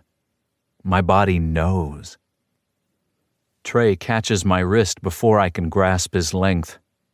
With his other hand, he fists my hair and tugs my head back. "Careful, baby," he rumbles, bringing his lips to my jaw. "You get me too excited, and it will all be over before we start." I give a shaky laugh. Trey shifts to hold me around the waist, and he walks with me to the bed, tumbles me down with him on top. I can't wait. I don't want to go slow. I pull him to me, over me, my nails sinking into his back. His cock prods my entrance, and I rock my hips, trying to help him in. "Wait, hang on," Trey chokes. He backs off me and retrieves a condom from the pocket of his jeans. I pinch my nipples and toss my legs around on the bed while I wait, which pulls a distinctly animal-like snarl from his lips. He rips the foil open with his teeth. Will he mark me? I can't even think it, and yet goosebumps race over my skin as I watch his canines lengthen, the silver glow of his wolf eyes. On some level, I know this is it. He won't hold back. I've tried his self-control too many times. He sheathes his cock and I climb up on my knees to meet him, but he pushes me back. He holds his thumb over my neck, not choking me, but holding me down, showing me who's in charge. My knees spread wide and I take him into the cradle of my legs. He rubs the head of his cock over my slit and I arch up, sucking in a shaky breath.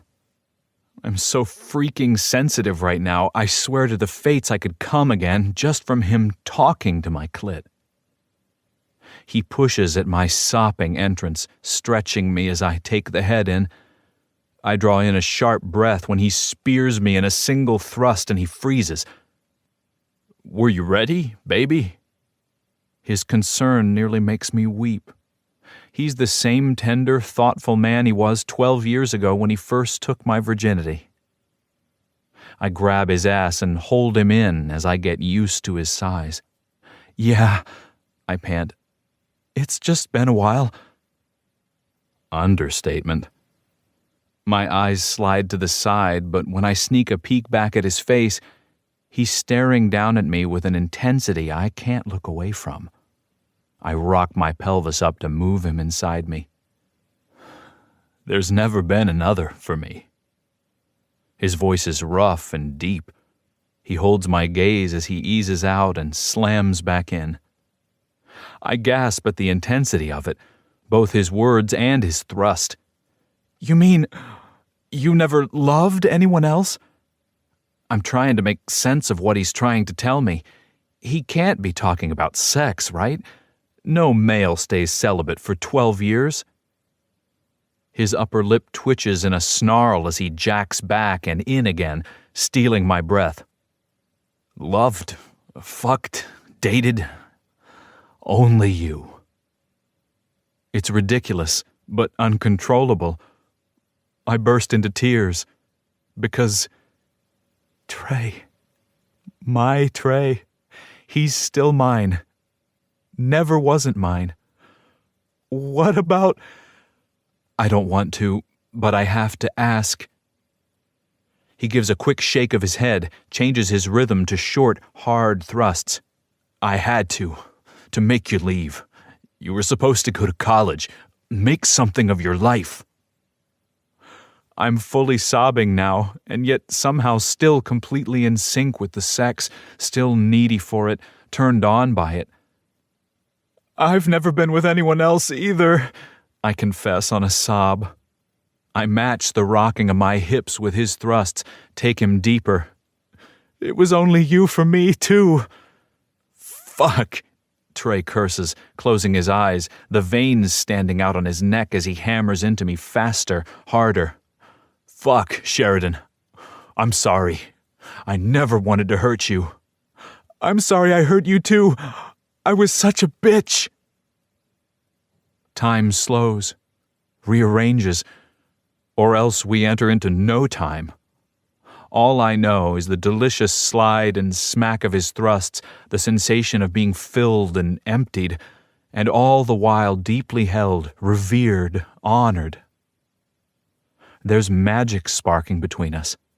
Our wolves are meeting on the same level as our human selves, perfectly matched, perfectly in tune. And then he roars, bucking so hard my butt bounces off the bed with each rebound, ramming the bed into the wall. There's a snarl and a sharp, satisfying pain.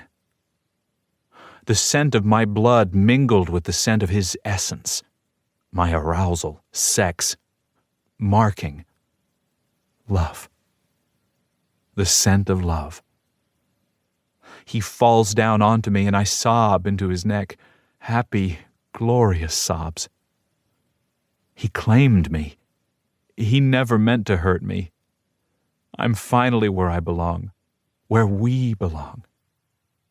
Together. Chapter 10. Present. Sheridan. I've never woken up with a man before. It's delicious. Trey's warm limbs are curled around me. His scent fills my nostrils. I turn into his embrace and nuzzle his neck. Then I remember that he marked me and touch my own. The wounds have already closed. I run my finger over the raised areas. Trey tangles his fingers over mine and traces the marks with his thumb. Tell me it wasn't a mistake. Worry glints in his gaze. He always was a thinker. An overthinker when it came to me. He let me hate him just to make sure I'd go to Stanford. Sweet, infuriating male. But my mouth goes dry when I really think, about what this means. My parents will flip. One of us will have to move. We barely have a relationship to stand on. Yeah, maybe he jumped the gun. If by jumping the gun I mean holding off for 12 years. Not a mistake, I say, though, because I can't believe it was. I won't. There's no way the two of us would each wait 12 years for someone who hated us if it wasn't meant to be. He leans his forehead against mine. It doesn't change things. I wore your mark already. On my heart. Trey relaxes. I wore yours too. He taps his chest. We're quiet a moment, his hand smoothing over my bare skin, up my hip and back down again. I can't believe the outfit you wore last night, he says out of nowhere. Or shit, the one you wore at the fight. Oh yeah? I prop myself up. You like my little costumes? Are they that, though? Costumes? His eyes pierce mine. I blink. Well, yeah. I mean, it's not like that's what I wear to work. He just stares at me, and I swallow. Of course Trey sees too much. Right through my lies, straight into my soul. After a long silence, I swallow. All those outfits are just for fun. They're not the real me. Aren't they? No. I frown, looking away, and he lays a hand on my cheek, guiding me back to face him. They're just for fun, I whisper. He presses his lips together, blows out a breath, and then it's his turn to look away. Right at my closet, as if he has X-ray vision and can pick out all the freaky costumes I'm hiding in there.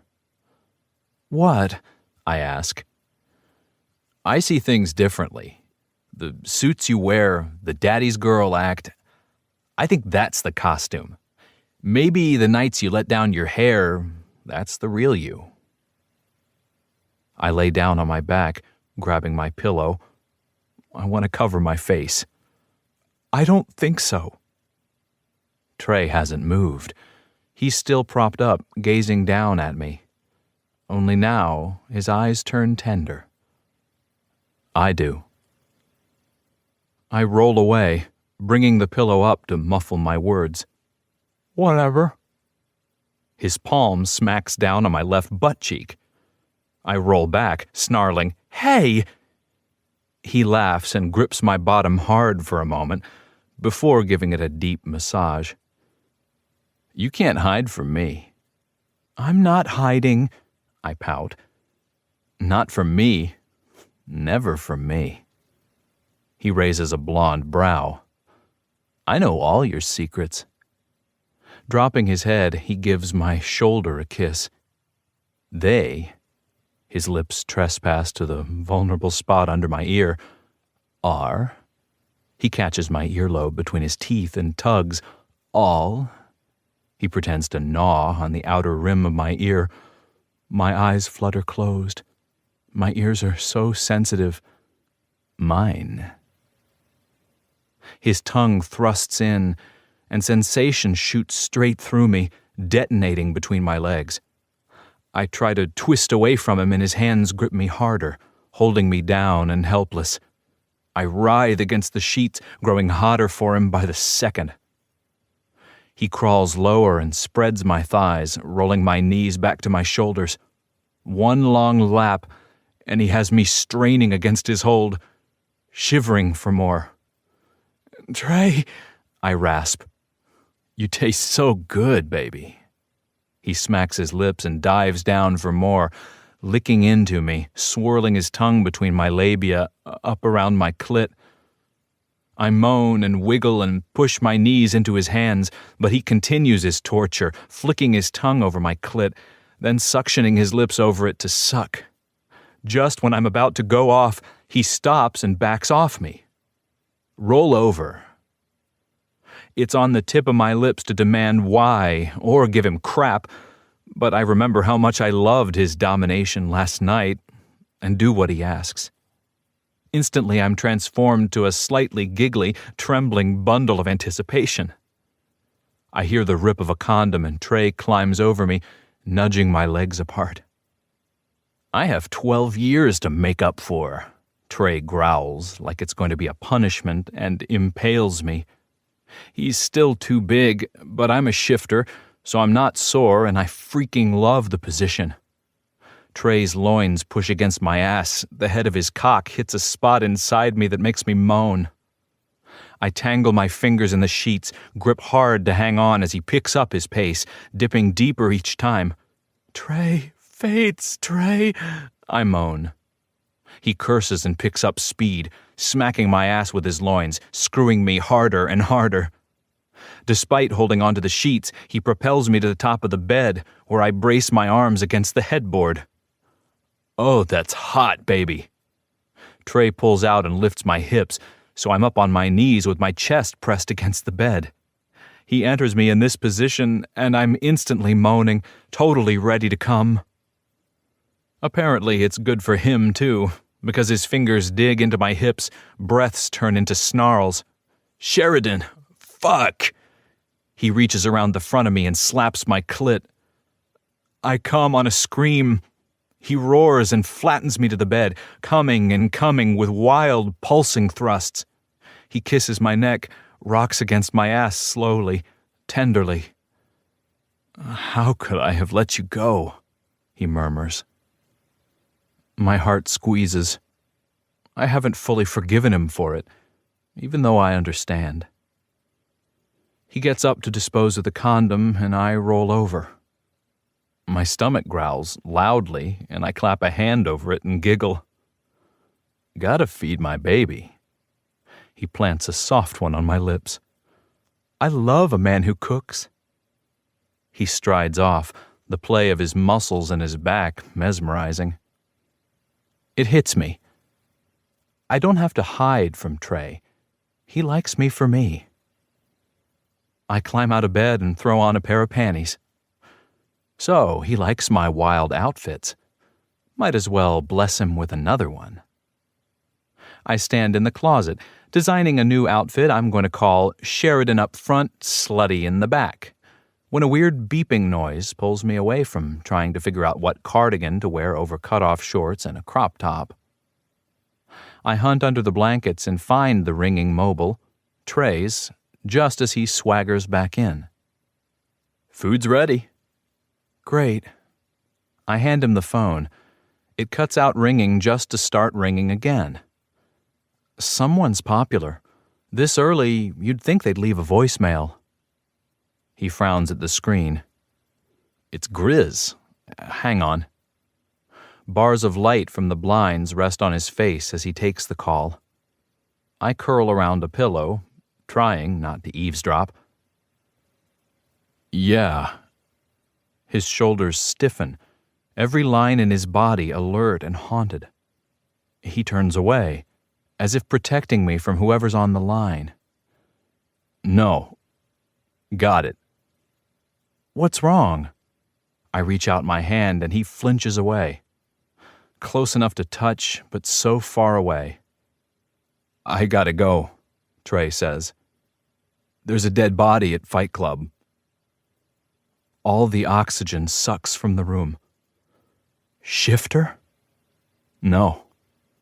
Trey's blue eyes are bleak. Human. When we pull up to the club, Grizz is standing guard, his scarred face still as stone. He's a life-sized gargoyle until we approach and he moves to intercept us. Boss. Where's the body? Trey asks grimly.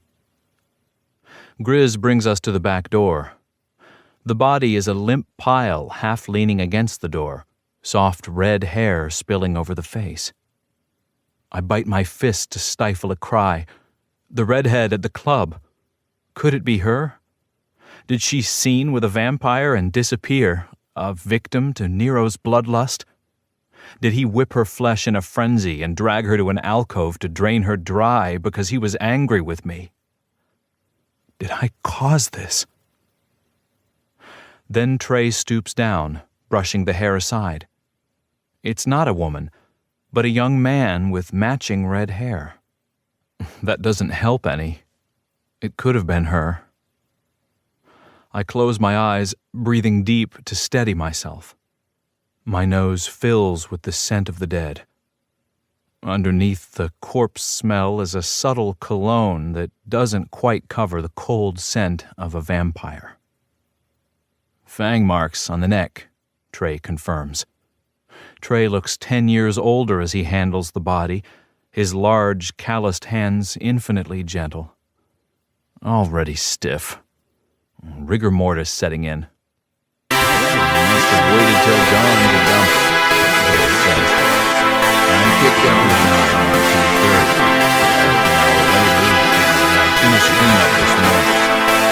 So the monitor, they know I rise early, but after 4 a.m., even after that. They have 2, maybe 3 hours.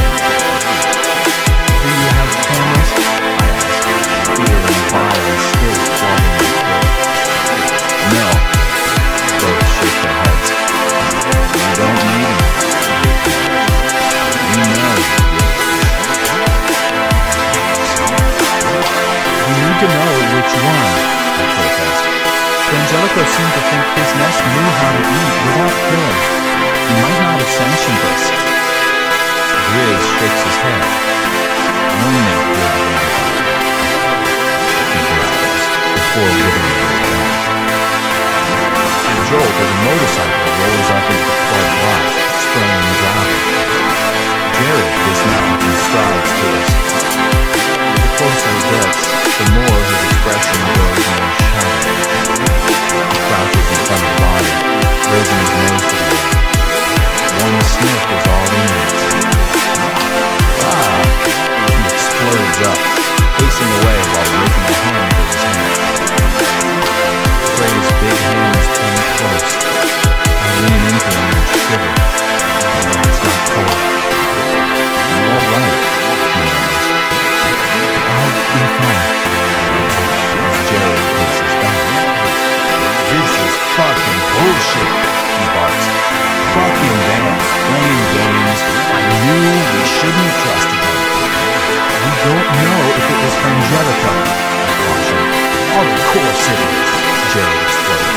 He reeled us in to agree to a treaty. Pulls this shit to prove how all-powerful he is. I want to argue that it could be a rogue vampire acting against Frangelico, but right my lip. Now isn't time. A growl rumbles in Trey's chest, and I spray a hand over his heart, facing Jared. Doesn't matter who did it. We need to act. Cops will ask questions if they find the body. We've gotta move it, Jared says. I can do it, Grizz says. I have my truck. I'll help. Trey squeezes me before breaking away. Wait, you hear that? We all pop our ears.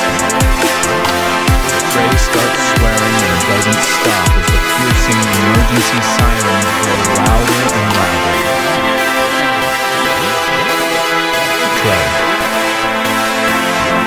I stand in the middle of a Fight Club lot, my hands loose and open at my sides. Best not to make fists and look angry with this many cops around. Staying relaxed is a real effort. Behind me, the officers questioned Grizz and Jared. They already interviewed Sheridan and me. I called Garrett to get his mate, Amber, a lawyer, down here in case they find a reason to haul us away. Of all of us, they're the most suspicious of Grizz, shooting him dark looks and muttering. The bear is the most likely suspect. He's from out of state, found the body, and has priors. Someone fucking set us up. The tip was phoned in at 8:02, right when Sheridan and I got here. No time to move the body.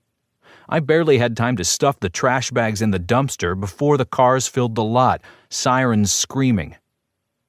We didn't have time to move or run or even think up a story.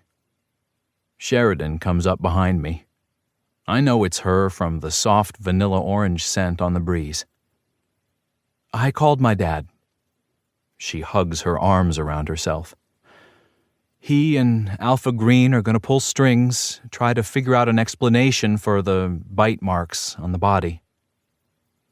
I give a short nod. I hate asking for favors, but the Phoenix Pack has more clout with human officials than I'll ever have. We should also let Frangelico know. I rub the back of my neck.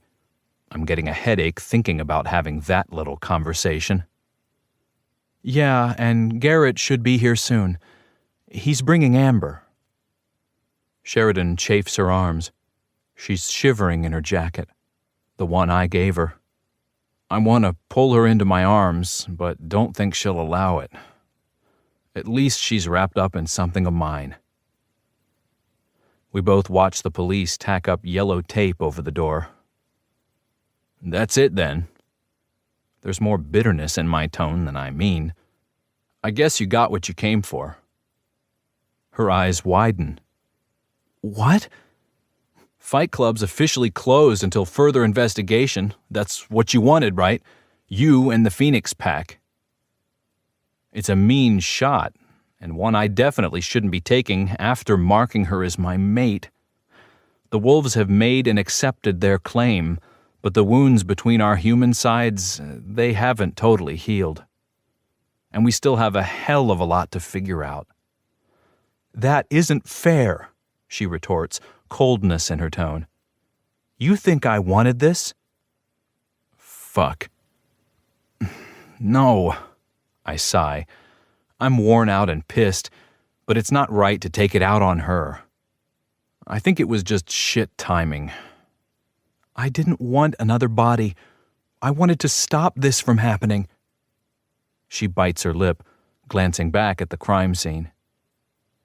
Yeah. I deflate. The officials carted away the body, but in my mind's eye, I'll always see the victim huddled at the door of the place I worked so hard to build. Hey, Garrett calls, crossing the lot with his mate, Amber, by his side. He stops in front of us, caressing his mate briefly as she points to Grizz and murmurs something. He nods and she rushes off, making a beeline for the grizzly standing a head taller than the officials, buzzing angrily around him.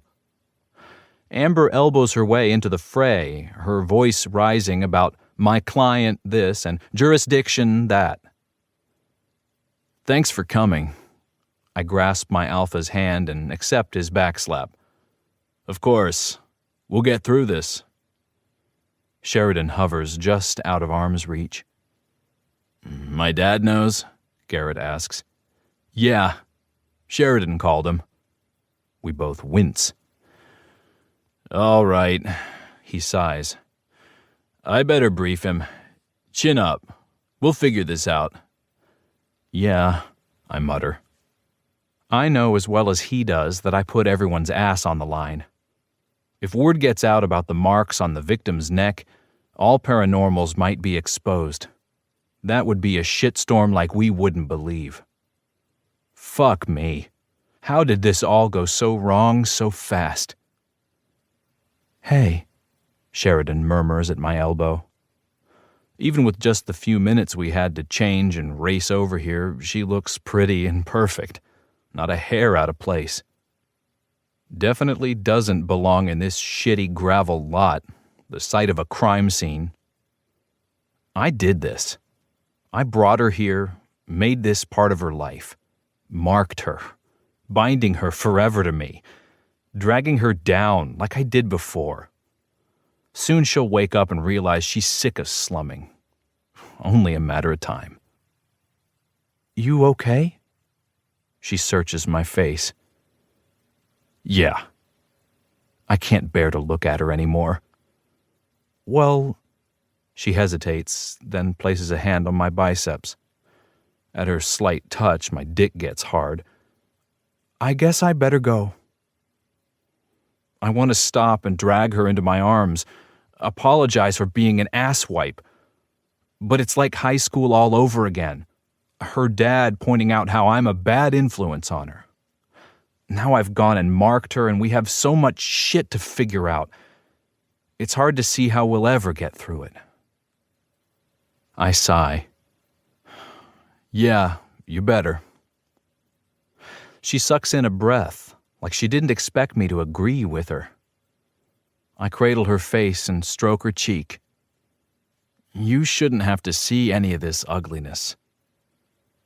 Her expression softens. I'm a big girl, she murmurs and squeezes my arm, but I don't look down at her or watch her slowly take her leave. My whole world is crashing down, and once more, she's here to witness it. If there ever was a reason we don't belong together, this is it. Chapter 11. Present. Sheridan. The black car is at it again, cruising slowly past my house while I watch through the blinds. I know it's Nero. Stupid vampire has a death wish. He's going to find out I'm not a victim. My phone rings with an unknown Tucson number. Could it be Trey? I've called him numerous times today, but he's only sent me short text replies saying he's up to his ears and will call me later. Hello? I answer breathlessly. Sheridan. My shoulders slump. Dad. Wait. I pull the phone away to check the screen again. What are you doing with a Tucson number? I'm in town on business, pack business, cleaning up the mess Garrett's wolves have made. Hey, I defend. That had nothing to do with pack business. It was the vampires messing with them. Don't blame Garrett or his pack. They don't deserve it. So you say, my dad sniffs. But we are all involved now. I'm actually calling because I am hearing disturbing rumors of your behavior. My behavior? I get hot, then cold. Stop it, Sheridan. I'm a grown adult. I shouldn't be worried that I upset my daddy. Yes, Sheridan. Rumors that you've been hanging around with the Robson boy. He's not a boy, Dad. He's a man. A big man. And I'm an adult wolf. I can hang around whomever I want. Not if you want to look responsible in the eyes of the pack. What does it matter how I look? I am responsible. Besides, it's not anyone's business. It is my business. My father pulls out his stern, sit and stay when I tell you voice. I am your father. Yes, but you don't tell me who to mate. He sucks in a breath. It's that serious, then? Maybe. Trey hasn't returned my calls all day, but my dad doesn't need to know that. I thought you wanted grandpups. With a good, upstanding wolf from a respectable pack, not a son of a factory worker? My father growls instead of answering. Owner of a shifter fight club? My anger simmers. It's about time I called my dad on his obsession with pack hierarchy. Or is it the fact that he's tattooed and owns a motorcycle that bothers you? 'Cause you know who had tats and rode a bike? Your own son, that's who. I bite back my words before I say something I can't take back. It's not my folks' fault my brother had a wild streak, that he died on his bike doing what he loved. I know that, my dad snarls. It's not any of those things. This Robson boy isn't good enough for you. Maybe not. I slump onto my desk, suddenly tired. Why am I defending someone who marked me but still hasn't forgiven me? He's a business owner and loyal pack member who stuck out his neck to follow his dream. Isn't that worth something? Better than me going to college and stepping into a position my dad pulled strings to get. It doesn't matter what degrees I have. Being your daughter got me my job and gets me my promotions. I work hard, but if I wasn't a Green, I would have to work twice as hard to move up. Which is what Trey's done. Maybe I should leave the brewery and get a starter position in another company. I might have to work the factory floor, but at least I'd know I earned it. You are not going to throw your education away, my dad snaps. I shift on the desk and let the silence speak for me. After a minute, my dad sighs. Honey, you know I love you. I want what's best for you. I know. I realize I'm toying with the wisdom quote calendar. I haven't torn off the days in over a week. I knock it over instead. Look, just let me do my job here. I'm doing my best. Do you trust me? When I finally get my dad off the phone, I shoot Trey a text. Coming over tonight? I wait for a minute, staring at the phone, but he doesn't text back. The bite on my shoulder aches, and I rub it soothingly. Relax, it's only been a minute. He's not mad at you, he just hasn't had a chance to see the phone. Gnawing my lip, I check out the window. The black car is gone. Which reminds me, someone should go to Toxic and formally tell Frangelico about what happened today. Even if his spies reported all the details, the pack should make contact. And because I've already visited Toxic, it should be me. Garrett's probably up to his eyeballs dealing with his dad. I shoot my cousin a quick text. By the time I've picked out an outfit, a practical black skirt and top that I could wear to the UN, or a paranormal equivalent, Garrett's texted back a green light. Sounds good. Bring backup. Of course, backup. I'll just call Trey. It's not like there's anything complicated going on between me and him. My mating mark throbs as the phone rings and goes to voicemail. Voicemail? Seriously? I hang up and set the phone down instead of chucking it across the room. There. Nice and professional. No need to get emotional. It's not like he's avoiding me. I spend a good long time blowing out my hair. I'm about to start makeup when a chirp from my phone has me fumbling to see who it is.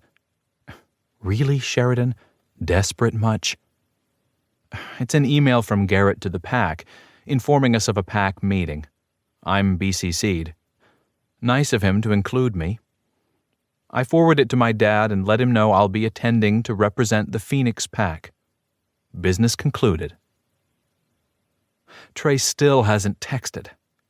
Should I try him again? Or give him a few more minutes to respond to my earlier attempts to contact him?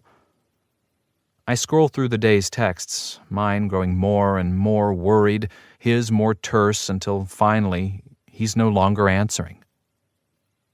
That's when it hits me. I've been played. Trey played me. I can just hear him now. I'm just going through a lot, babe. We need to take it slow. I'm not ready to settle down. What was I thinking? Banging a guy whose idea of a business is selling beer on the sidelines of illegal fights in a rundown warehouse? I'm smarter than this. I have my freaking MBA. I slam my phone down and grab my mascara wand, opening my eyes wide and swiping aggressively. Trey thinks he can sleep with me and then just ghost? I mean, it's fine. It's not like he marked me. Oh wait, he did. He marked me, like I'm his mate. He freaking marked me like I'm his mate, and less than 24 hours later, he won't even answer a freaking phone call when I need him. Okay, calm down. I blink in the mirror, but my eyelashes stick together. Too much mascara. Never apply mascara while pissed. Too many layers makes eyelashes look like a sea urchin. I'm being irrational, I know, but it's been an emotional day. And I don't like it when a guy promises to be with me forever by permanently scarring my skin and then disappears. He gets a pass for having his new business and entire livelihood threatened. It's rough. But if I was really his mate, wouldn't he want to be with me? I wash my face. I don't have time for this. I have a meeting with Frangelico. I hope the vampires like lots of eyeshadow and mascara, because tonight I am full-on grunge. I swap out my sophisticated skirt for a shorter one, and my sensible shoes for Doc Martens. At the last minute, I pull on Trey's leather jacket because even though I am ready to run him over with my Mercedes, I still want to wrap myself in his scent. Stupid mating instinct. The minute I enter the secret BDSM dungeon beneath the Vampires Club Toxic that night, I know I've made a mistake. Leeches are everywhere, dressed in dark suits with their fangs on display. They ooze around, chaining their victims to walls, tying them to tables, stretching them on racks. The humans sigh and moan and slump in subspace. I want to shake them, scream at them to run. Get all the humans out and set the place on fire. Love is not real, and even if it is, you will not find it with freaking vampires. Yep, vampires are real, and you're about to let one suck on you. Here, let me stake one and you can watch it burn. This grim thought sustains me as I weave around the scenes to find the king. Eventually, I find him perched on a heavy wooden throne in the middle of a room, overlooking a pair of quivering submissives splayed on crosses. They're being worked over by a large man in a black choker collar and leather harness holding a violet wand. An actual throne, of course. I roll my eyes and march up to him, planting myself in front of him. We need to talk. I may have used up the last vestiges of my tact trying to reach Trey. The king raises a brow but signals to his servant, who lowers the wand. Here, or shall we step into my office? I want privacy, but don't really want to end up behind a closed door with a vampire. Lucius must see the struggle on my face, because he rises and claps his hands. Let us walk together. To my surprise, he comes down from the raised platform and falls in next to me. He doesn't offer me his arm, thank the fates, and doesn't seem to mind that I keep my distance, plus fall back a little to keep him in my sights. We're almost back to the front of the room, where some of the equipment has been moved to make room for a couch and 2 armchairs and a couple of small side tables, when I realize that I'm trailing behind him like a submissive. Oh well. It's not like I actually am submissive to him. If he thinks I'm going to obey him, he's got another thing coming. What is this news? Frangelico asks after we sit, and I decline his offer of a drink. I'm kind of proud I didn't shudder. What do vampires want their guests to drink? Bloody Marys? Settling into my armchair, I tell him about the body found at the Fight Club and the human investigation, the whole messy business. To his credit, Frangelico listens to my whole tale, not interrupting. He doesn't really change expression either. I bet he knows about the body, his spies are everywhere, but he plays along. Or maybe he is truly interested in how the werewolf pack is reacting to the whole mess. Plus the human angle. Vampires are powerful, but they don't reproduce quickly, which is why humans actually present a threat to everything paranormal. In the long run, both vamps and wares are outnumbered. When I'm done, I bite my tongue through a few nervous beats of silence as he seems to ponder everything. So why do you come to me? This investigation, do you wish me to stop it? No, I rush to say. We'll take care of it. My Alpha Green, is already on it. I don't want to sick the vampires on law enforcement. I just want the bodies, these victims with fang marks, to stop. Could it be one of your people, going too far when they drink? My people are too well trained. Some of them chafe at my restrictions, but they would not dare break my rules. The king's voice turns frightening. If they have, they will not like the consequences. Well, I wait until my stomach has returned to its normal position before continuing. I'm not accusing anyone, but if it's not one from your nest, there's a rogue vampire. I can't imagine you'd be happy about that. No, Lucius practically hisses. I would not. Hello, little wolf. I crane my neck and Nero smirks down on me. Oh, hey. The lieutenant glides around my chair to give his king a short bow. Frangelico acknowledges it by slightly raising his forefinger. His face seems more impassive. Is he happy about this interruption? Our guest tells me a body with our markings was found at the Shifter Fight Club. Do you know anything about this? Of course. Nero bows again. I received reports earlier and am monitoring the situation. When we have more intel, we can find the one who trespassed your laws. If it was one of mine, it would have been done on purpose, Lucius says with perfect calm, but all the hair on my body rises. A deliberate mockery of the peace I have ordered between my people and the wolves. Nero bows. When the king is upset, maybe it's best to hold your tongue. I fold my hands in my lap and keep watching the vampires, while avoiding eye contact. Nero is dressed in his usual suit and cowboy boots, although he's left off his jacket. His shirt sleeves are rolled up as if he just stepped out of a scene. He'd be hot if he wasn't a leech. Perhaps we can find a way to strengthen the truce, Nero offers. I can't believe he spoke up with his king seething. He swivels to me, smooth as a door on a well-oiled hinge, and treats me to a shallow bow. Not that the courtesy works on me. You've shown great willingness to deal with our nest. I'd love you to accompany me to an event our club is sponsoring downtown. What? I ask dryly, pretending nonchalance at getting an invitation from a vampire. Like a blood drive? Both Lucius and Nero laugh horribly. Your sense of humor is exquisite. Nero makes a show of wiping his eyes with a lace handkerchief. Not a blood drive. A free nighttime concert by one of our more talented, protégés.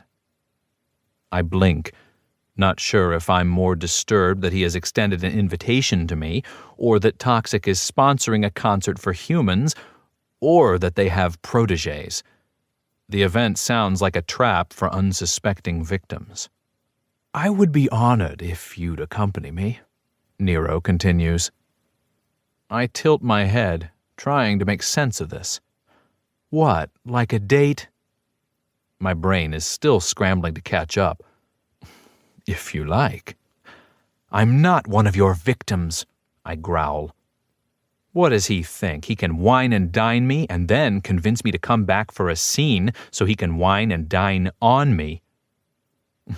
Of course not. His smile says otherwise.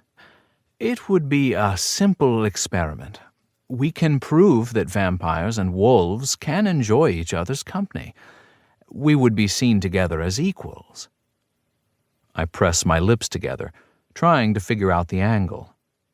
Nero is obsessed with me. How will the pack take it if I step out with him? Will they see it as a play for peace, or a sign that I'm in thrall? How will Garrett and his pack see it? More importantly, how will Trey? Let me get this straight. You invited me to a concert. You and I would go out together to see and be seen. And then what? We would see where things lead. Nero sketches an eloquent gesture with his hands. I shake my head. I'm getting a little muzzy. Sounds like a date. It can be a date. Nero's voice mesmerizes me. If you want it to be. I'm about to answer when a shadow falls between us. Fuck no! A big guy barrels down on us from the direction of the staircase. His scent slams into me a second before he comes into the light, every angle of his face tense and livid. Trey! I gasp as he inserts himself between me and the vampire in shirt sleeves. They're both tall, but Trey is bigger, bulkier, and madder than a wolf who's missed his prey. Trey's scent swarms my senses and my head clears. What the fuck do you think you're doing, leech? Trey growls. Making polite conversation with a lady. What's it to you, dog? She's not going anywhere with you. She's mine. I touch the place on my neck where he marked me, and warmth pours through me. A sense of rightness. My head clears even more. The two glare at each other. Beyond them, Frangelico hasn't moved. He looks almost amused. Nero looks smug. My invitation wasn't to you, but to the lady. That's it, Trey snarls. You're going down. I challenge you to a fight. Trey, what are you doing? I whisper. At the sight of Trey, big and bold and present, all my earlier rage disappears. Crazy emotions are crazy. You challenge a vampire. Nero's laugh could curdle milk. How amusing. 1 hour, Trey grits out. At the Arroyo. What? I gasp. No, this is stupid. Done. Nero spits. He disappears and reappears behind his king's seat. I do not allow my children to fight, Frangelico says. His face is blanker than usual. Maybe he's not happy at Nero's antics either. But he can sponsor a substitute. I won't fight one of your poor victims, Trey snaps. Oh, do not worry, wolf, Nero laughs. My second will be a shifter, a fighter that is your equal, or better. Trey. I know it's stupid, but challenging that vampire and making him back down, hide behind his king, it felt good. Sucker has a death wish. Ever since he approached Sheridan at the club, I've been dying to stake him. Fates, she was nearly under his spell. I had to do something before Nero stuck his fangs where they don't belong. Sheridan and I might be at odds, but she's mine. You were not invited here, Nero hisses at me. I fold my arms over my chest. I belong with Sheridan. Where she goes, I go. She's under my protection. Could have fooled me, dog. I growl at him, and Sheridan grabs my arm. Trey, no. It's not worth it. I shake her off, ready to go after Nero. Leech won't be so smug when I have my teeth at his throat. Sure, he can appear and disappear at will, but eventually that little trick will tire him out, and when it does, I'll be ready. Trey, please. Sheridan touches my back. Her voice cracks a little. Get me out of here. I want to go. Fuck. I can't refuse her. This isn't over. I point at Nero, who just laughs. Frangelico turns his ultra-blank face towards his lieutenant and mouths something before disappearing. Fuck, that's creepy, I say to the empty air where the king stood seconds before. Come on, Sheridan. I put my arm around her shoulders and she slumps in relief. We hustle all the way up the stairs, out the club, and to her car. She turns and leans against her door. You okay? I ask, settling my hands on her hips. Yes. You? Yep. Thank the fates. She touches my cheek as if checking for damage, then slaps me. What the fuck? I bite back my chuckle because I can tell she's really mad. Plus, it's really cute when she's worried about me. What were you thinking? Leaving me all day without answering my calls, then bursting into my meeting and challenging a vampire? Are you insane?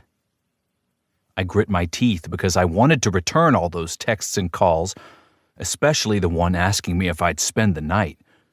But I couldn't. I'm not right for Sheridan. She'll figure it out if I distance myself. I am protecting you. I can protect myself. She stamps her foot. That's why my pack sent me, remember? My amusement vanishes, replaced by that same sick feeling I've had since the call came in this morning about the body. Oh, I haven't forgotten whose side you're on. Oh, that's rich. This isn't about pack politics. I'm on your side, Trey, trying to keep us all from getting killed by leeches. Of course, it's a little hard when you just volunteered. He put his hands on you. I couldn't allow that. I bite back the words, you belong to me. Her gaze narrows as if she heard them. I had it under control. Lucius won't let him harm me. I bare my teeth at hearing her call the leech by his first name. You put a lot of trust in the vampire.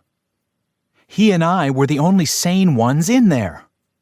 She shakes her head, eyes sparking. Damn, she's hot when she's mad. How'd you know I was here anyway? Tracked your phone? Her mouth drops open. I shrug.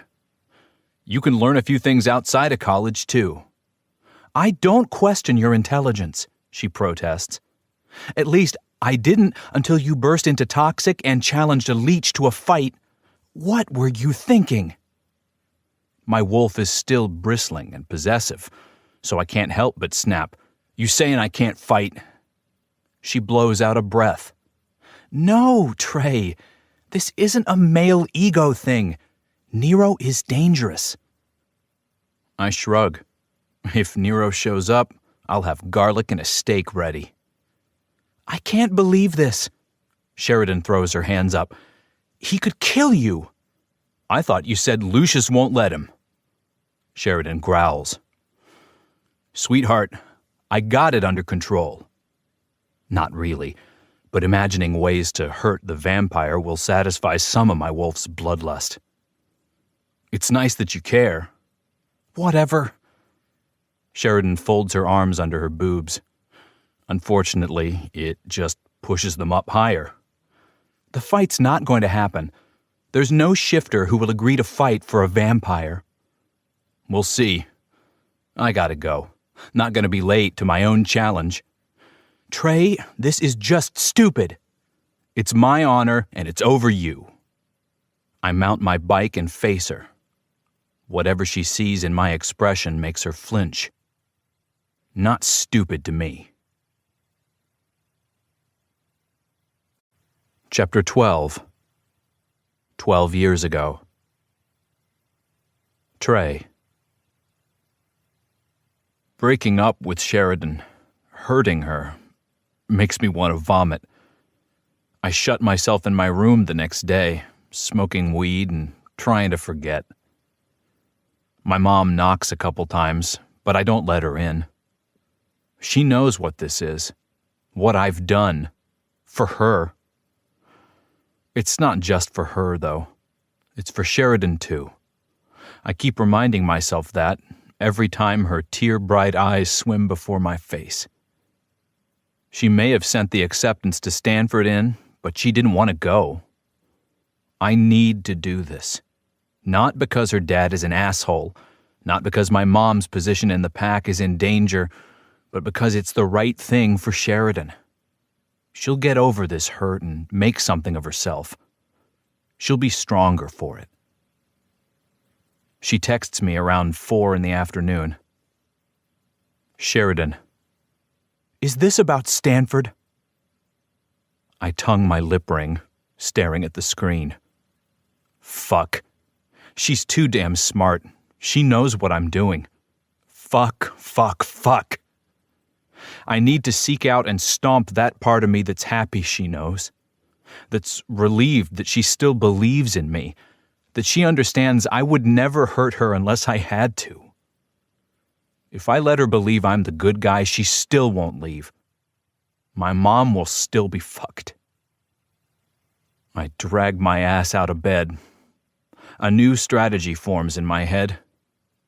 The fact that it physically makes me ill tells me it's gonna work. Present. Sheridan. Once again, I find myself clambering down the wall of the river basin in the middle of the night. The shifter equivalent of pistols at dawn. I lose my footing and skid down the dry rocks. Need help? I startle at the sudden voice at my elbow. Nero appears next to me. No, I snap. It was his stupid fault I'm here anyway, scuffing the hell out of my Doc Martens. Well, his and Trey's. Stupid male wolves. Gotta piss on everything to prove they own it. Not gonna piss on me, I mutter. Pardon? The vampire oozes down the side of the arroyo, his snakeskin cowboy boots never seeming to touch the ground. Nothing. I reach the bottom of the basin and look around. There are a few humans down here, frat boy types standing around a fire they made in a metal trash can, laughing and passing around a bottle of cheap liquor. Vampire hang-arounds. Facing them, silent, are Trey and Jared. Grizz is a huge shadow lurking behind them. Who needs the fight club when we have this? Nero spreads his arms at the scene. I stop and wrinkle my nose at the barren landscape like an alien planet.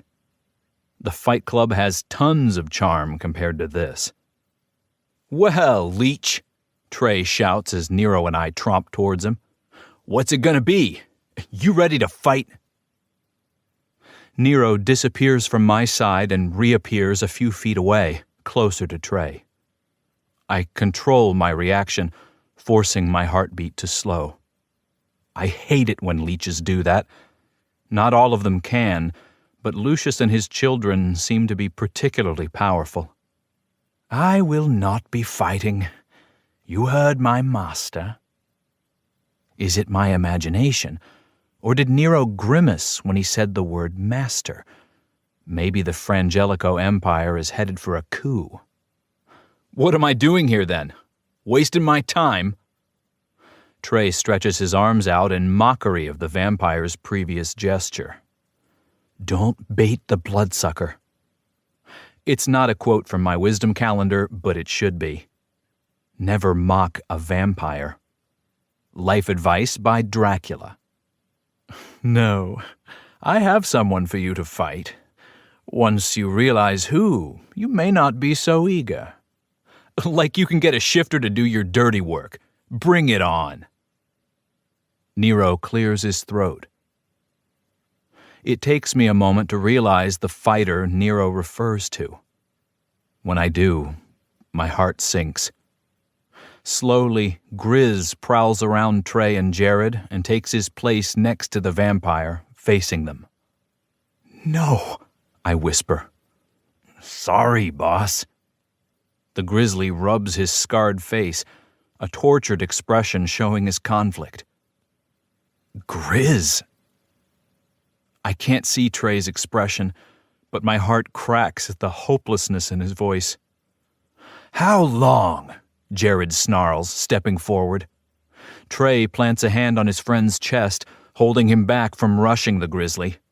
How long have you worked for the vampires? Since before I met you. Grizz wraps his hands, not looking at anyone. Nero glances at him, smirking. Trey shakes his head, and I feel sick by the hurt on his face. I know that look. He wore it the night Alpha Green threw them out for dealing pot and dishonoring the pack. The night I betrayed him. Trey! I hurry to his side, but he doesn't even look at me. Let's get this over with, Jared mutters, and Grizz takes his place between the rocks. Jared rattles off a bunch of rules, including the out-of-bound areas, marked by larger stones. Trey bows his head and flexes his fists. Grizz is a large, hulking mountain.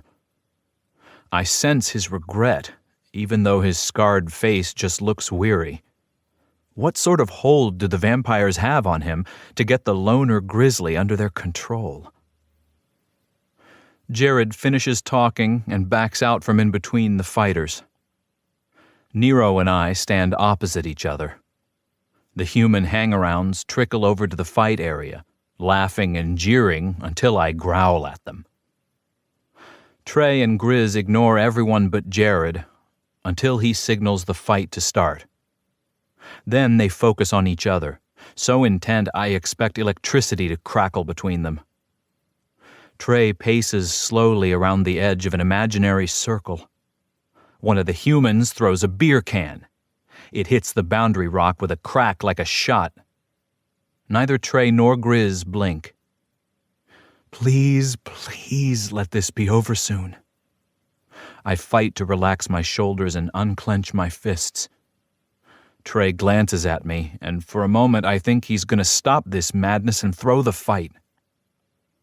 Then he snaps into action and rushes Grizz, who roars loud enough to shake the ground. Fists lash out, Trey twisting at the last second to land a useless blow on the grizzly's massive arm. I swallow my heart, only to have it leap into my throat again when Grizz chases Trey, lumbering like the bear he is with incredible speed. Punches land with horrible thunks. I close my eyes a moment, but the smell of blood and the watcher's excitement are worse than watching the hits. I cover my ears instead. The fighters exchange blow after blow. It's nothing like the graceful dance I witnessed when Trey fought before. This is raw and brutal, two apex predators doing their best to maim each other. Shifters can heal, yes, but when you break a bone, it can take a while, and it still hurts. It hurts bad. Enough! Someone screams. I'm across the invisible boundary and between the fighters before I realize it's me. I'm the one who screamed. I turn to Trey, pleading. Enough! Sheridan, get out of the way, baby!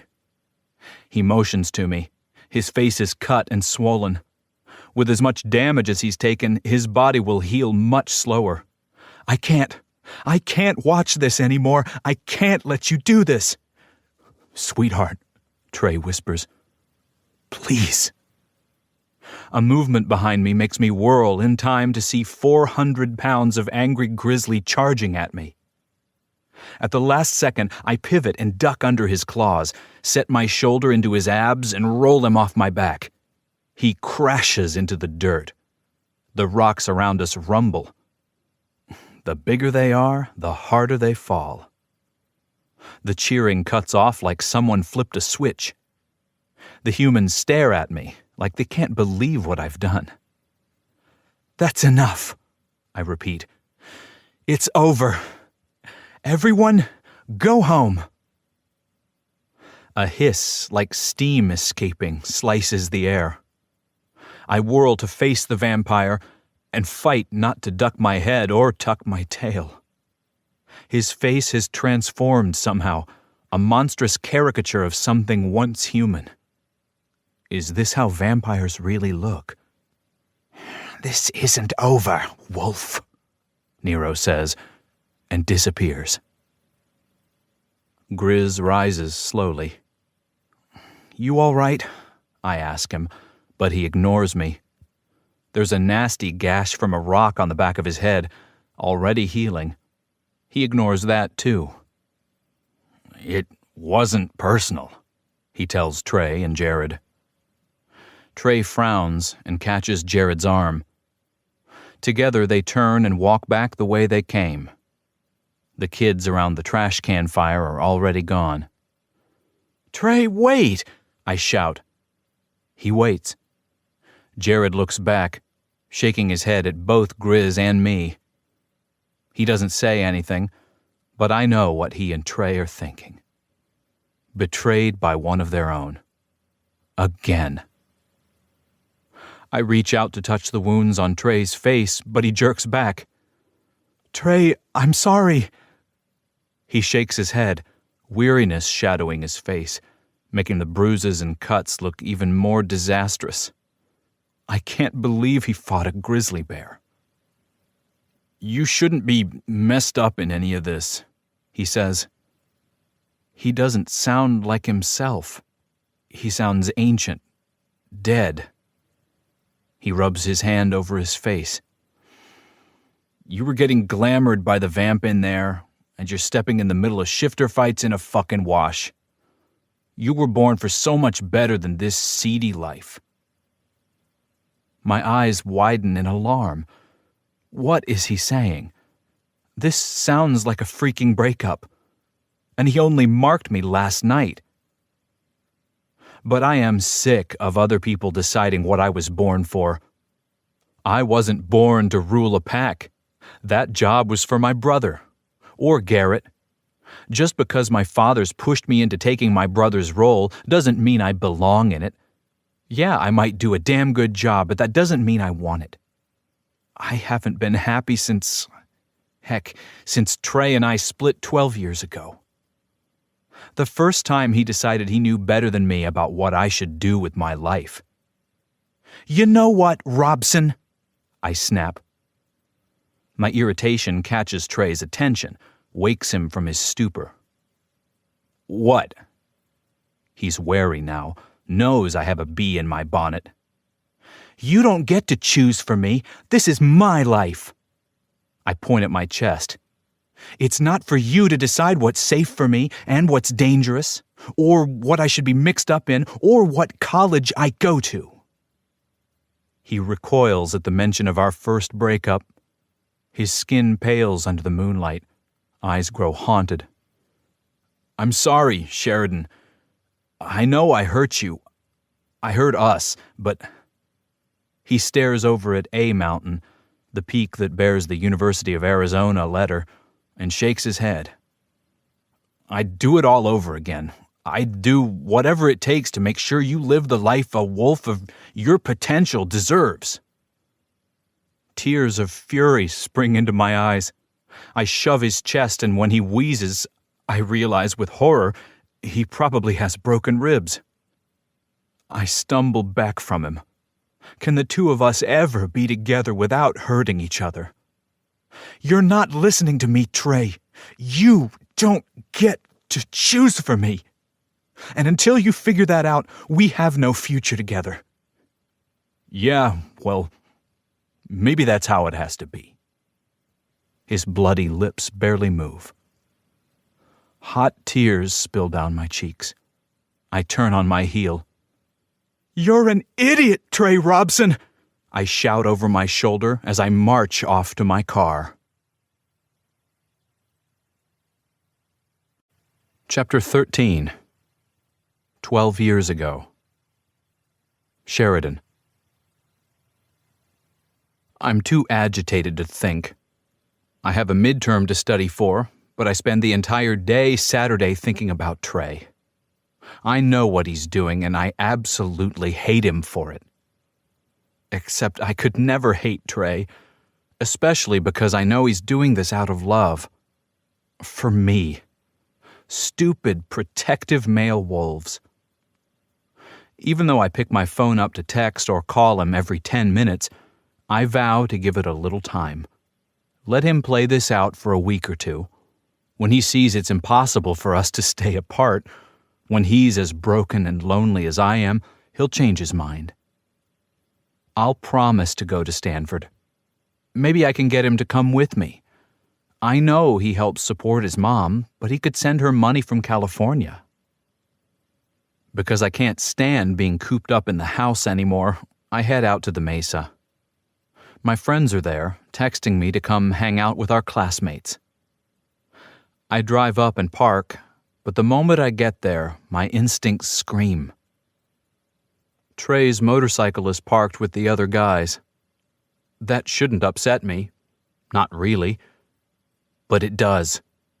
I look around, trying to figure out what I'm aware of, why my wolf is snarling. Pam, one of my best friends, jogs over to me, her face pinched. She grabs my arm. "Come on, we gotta get out of here." She tugs me back toward my car. "Why?" "I'll tell you later. Trust me, you don't want to be here." I stop, the alarm bells ringing louder. "You have to tell me." My words are hard and firm, the alpha female in me coming out and dominating my softer friend. She glances over her shoulder. "Did you and Trey break up?" She sounds scared, like I'm going to tear her throat out for asking. I blink back the tears that pop in my eyes the moment she asks the question. "Yeah, sort of. Why?" She jerks her head. "He's over there with Kaylee Ryder." A snarl leaves my throat. I march off in the direction Pam indicated, and she follows right on my heels. Sure enough, Trey is lounging on a picnic table, our picnic table, with his arms slung around Kaylee, his hand resting on her ass. He holds a beer in his hand, which he uses to gesture as he tells some apparently fascinating story. Kaylee hangs on every word, laughing. That biatch. It's not a word I've ever even thought before, but right now I'd like to tear a hole in Kaylee's flank, sink my teeth into her hind leg, and show her who's the dominant wolf. But that's not how things work. I'm in human form, and the instinct for physical retribution must be resisted. Oh, fuck that. I march forward and shove Trey's chest. I don't know what reaction I expect, but he doesn't move, nor does he look particularly surprised or upset to see me. His ice blue eyes watch me, unreadable. I draw a fist back and clock him in the jaw. He grunts and rubs his face, still not offering me a single word, not a single reaction. "Jerk off," I mutter. "You'll regret this." I turn and stomp off as Pam gives him one more searing glare before following me. When I get back home, all I can do is throw up. And when there's nothing left to heave, I flop onto my bed and plan his destruction. Present. Trey. I'm completely numb on the ride back to my apartment. I don't even remember getting here. All I know is I just made history repeat itself. I just broke Sheridan's heart again. Or did she break mine? I'm not even sure what happened back there. How this day went so sideways. I only know it's going to get worse when my phone rings and it's a Phoenix area code. Yeah? I pull out my surliest tone. It's fucking past midnight. Whoever's calling, it's not going to be good. I'm right. An icy voice says, "Trey Robson, this is Mr. Green, Sheridan's father." I take a deep breath. "What do you want?" I ask, even though I know. I had a conversation just like this with the asshole 12 years ago. "I'm calling with a warning. Stay away from my daughter. You damn near ruined her life once, and I'll be damned if I allow it again." With all due respect, I say, even though he doesn't deserve anything. Sheridan is a grown wolf. She makes her own decisions. That's why I'm calling. She doesn't want to contact you. I've spoken with her, and she's coming back home first thing. I let my hand drop, the phone still squawking. Green goes on about shutting down the fight club, hunting down leeches, and bringing the Tucson pack back in line, but after a minute there's nothing but the ache in my chest, the rushing in my ears. I fought so long and so hard, and I'm right back to where I was. Letting Sheridan Green go. Letting her ruin my life. Rip out my heart. Again. Sheridan. I mope around the tiny casita, my body feeling twice as heavy and 4 times as lumbering as usual. It's because my wolf is on strike. She didn't want to get out of bed at all today. I haven't taken anyone's calls. Not my dad's, not my mom's, not Trey's. I listened to their voice messages, but they changed nothing. Trey apologized, but still won't own that my life is mine to choose. My dad is still insisting I get back up to Phoenix. And of course, he's recruited my mom toward that effort. I grab a tissue and blow my nose, checking my face in the mirror. I look like hell. My eyes are red from crying, and there are dark circles under them from lack of sleep. I get a message from Alpha Green that he and my dad are planning to attend the Tucson PAC meeting tonight, and he wants a full report before he gets there. Well, tough shit. I'm not putting myself between the 2 PACs anymore. It was unwise of me to take this job in the first place, especially considering the history. But then, that's probably why I took it. I thought I was going to march in and show Trey what he missed out on, but really, I just wanted Trey. And I needed closure. Now I have both, but we're full circle again. Trey pushing me away, believing he's not good enough. Willing to damage us both in the name of protecting me. Well, if he can't pull his head out of his ass, it's his loss. I'm not his clay to mold. My wolf howls in protest, though. His mark throbs on my neck. Screw it. I go to the closet and get dressed. I need to get out of this space before my wolf goes nuts. I need to go back to the place Trey took me to run on the anniversary of Zach's death. To heal in the desert. Trey. The air at the fight club is old, stale. It's been only a day since the club was shut down. Damn, this place is a dump. No wonder Sheridan hates it. A part of me is embarrassed she ever saw it, but it was her fault. I didn't ask her to come sniffing around me, waking up my wolf, bringing everything full circle. Try as I might, I don't hate her. I hate myself. Gravel crunches outside, and I tense until I sent Jared.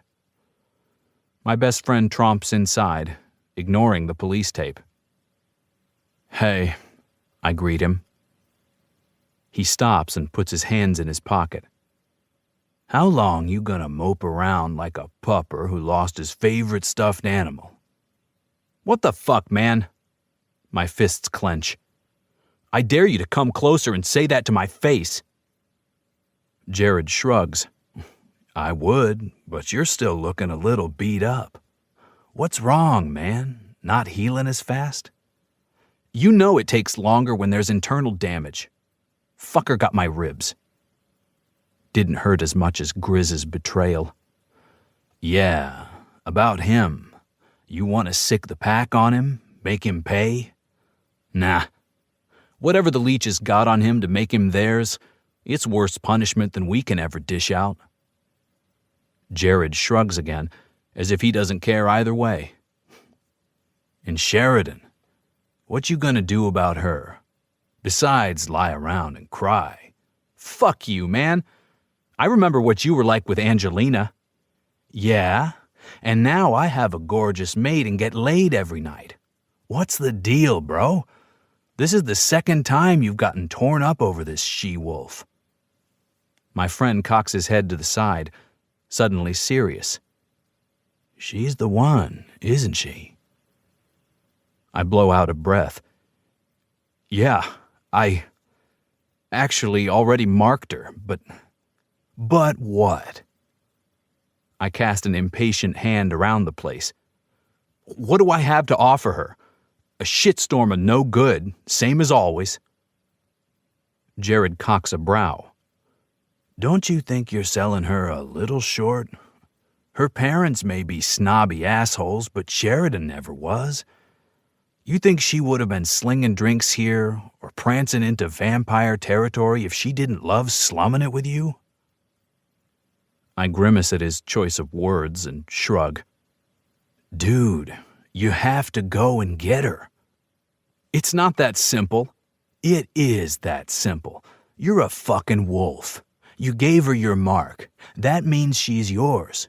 If she can't put up with you, chain her to your bed and give her orgasms until she changes her mind. Jared's crude advice forces a reluctant smile from me. My dick is fully on board with the plan. Fully on board. Tying Sheridan up would give me a chance to explore all the naughty costumes she has in her closet. Maybe I'd let her go only when she promised to model them for me. Of course, she might kill me when my back is turned. That's what the orgasms are for, dumbass. Jared rolls his eyes.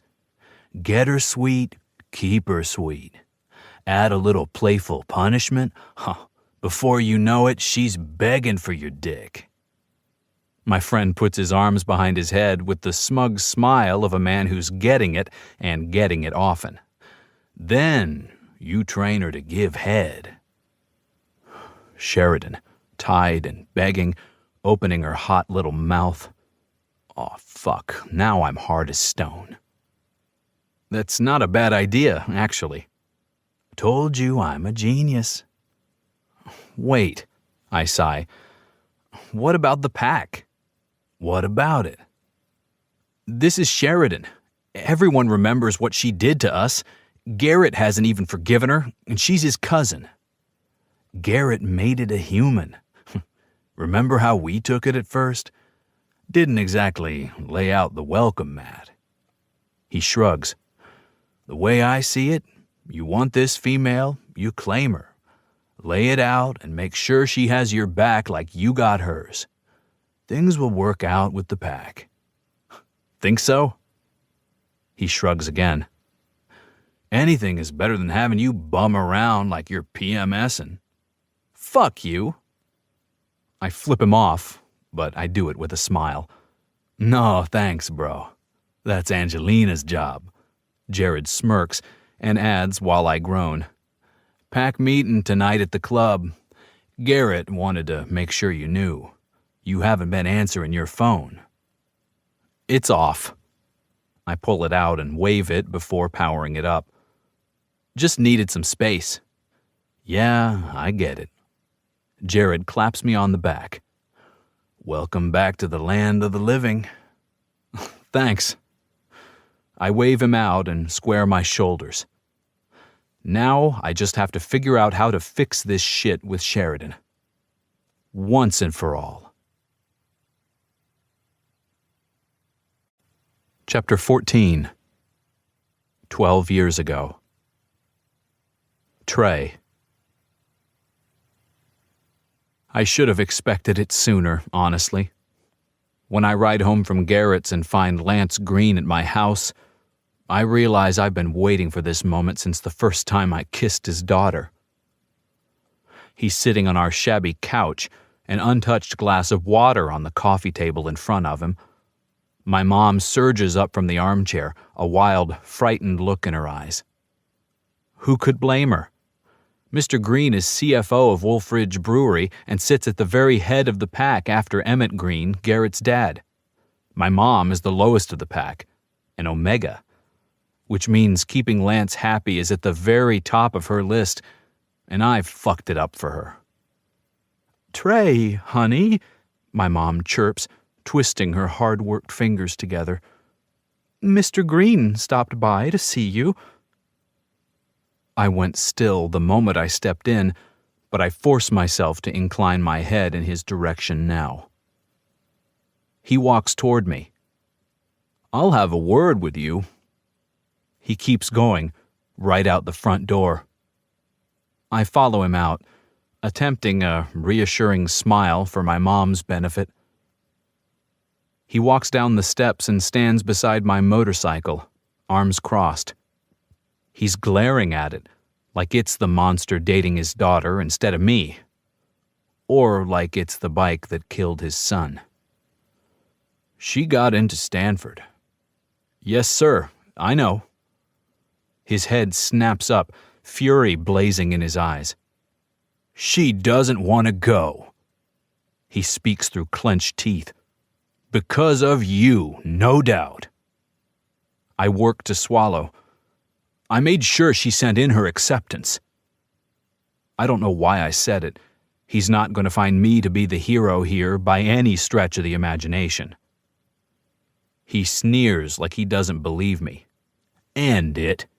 You end things with her right now so she can go to college and focus on what's important, her education. I'm not going to let you screw up her whole goddamn life." Despite the fact that he ranks way above me, my fingers curl into fists.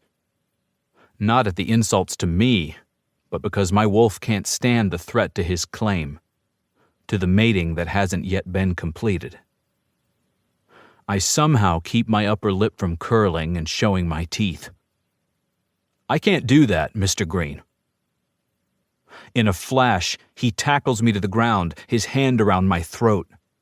I hear my mom gasp from the doorway, and it's that sound that reminds me not to fight back, to surrender to his dominance.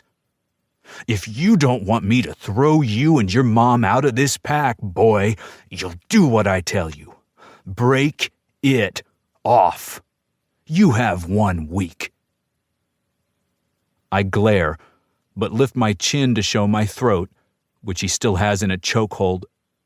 It's a sign of submission, one I have to offer. He squeezes harder, cutting off my air. I refuse to struggle or show signs of stress. I just glare into his yellow eyes. "Fucker. I won't let you ruin her," he repeats, then abruptly releases me and gets up. He climbs in his car and drives away without another backward glance. I walk inside and hold my mom, who's trembling and crying. "It's all right, Mom." I speak against her hair. "You don't need to worry about it. I already broke up with her." Present. Sheridan. The Pack Clubhouse, a.k.a. Garrett's nightclub Eclipse, is wall-to-wall stuffed with leather-clad wolves. I sneak in the back, ignoring ugly looks and burrowing deep into Trey's jacket. I'd hoped the Tucson wolves had mostly forgiven me for what I'd done to them 12 years ago. Guess I was wrong. "Why is she here?" one grumbles to his friends. Another shakes his head, looking straight at me, not bothering to hide his disgust. Sad to see a wolf act like a rat. Wolf Ridge basically shot itself in the foot kicking out Garrett, Trey, and Jared, because nearly every young virile wolf in our generation and after followed them to Tucson. That's part of the reason I'm so high up in the pack. A female. 15 years ago, it would have been unheard of. It should be Garrett poised to take the helm of Wolf Ridge Brewing and of the pack. I raise my chin and push to the front so I can see. My cousin Garrett stands on the stage, fingers hooked into his belt loops. Tank, the pack's second, stands a little behind him to the right, massive arms folded across his chest. Neither look happy. "Quiet down," Garrett says, and everyone settles. He doesn't shout, but he doesn't have to. His voice is infused with command. We're here to talk about the events at the Shifter Fight Club and the proposed treaty between us and the leeches. Burn 'em down! Someone shouts, and a few more voices rumble approval. Shut up, Tank growls, and silence falls again. Garrett continues, The fact is, we had an agreement, and a few days later, they broke it. Not formally, Jared comments. He's right next to the platform, a boot propped on it. We don't know which leech was behind the dead body. No, we don't, Garrett admits. But we know it was a vampire. Whether or not Frangelico sanctioned the kill, it happened after the treaty and on the premises of a shifter-owned business. While we don't claim that part of town formally as our territory, Trey and Jared are our brothers. We have their back. Thanks, boss, Jared mutters. Garrett nods. Like it or not, we gotta do something. He glances at Tank, who steps forward and jerks his chin at the audience. Floor's open, he announces. Say your piece. Keep it civil or I'll throw you out. Immediately, a rough-looking wolf speaks up. I say war. We take them out. A few rumbles of approval, and Jared shakes his head. War means deaths and collateral damage. Last thing we want are vampires going after innocents. They already are, a dissenter points out, and everyone agrees. Jared raises his voice, stepping onto the platform. A few years ago, I might be into fighting until death and glory. But now I have a mate. If there's a way to make this treaty work, I say we do it. But the vampires broke the treaty, the rough-looking wolf says. Not Frangelico, I call out, pushing forward. I met with him and I don't think he's behind it. Remind me how you're part of this, traitor, someone mutters.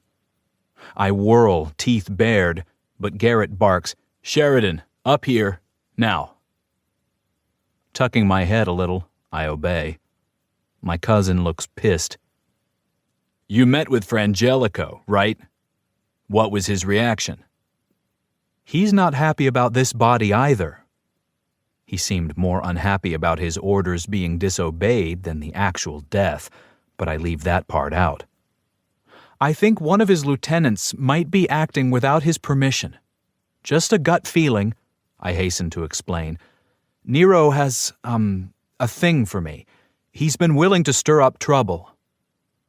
A glance around the room tells me the wolves don't believe me, and why should they? I'm an outsider who betrayed them once before. Trey, I blurt before I can stop myself. Garrett raises a brow, and I wish I could rewind and erase. Trey doesn't deserve to get dragged into this. What about Trey? Garrett prods. Darn. Trey was with me. He can tell you more. Garrett raises his voice. Where's Trey? Here. A rough voice makes my heart leap. Trey's tall form shoulders through the crowd. When he steps on the platform, the light hits his bruised face and a few shifters gasp. What happened? Garrett growls. Had a little disagreement with a leech, so I fought him. Trey's expression is unrepentant. Got to be some real damage if it's still showing, Tank points out, and Trey shrugs. Let me get this straight, Garrett frowns. You fought a vampire.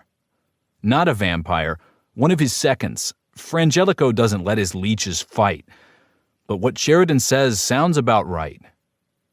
My heart quickens at Trey backing me up, only to realize he hasn't once looked at me. I think one or a few of Frangelico's lieutenants are rogue. If that's the case, Frangelico should want to know who broke the treaty as much as we do, Tank says. Wolves and the Leech King on the same side. Garrett sounds doubtful, but shrugs. More wolves start shouting out their opinions and jostling each other. Someone pushes against me, and I push back, fighting to stay on my feet. Enough, Tank roars. Garrett holds up his hand for silence and gets it immediately. All right, discussion over. This isn't a democracy. We're a pack. I'm the leader, and if I see fit to deal with vampires, that's what we'll do. We stand our ground without a full-out war. Keep looking for the killers, and hope Frangelico will do the same. Even though they were about to riot a moment ago, the wolves around me nod agreement. I let myself relax. That's when my dad and Alpha Green walk in. My heart plummets.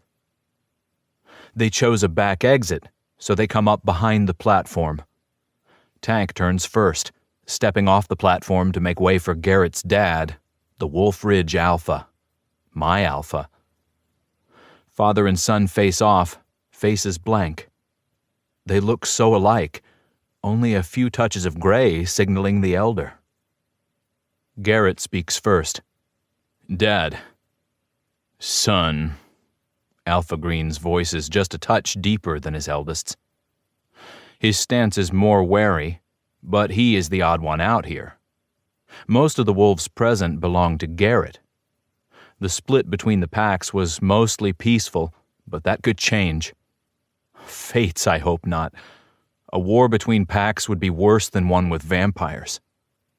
We're here because you're having a little trouble with the humans. It's a vampire problem, actually. Garrett steps closer to his dad and plants his feet. But we're getting it under control. Alpha Green raises a brow, just like his son does when he's skeptical. I just spent the past 24 hours meeting with contacts at the FBI and state police calling in favors.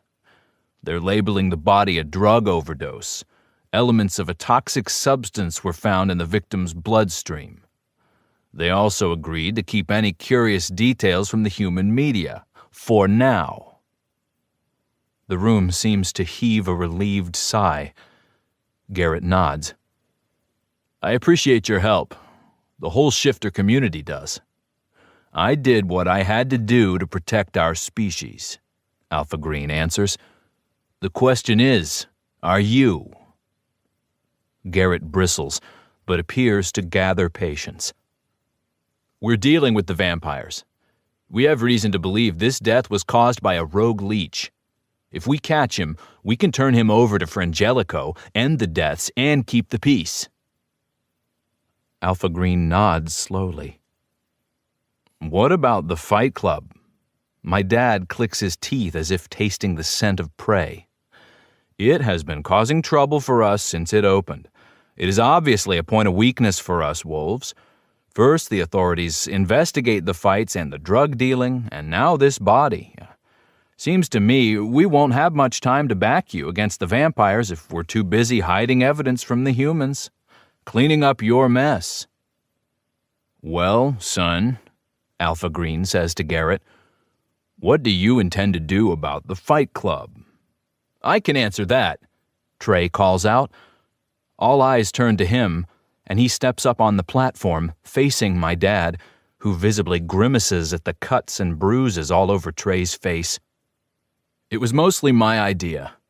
Mine too, Jared puts in quickly, but Trey shakes his head.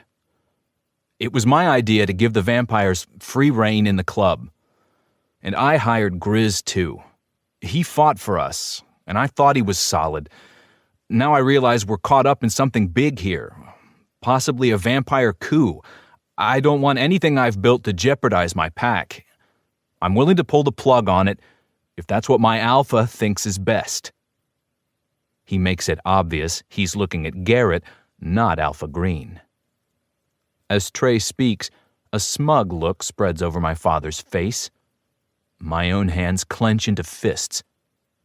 Shut it down? Garrett asks. Is that what you want? Trey shrugs. Jared shakes his head, but mumbles something like, "Whatever you think is best." Now my father is outright gloating. It sounds like the best thing for the pack is shutting the Fight Club down. For good. A murmur goes around the room, rumblings of discontent. The Fight Club is popular. It's brought a lot of new wolves to town, new pack members. If Trey would just speak up, he'd find how many backers he has in the room. Instead, he folds his arms and stares out the window. I want to run to Trey and force him to look at me instead of my father. Why won't you defend yourself? I want to scream. Sounds like you have a clear course of action, Alpha Green says to his son. Garrett's eyes narrow, but he doesn't say anything. From what I know of my cousin, he's still thinking, and when he makes his decision, it could spell the end of Trey's dream. And for what? Because my dad used his political clout against my ex-boyfriend and twisted everything to make it sound like Trey's fault. It's not fair. But am I brave enough to stand against my pack and, more importantly, my dad? Being deeply loved by someone gives you strength, while loving someone deeply gives you courage. Not now, Lao Tzu. I move closer to the platform. My dad catches my eye and I stop. Life shrinks or expands in proportion to one's courage. Anais Nin. Great. I'm so scared my life is flashing before my eyes and it consists entirely of cheesy wisdom quotes. Trey steps down and starts to walk away. It's now or never. I step onto the stage just as he's about to walk through the exit. Wait a minute, I hear myself say. Trey. I can't believe it. Sheridan steps up onto the platform, bold as you please. It's getting a little crowded, but she puts her hands on her hips in a proud Wonder Woman pose. This isn't right, and you know it. Her father bristles, but Alpha Green raises his hand. Say your piece. Frangelico decided to move here and claim territory. He's old, he's powerful, no one can stop him without lots of bloodshed. So far, we've had a peaceful treaty. Fight Club had nothing to do with the death. In fact, they were a target. We shouldn't be shutting it down. We should be defending it. Because we need a place like it. A place that's neutral, where both vampire and shifter can interact. Someone saw the possibility of that and decided to target it. And if you shut it down, you're playing right into their hands. The room is silent. Alpha Green looks thoughtful. Sheridan's dad is incensed. But no one will speak until an alpha does. Garrett steps up and claps a hand on Sheridan's shoulder. She's right. When Fight Club was first set up, I was skeptical. But since it opened, we've had less pack violence, both between our members and with other animals. Any shifter with a grievance can go let out steam, and because it's not claimed by the pack, we're not responsible to arbitrate or reimburse any deaths. Sheridan looks back at her cousin, and he jerks his chin up in approval before dropping his hand. But it's not safe, Sheridan's dad says. Any human could walk in there. The authorities are watching closely. So we move it, or we fly under the radar for a few months. Human fights only. The concept remains. It's a good one. Garrett folds his arms over his chest, facing his father. I don't like the vampires there any more than you do, but Frangelico isn't going anywhere. And he didn't come in and start a war right away. He seems to be willing to deal. Sheridan, I'm surprised at you, Sheridan's dad says. Sheridan flinches but doesn't cower. I expected you to think more responsibly about things. Hey, Garrett intervenes. You sent her to scope the situation. Either you trust her or you don't. Garrett's dad's eyebrows go up, and the two stare at each other for a moment. Alpha Green breaks away first, not lowering his gaze. He looks almost proud. It's up to you, son. It's your territory. Phoenix will back you. Fight Club stays open, Garrett commands. A shout of victory goes up. Someone claps me on the back. "We're not done yet," Tank growls. "We need to solve the crime, get it sorted with the vampires. Time is running out." He and Garrett start giving out orders. Sheridan steps down, becomes one with the crowd. Probably hiding from her dad. I don't blame her. It took guts for her to stand up to her father. She'll be leaving, and it's for the best. She deserves a good life, one I can't give her. On that thought, I hit the exit. Time to get on my bike and ride, clear my head. If, by the time I get back, Sheridan's gone, I'll know where I stand. At least, I'll have the Fight Club to focus on.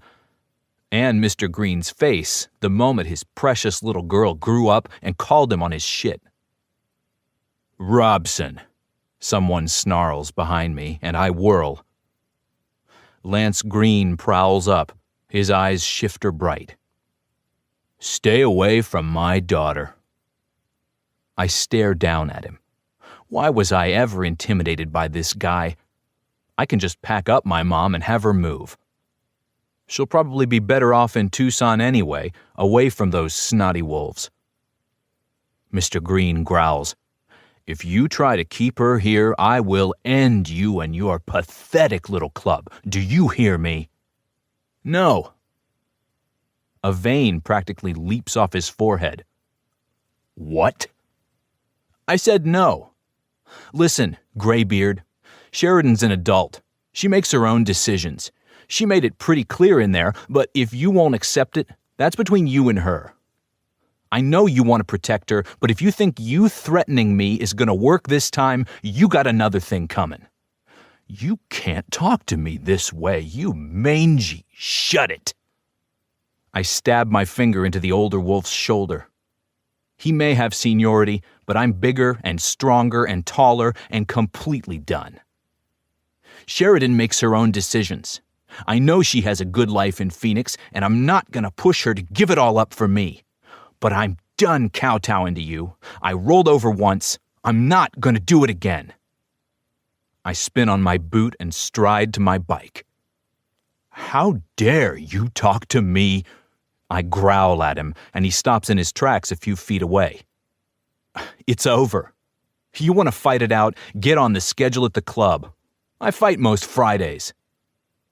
I start my bike and the engine's roar rips the air between us. "And one more thing. I hear you threatened my mother again, or go after her job at the brewery. I'll challenge you for dominance." He whitens at that. A dominance fight would upset the balance of the Phoenix pack, but I don't care. About time someone knocked him off his pedestal and put his shady dealings on display. I don't care how many I have to fight to do it. I'm young and tough, and I might just win. With that, I hit the gas and speed out of there, not bothering to look back. Sheridan. Garrett is about to wrap up his alpha speech when I see my dad leave, following Trey. That can't mean anything good. I push my way to the exit, hurrying to the parking lot in time to hear Trey shouting my name. "Sheridan makes her own decisions. I know she has a good life in Phoenix, and I'm not going to push her to give it all up for me." He jabs his finger into my dad's chest again. "But I'm done kowtowing to you. I rolled over once. I'm not going to do it again." What the heck? What does Trey mean? I bite my tongue, hugging the wall. My father looks insulted, huffing and puffing something as Trey walks away, but Trey is having none of it. "It's over. You want to fight it out? Get on the schedule at the club. I fight most Fridays." Trey's bike cuts on. I jump from the shadows, ready to hustle over and get to the bottom of things, when Trey's shouted words stop me cold. "And one more thing. I hear you threatened my mother again or go after her job at the brewery." The rest of what he says is drowned out by the rushing in my ears. My father threatened his mother. That's why Trey cheated. That's why he broke things off. That's why he's getting away again. Stop! I shout, but too late. Trey's gone, his bike growling up the road. He doesn't look back. I wouldn't, if I were him. What have we Greens ever given him but heartache? No! I kick a rock against the wall. It's not satisfying enough. Fuck! I spit. That's better. Sheridan. My dad turns, both stern and placating, ready with another lecture. I can see it on his face. I am not in the mood. What the fucking fuck? I shriek at him. He jerks back. See here, young lady. You threatened his mother? Bootsteps at my back tell me we're no longer alone. Cuz? Garrett's voice barely penetrates. I stalk forward, fists balled. I'm not going to hit my father, but he's about to get a piece of my mind. Sheridan, my dad starts. I don't believe you. I got good grades and followed all the rules, and what do? You go after my high school boyfriend? Not only that, but his family? What the fuck is wrong with you? My dad steps forward and I push him back. Leave Trey alone, and his mother. You don't abuse your power in the pack to tell me who to date. You don't tell me who to date at all. Or mate, for that matter. I yank back my shirt collar to show Trey's mark. Sheridan, someone else says. Alpha Green. I should act submissive and listen to him, but I'm done acting. Real Sheridan is in the house and she is not hiding. I'm as alpha as the rest of them, if I want to be. I'm done. I hereby withdraw from the Wolf Ridge pack. As soon as I'm finished saying the words, I feel something crack inside me, like the pack bonds were hit by a hammer and shattered. Sheridan, my dad says, alarmed. You can't stop me, I snarl and stalk towards my Mercedes. Not quite the exit I wanted, driving off in a car my dad gave me, but whatever. I pay insurance and put gas in it, it's mine. Where will you go? Alpha Green calls. I know he felt the backwash of the blow to my pack bonds. Anywhere but Wolf Ridge. Other than that, I don't know. Actually, I do know. I'm going to go pack my things and call Trey and beg him to take me back. I'll hang out at the fight club, sleep on the stoop if I have to. Well, there was just a dead body on the stoop, so maybe not that. I throw the car into gear and peel out of there, and don't look back. Garrett and his pack probably don't want me, but it doesn't matter. Only Trey matters. I belong to him. Trey is my pack, and my home. Trey. I roar up the highway, heading out of town. Fuck Tucson anyway. Something tells me to pull over, so I do. There's no danger around, so I don't know what my wolf is telling me, but I pull out my phone and scroll through old messages. There are a bunch from Sheridan, most of them asking me to call back. I listen to each, trying to decipher the meaning behind her words. She sounds crisp and professional, not desperate or weepy. But that's Sheridan. She's not about to lose it over a guy. Maybe what we have was really just her reliving her youth, sowing wild oats. She came out here to do a job, and the job is done. There's really nothing for her here, except me, but I don't count. I can't give her the life she's meant to live. Fuck, I mutter. I'm tempted to toss the phone, but some instinct stills my head. My wolf is hoping she'll call us or something. I slump on my bike. I'd give anything to have her call. I can stop myself from claiming her if I stay away long enough for her to leave, but if she calls and chooses me, I'm hers. I've always been hers. Sheridan. The first thing I do when I get home is throw the damn quote calendar in the trash. Wisdom is nice and all, but it's time I went with my gut. My next call is to Garrett. He answers on the first ring. "Cuz?" "I'm requesting asylum with your pack." "I figured this was coming." He sighs. The voices and commotion in the background fades. A door shuts and his voice comes in clearer. "How long?" "I don't know, just give me a couple of days to get my stuff together. Your pack probably won't be happy with me staying, not after I got them all kicked out of Phoenix." I took a deep breath. "Garrett, I'm so sorry about that, about betraying you and the others. I was just so scared someone was going to get into real trouble, get hurt all over stupid drugs, but—" I pause, knowing this wasn't the first time I'd apologized, but it would be the first time I'd told the complete truth. "When Trey broke up with me, I thought I'd die, but then when he took up with Kaylee, something inside me broke. I broke. I just got so mad.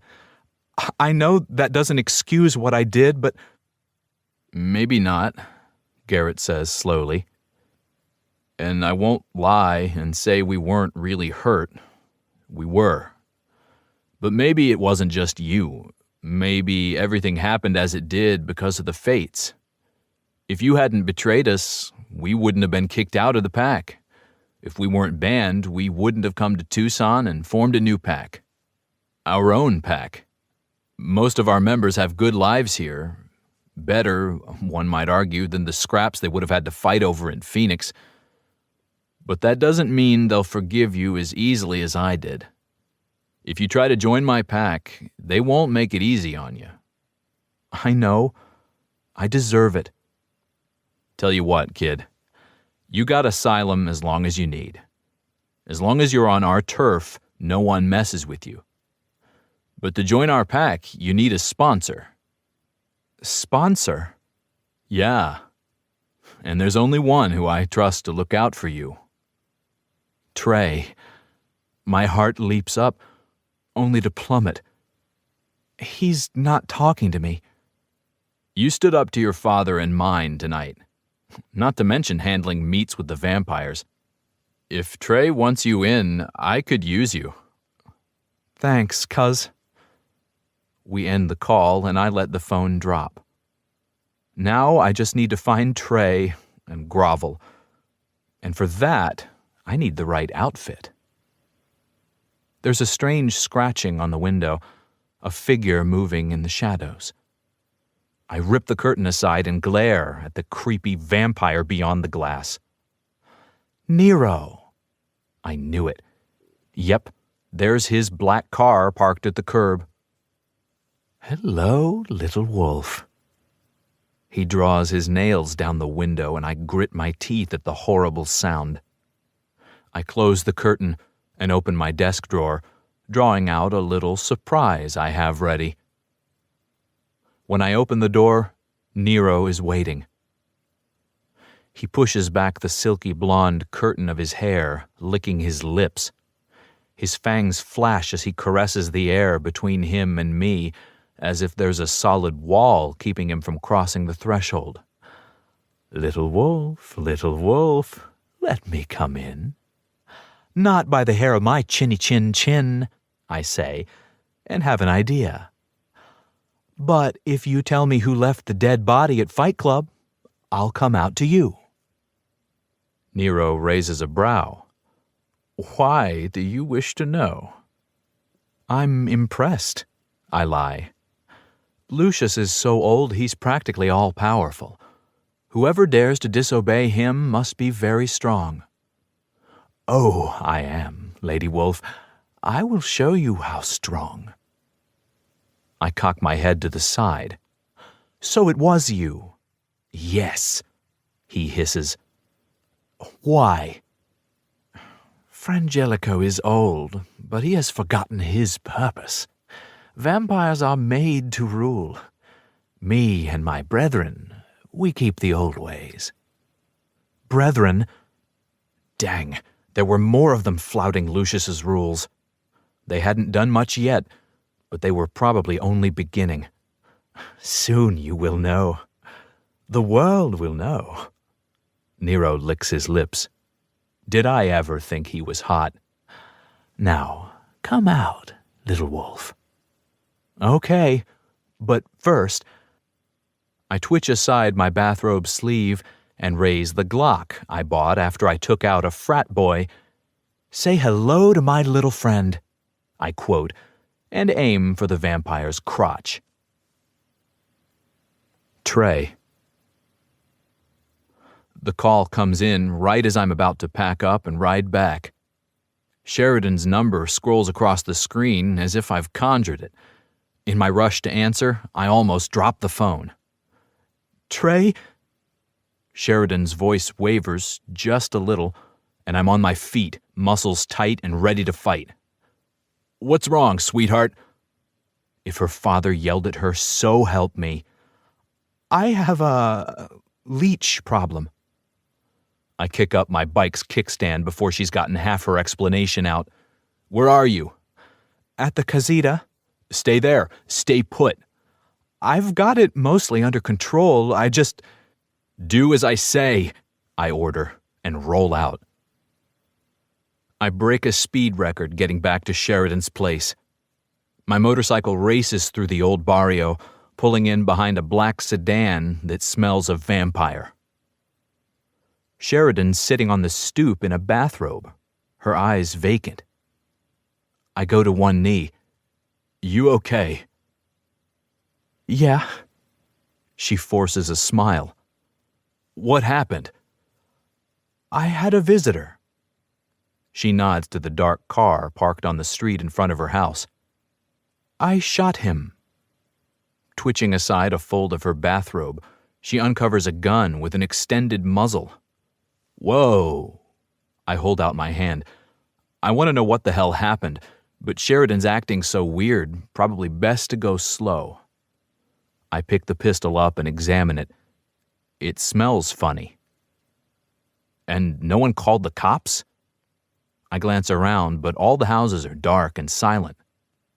No one is squinting through the blinds at their neighbor in a bathrobe, which is good, because they'd also see a big, scary biker carrying arms. I had a suppressor. I can't believe this. She shrugs. Speak softly and carry a big gun. All right. Where's the body? Secured. It's Nero. You shot a vampire? Come to think of it, the gun smells like garlic. And staked him halfway. It won't keep him down forever, but it'll buy us some time. For what? She rises and shakes her hair out of her ponytail. I need to dress, and then I need an escort. Escort? I blurt. This is all going too fast. Yeah. She pauses on the threshold. He confessed to killing the Fight Club victim, so we need to deliver him to Frangelico. Before she can disappear into the house, I catch her hand. There's no time, but I have to say something. Wait, Sheridan. You're really okay. I was in shock a little, but now I'm fine. You're here. She pecks me on the lips. Again, she starts to go, and I tug her back. There isn't time to discuss this now, I tell her. But when you were in danger, you called me. Yes. You chose me. Her expression softens. Yes. I kiss her and let her go. Go change. Fast. We'll talk later. She grins and disappears. My little vampire huntress. Chapter 15. Present. Trey. We pull up to Club Toxic an hour before dawn. Frangelico approaches, wearing a tux and opera gloves. I would roll my eyes, but Sheridan is dressed to match, in a red dress that's all poofy and spreads out in a 2-foot radius, rustling as she walks. I'm going to pull off all the frilly shit later, see if the bodice can survive without it. Her tits look amazing. I clear my throat as the king approaches, flanked by 2 burly guys. I swallow, wondering if Grizz is working here now that it's out he's on their payroll. I'll never admit how much it hurt to find out he was a traitor. My chest is tight just thinking about it. At least he's not here now. Frangelico snaps his fingers and his guards stop in their tracks, letting Frangelico close the distance between us alone. "No lieutenants this time?" I ask casually. Frangelico shows his fangs, either smiling or threatening me. Probably both. "You will find, Wolf, that I am capable of defending myself." "Not tonight," Sheridan declares. "We don't want to fight." "Very well." Lucius bows to her. She curtsies in return, and I roll my eyes. Stupid leeches, always going for this old-fashioned bullshit. I can tell the Vampire King is eating it up, though, and step closer to Sheridan. Lucius makes a show about glancing at the horizon. "Perhaps we can be about our business, then. Dawn is close." "Yeah," I mutter under my breath. "Wouldn't want you to end up fried." Sheridan elbows me in the side as she moves to her Mercedes. "We have something of yours." Sheridan motions toward the trunk and waits for the Vampire King to nod permission. Slowly, she pops it and steps away. Lucius takes 2 steps forward, angling his head. His face goes ultra blank when he sees what's inside. "Ah, yes, that does belong to me. Tell me, Wolf, how does my child end up in your trunk with a wooden stake in his chest?" "He was stalking me," Sheridan tells him. "He came to my house and tried to get in, confessed to leaving the body on Fight Club's doorstep. Something about keeping the old ways and showing the world what real vampires are like. He and his vampire brethren." She raises her index fingers and wiggles them at the word brethren. Lucius's face turns scary as Sheridan continues. "Anywho, I shot him and staked him, but only halfway. I figured you'd want to deal with him yourself." I hold my breath as Frangelico studies my girl, her car, and his fallen lieutenant. Now we see if he'll enforce his own rules. The smile that breaks out on Lucius's face makes me shiver. "Why, thank you, my dear. It is so nice to meet a wolf who respects a treaty." He motions to his bodyguards, and they lumber forward, dragging the unconscious vampire out of the trunk and behind the building. They don't bother to be gentle. Poor Nero. So passionate and promising. I will have to punish him, and get to the bottom of this little coup. Lucius touches his tongue to his fangs. He doesn't look upset at all. "I'll let my alpha know the treaty still stands," I say, and tug Sheridan's arm. Time to go, before the vampire decides he is angry after all and wants to punish more than just Nero. Before she can turn and follow me, Lucius says, "I've always loved she-wolves." I whirl with an insult ready, but Sheridan stops me with a hand on my chest. "I got this," she tells me sweetly. She smiles at the vampire, showing her fangs. "Careful. While we do appreciate your willingness to liaise with us, we don't always like vampires, and we're not interested in playing victim. I wouldn't want you to end up with your head cut off because you looked at a she-wolf the wrong way." I stiffen. ready to fight. Sheridan just insulted a vampire king with a not-so-subtle threat.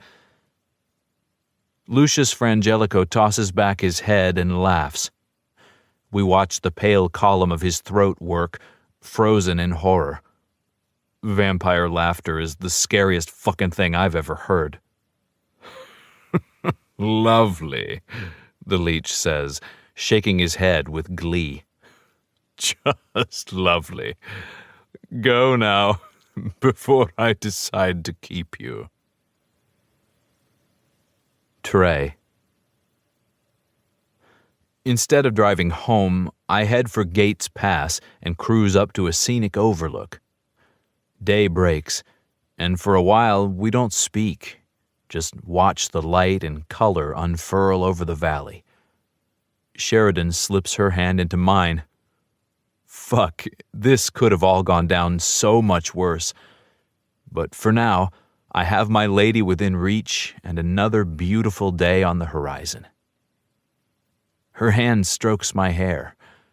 I capture it and nip her fingers until she laughs. We did it, she sighs, her outrageous dress rustling around her. You did. I kiss her fingers. Liaise? Let me guess. Word of the day calendar? Her smile is not only enough of an answer, it has my cock twitching. Yeah, I want to tip her over the hood of the car and fuck her, dress and all, but we've both been through a lot. First, I want to watch the sunrise with my baby, get her soft and sweet. Then I can tie her to the bed and give her orgasms until she agrees to never leave me. Club will open soon, I comment. Cops have no reason to keep it closed now. Good. I have big plans for it. My head is so caught up with whips and chains and what type of rope would be best on her soft wrists that I have to rewind her words until I hear them properly. Then I rewind them again. Excuse me? She wrinkles her nose. You heard me. The concept is good, but you have a long way to go in execution. Fight Club could be awesome and legit if we just implement a few safeguards. I lean back against my seat, stunned. So, you're staying? She blinks at me a few times. Well, Garrett says I can only stay if you sponsor me. She bats her eyes at me. So what do you say? I grin so wide my face hurts. You sure? She shrugs. I never fit in with the Wolf Ridge pack. Just did a good job of faking it. She crawls into my lap, big dress and all. My arms close around her like she was made to be here. With you, I don't have to fake it. Damn right. She chuckles. You okay with me being here? Oh, yeah. My arms tighten around her. Now I don't have to go with my other plan to get you to stay. What plan? Not going to tell you. I might need it later if you change your mind. I've made my decision. I'm not going to change my mind. Well, then I want to surprise you later. I slide my hand over the gown's tight bodice. But it involves that collar and leash and ball gag, if you must know. She giggles. Awesome. She cuddles closer, tucking her head under my chin. So you want to work for Fight Club? I already am. She snuggles back into me, and it takes me a moment to remember what we were talking about. I'm going to take over the books and operations, but I can't stop serving behind the bar. At least until I teach Luca to make change. You need me. Damn right, I murmur, liking the feel of her in my arms. I think I'll like being your boss. Boss? No. I have a business and marketing degree and an MBA. I'll be your boss. She pushes up and meets my gaze fiercely. You serious? Fuck yes. she replies, and despite myself, I grin. You're cute when you swear. Say it again. No. She settles back in my lap with a sigh. I bet I can get you to say it again, I promise darkly. She chuckles. I look forward to having you try. Sheridan. The light slants across Trey's face, gilding his features. I sigh a happy sigh. I don't know what I'm more grateful to him for, helping me secure peace with the vampires or getting me to stand up to my dad. Now I get sunrises and sunsets and all the hours in between with him. He's my reward. Can we stop by the club first? I need to take some measurements. When he blinks at me, I continue, for the new layout I'm going to design. Don't worry, we won't implement all the changes at once. We'll start with little upgrades the clients will appreciate. First is a new parking lot. I'm calling contractors tomorrow. Fuck me, Trey groans. Oh, that's also on the agenda. If you're good and no one's around, you can do me in the club, up against the chain-link fence. He freezes, then grips my breast hard. Is that a promise? Work hard, play hard. Come on, he growls. I want to see what sort of sexy getup you got on under this dress. Okay. I grin at him and put my hand on his thigh as he puts my car in gear. I can't resist, but I wait until he's about to turn back onto the road before leaning close to whisper in his ear, I'm not wearing anything. Epilogue. Trey. I roar down the road on my bike, slipping around slow 18-wheelers and leaning into each curve with the speed only werewolf reflexes can manage. As soon as I catch sight of Fight Club, the door free of yellow police tape, I relax. The trouble with the police and leeches is behind us, thank the fates. The pack is safe, the Fight Club's up and running, and Sheridan's settling in just fine. Everything's gotten better. Way better. I turn into the lot, accelerating over the last few hundred feet of nice, shiny new blacktop. That was the first thing Sheridan fixed, and I gotta admit, the new lot is much nicer than the loose rocks and broken pavement. There's even a special side parking spot marked private for club owners only. Sheridan's Mercedes is already parked there. I swear, some days she spends more time here than Jared or me. Honey, I'm home, I holler as I tromp inside. The wood-topped bar and tables all gleam. Sheridan added more tables, surrounded by sturdy metal stools, and put in some fancy lights with an exposed bulb that fit the rugged vibe but give the place a well-lit glow. The better lighting makes the space feel bigger, airier. Instead of a gloomy, gutted factory, this place is legit. Even Jared admitted the changes were good. At first, we were both nervous that she'd spend a ton of money and put in a bunch of girly shit, but she kept it manly. The only place she did anything girly was the ladies' bathroom, but Jared and I stay out of there, so it's all good. Business is good, profits are up, and most importantly, Sheridan's happy. And when she's happy, she gives me head. Win. Sheridan's scent floats out to me, and I lick my canines, heading to the back and the office where I know she'll be. Voices float out to me, and I catch a familiar scent: pine trees, thick fur, motor oil, bear shifter, grizzly. Oh, hell no. I round the last corner of the fight cage where Sheridan stands with a big dude in a brown bomber jacket towering over her. The grizzly has his back to me, but he catches my scent and turns, his eyes lighting in his scarred face. I don't know what Grizz did in his past life before brawling for money and betraying his friends to the vampires, but he is one of the best fighters I've ever been up against. He's not just big, he's smart. It's almost impossible to sneak up on him.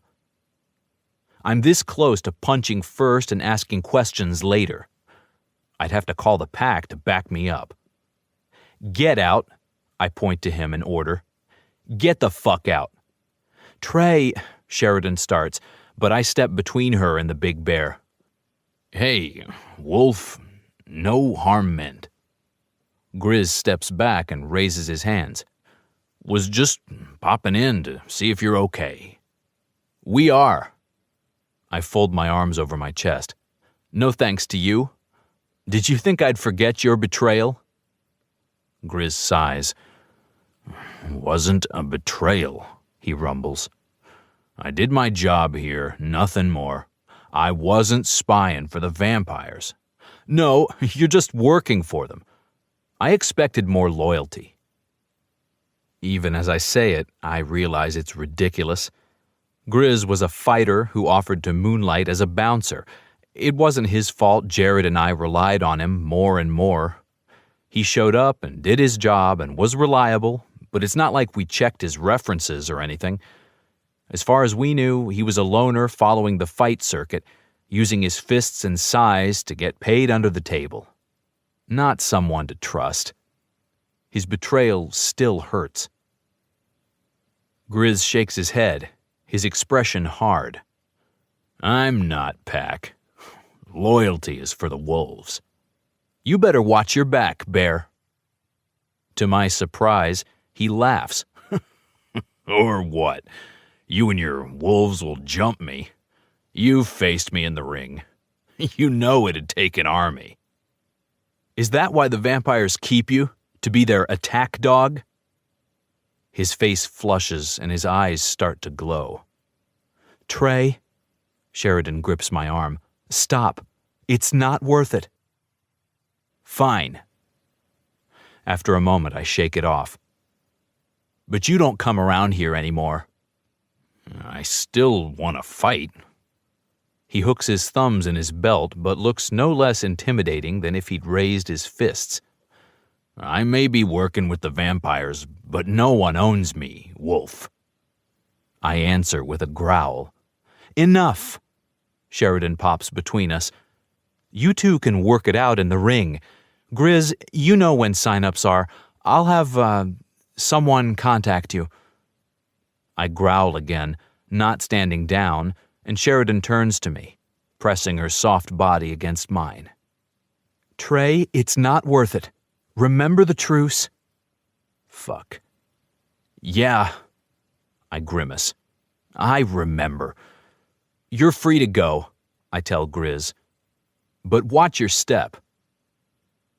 He nods and pivots, moving towards the door with a lot of speed for such a big guy. He pauses before he hits the side door. Seen Nero around? I start to answer, but Sheridan plants a hand on my chest and does it for me. No. Frangelico said he'd punish him to uphold the truce, and we haven't seen Nero around since. I asked a few nights ago when we visited Toxic, and Frangelico said his lieutenant was taking an extended vacation. Any idea what that means? Grizz shrugs, a grim look on his face. If Nero isn't dead, he probably wishes he was.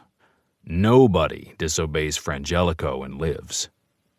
He pushes the door open and disappears. Sheridan shivers, and I put an arm around her. Fucking bear.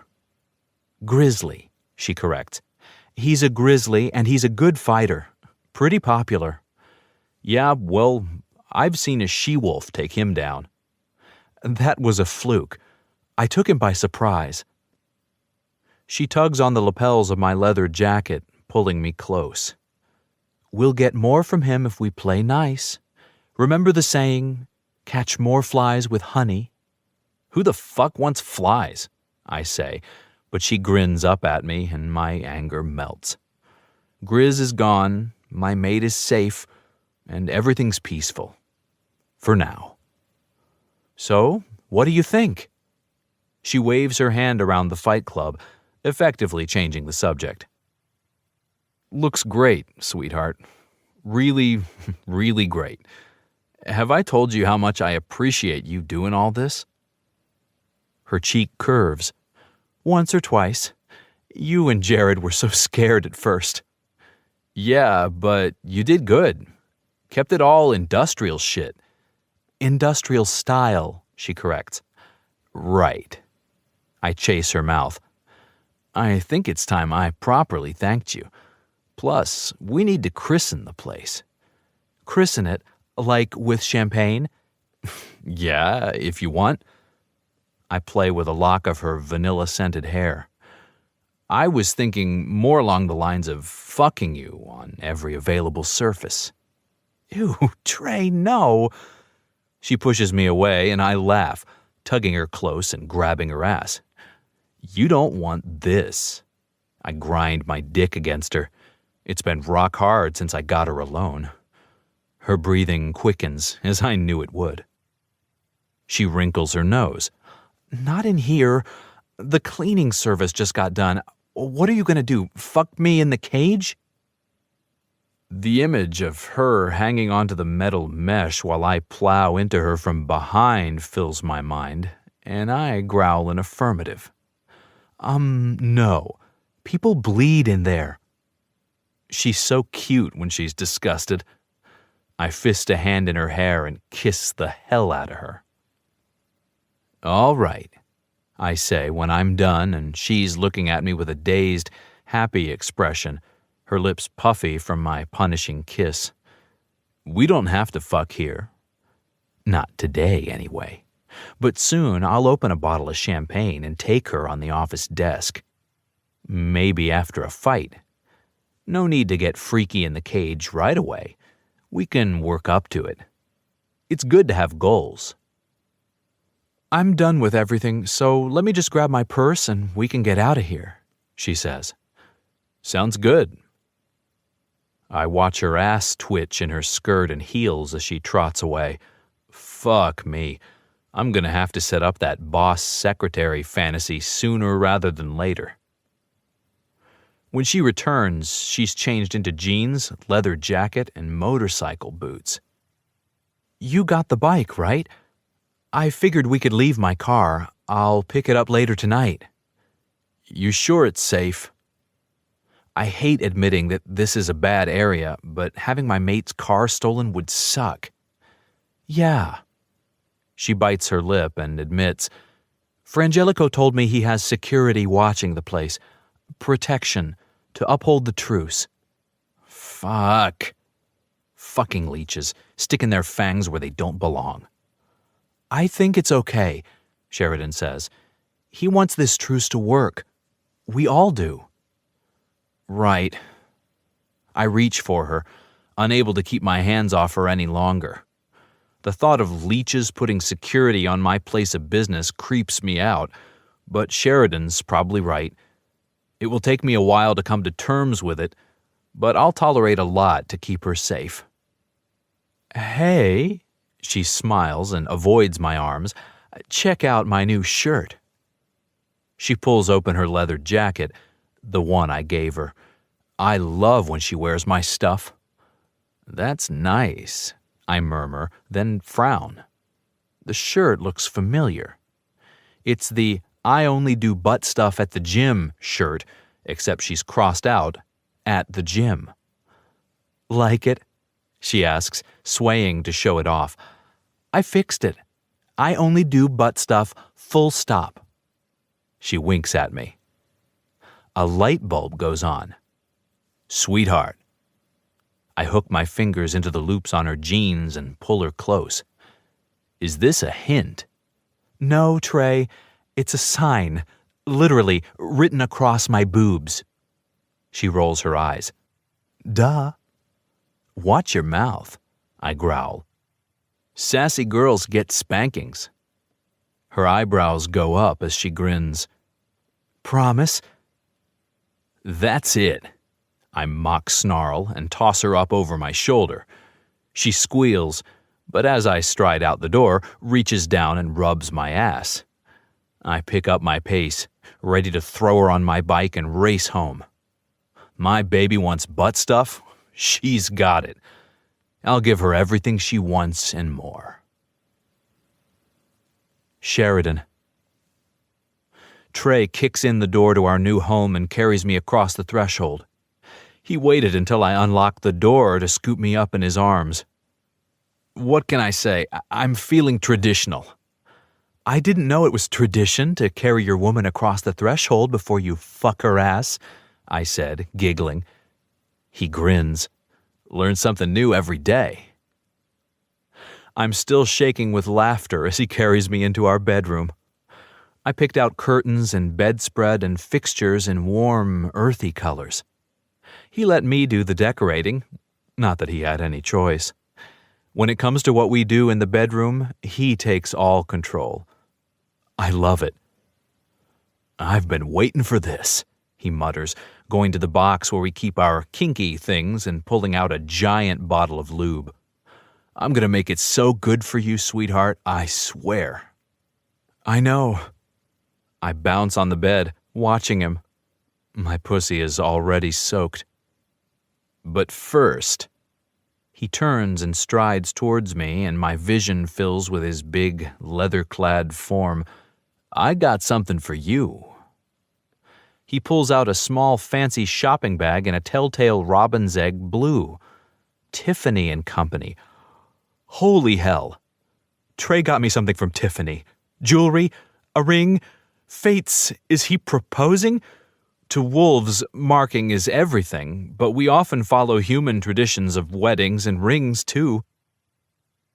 I know it's a little soon for this, Trey murmurs, but you and I both know we belong together, and it's time. OMG, he's gonna propose. I squeeze my thighs together and try not to hyperventilate. Gah, I wish I dressed up. I'm wearing a butt stuff workout shirt. Not exactly how I pictured my epic proposal, but whatever. We'll make it work. Trey pauses a moment to smile down at me. My heart's in my eyes, and I have the goofiest grin on my face. It's a little soon for a proposal, but we've been together so long and he's marked me, so it's inevitable. I might not be totally ready for an official wedding, but if he asks me, I'm gonna say yes. My dad is gonna freak out. I picture his face and laugh to myself. It'll be great. I wait for Trey to kneel down and take my hand or something, but he just stands over me. Okay, sweetheart. Trey bends and kisses the hinge of my jaw, then my lips. When he straightens, he points to the floor. On your knees. My heart pounds. This isn't a proposal. I sit there staring at him, and he puts a big hand on my shoulder, stroking back my hair. Now, Sheridan. Okay. I kneel down. I know we're not in a formal dom-sub relationship, but when we scene together, there's something I want you to wear. He picks up the blue bag and wedding bells start ringing in my head. This is perfect. Well, I'm on my knees in a butt-stuff shirt while my soon-to-be fiancé is making the weirdest proposal ever, but it's Trey, so it's perfect. He clears his throat, obviously nervous. We might not be ready for something this formal, but I figure you can just wear it when you want to. Is he saying I'll take off my ring? Why would I do that? I don't want to take it off. Does this mean he'll take his ring off when he wants to? Would you take yours off whenever you want? That makes no sense. Unless...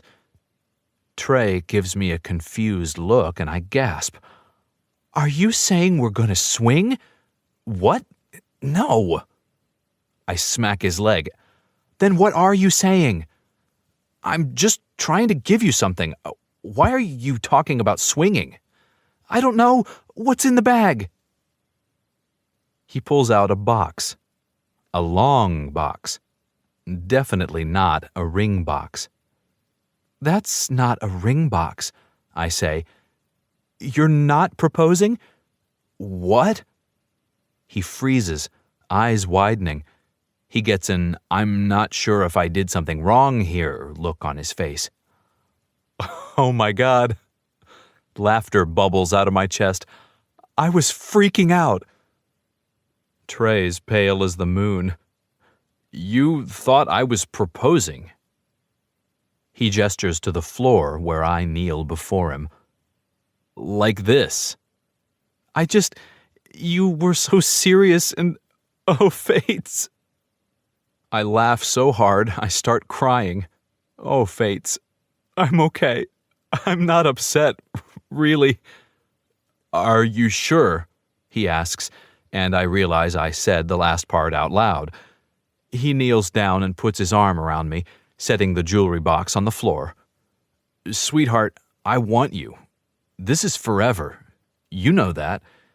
Yes. I wipe my eyes, my little freak out passing. Yes, I do. I was just thinking that, but it's too soon. I want to enjoy our time together. Right. He kisses my forehead and holds me tighter. Me too. I want everything, I whisper. And I'm going to give it to you, he answers firmly. We sit entwined for a moment. He rubs my back and nuzzles my temple. After a few minutes, I draw back. All right, I'm good now. Sorry for the freak out. It's okay, sweetheart, he says quickly. I give him a little smile. I'm kinda high maintenance, aren't I? He gets an "I'm not sure what the right answer is" look on his face, so I shake my head and pat his shoulder. It's okay, I know I am. I love you, Sheridan. Right answer. Love you too. I reward him with a kiss, my emotional moment totally over. But you were going to give me something. What is this? I want it. I reach for the box, but he beats me to it. I wanted something that would remind you who you belong to.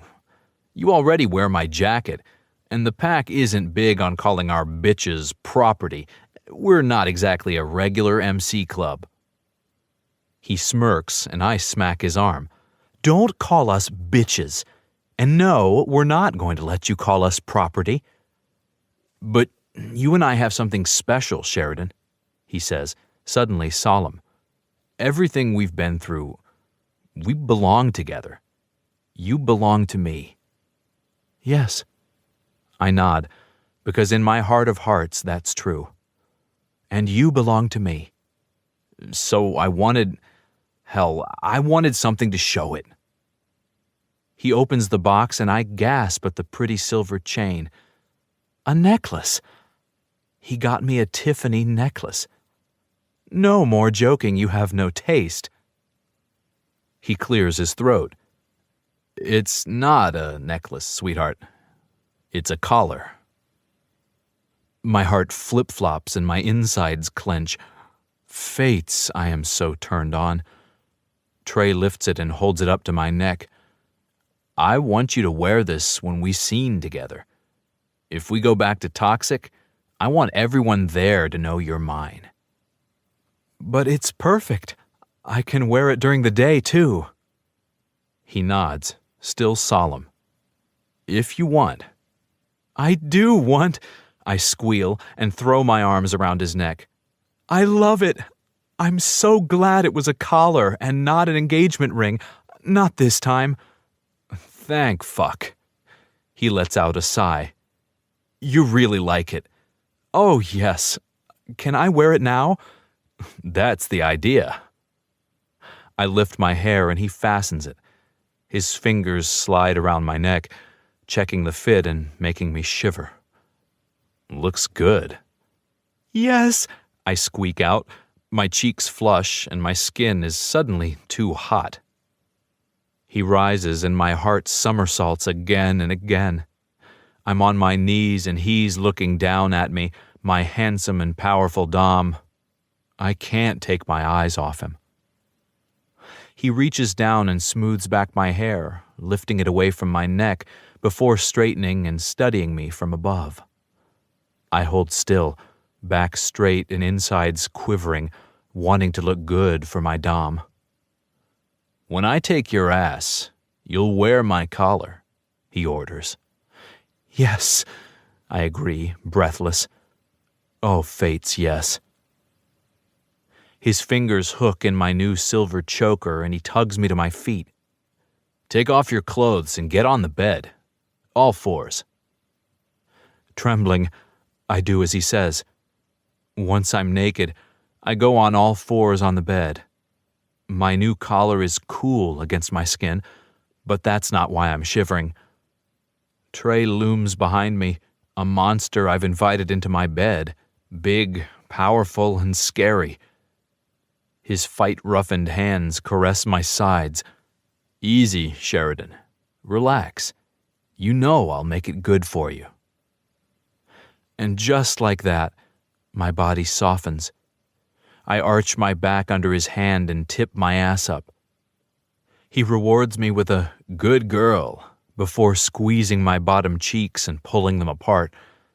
My stomach flutters with excitement and humiliation as Trey inspects me. With my hindquarters in the air, he can see everything. He touches me like he owns me. I shift on the bed and he swats my ass. "Be still." I let out a breath, my head hanging down in surrender. Lust boils through me. A few light touches on my clit and I'd come just from the feeling of being Trey's possession. "So pretty." He thumbs my right cheek and everything in me clenches with need. I'm dripping onto the bed. "So small and tight. You're gonna feel so good." With a final smack, he moves around on the bed, coming alongside me. Light touches up and down my side and makes me stretch, arching into his hands and offering my nethers to him. He reaches around to fondle my hanging breasts, playing with them until my breath catches. With a dark chuckle, he swirls his fingers down my sides until I'm holding my breath, hoping he'll reach between my legs and stoke the fire building there. "Is this what you want?" He rubs my labia with feather-light strokes, and I push back into his hand to encourage him. Then he takes his hand away. No! And his palm cracks down on my left butt cheek. He alternates spanking me with stroking my needy pussy until I'm a quivering, whimpering mess. "Who owns this ass? Who do you belong to?" "You!" I cry, and his fingers return to tickle my clit, pressing in just the right spot. "Come for me, sweetheart," he orders, and I explode, my front half collapsing on the bed. Trey makes the most of my submissive posture, squirting lube in a cool line down my crack, using his fingers to spread it around. His finger enters me and I moan. "Relax, baby. Push out and let me in. Yes, that's it." He probes me with a long finger and I grimace.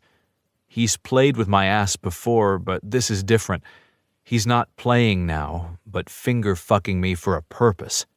Every molecule in my body is alive and aware of his dark intent.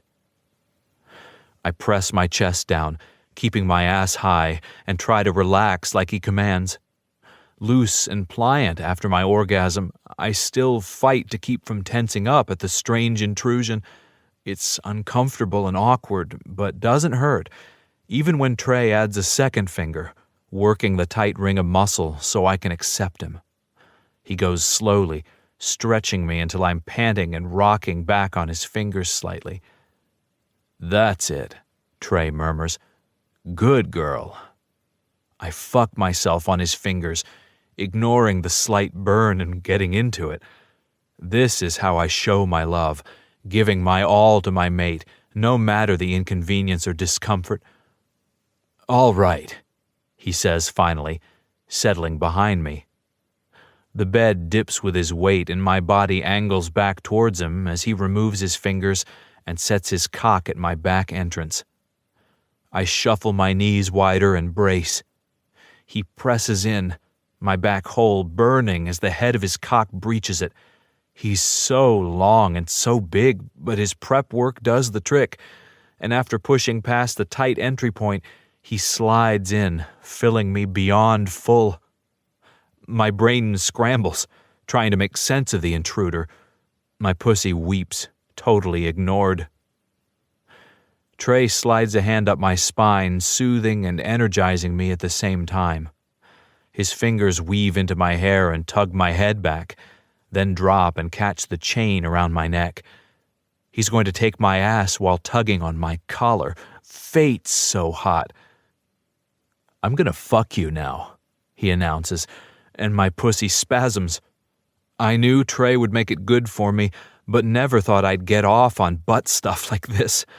I'm not just tolerating it. I want it. I want it bad. He starts moving, a slow thrust and drag that plants his cock deep into my bowels with every repeat invasion. I dig my fingers into the sheets, determined to suffer through it, but Trey has something else in mind. "Reach down," he orders. "Play with yourself." He's not going to let me grit my teeth and take it. He wants me hot and primed, ready to take my pleasure even as he plunders his from my ass. His rod is hot and throbbing, invading me without mercy, and my body heats up, aroused despite itself. I do as he says and prop myself on one arm so I can slide my fingers into my slippery folds. I rock faster, rubbing the needy spot near my clit, my arousal ballooning, amplified by the cock driving into my virgin hole. Happy sounds escape my throat as my orgasm teeters just beyond my fingertips, right on the edge. "Don't come without permission," Trey warns. My fingers still a moment, my rising climax stuttering. I want to drop my head, but the chain presses on my vulnerable throat, keeping me arched back and open for my mate's pleasure. I whimper as he saws in and out of my now loose ass. My pussy throbs, screaming for stimulation. I'm being so good, surely I deserve to touch myself in just the right spot. "No," he orders, pulling out to smack my bottom sharply. "Don't do it. Don't come without my say-so." "Trey," I whine. "Please." "Be a good girl," he soothes, rubbing my bottom and entering me gently. "Be good and I'll let you come. Beg me to fuck your ass and tug on your collar." "Please," I grit my teeth. He's gonna make me say it. "Fuck my ass." "And?"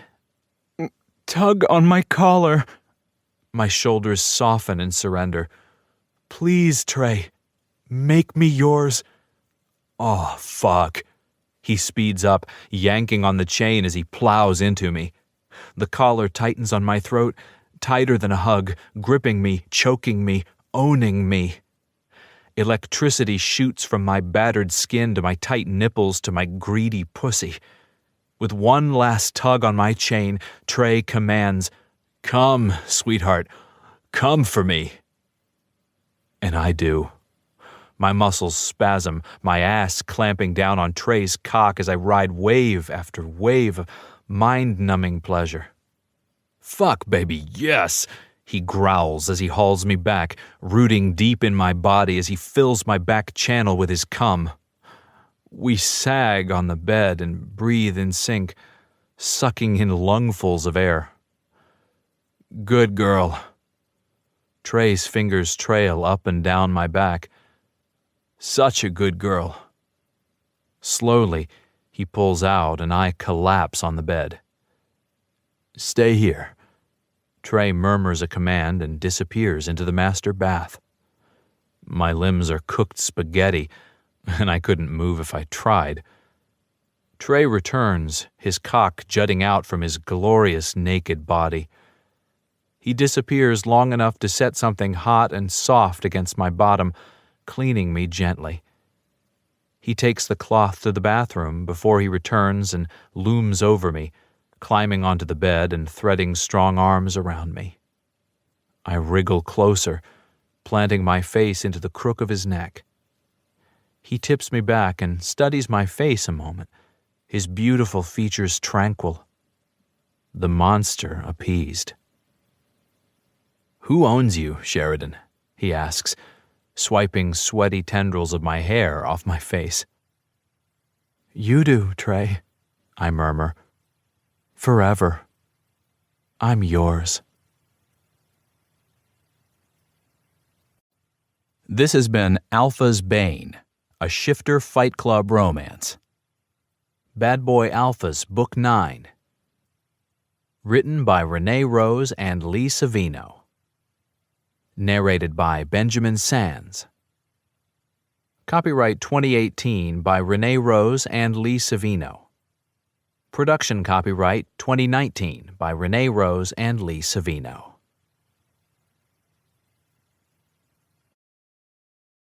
Audible hopes you have enjoyed this program.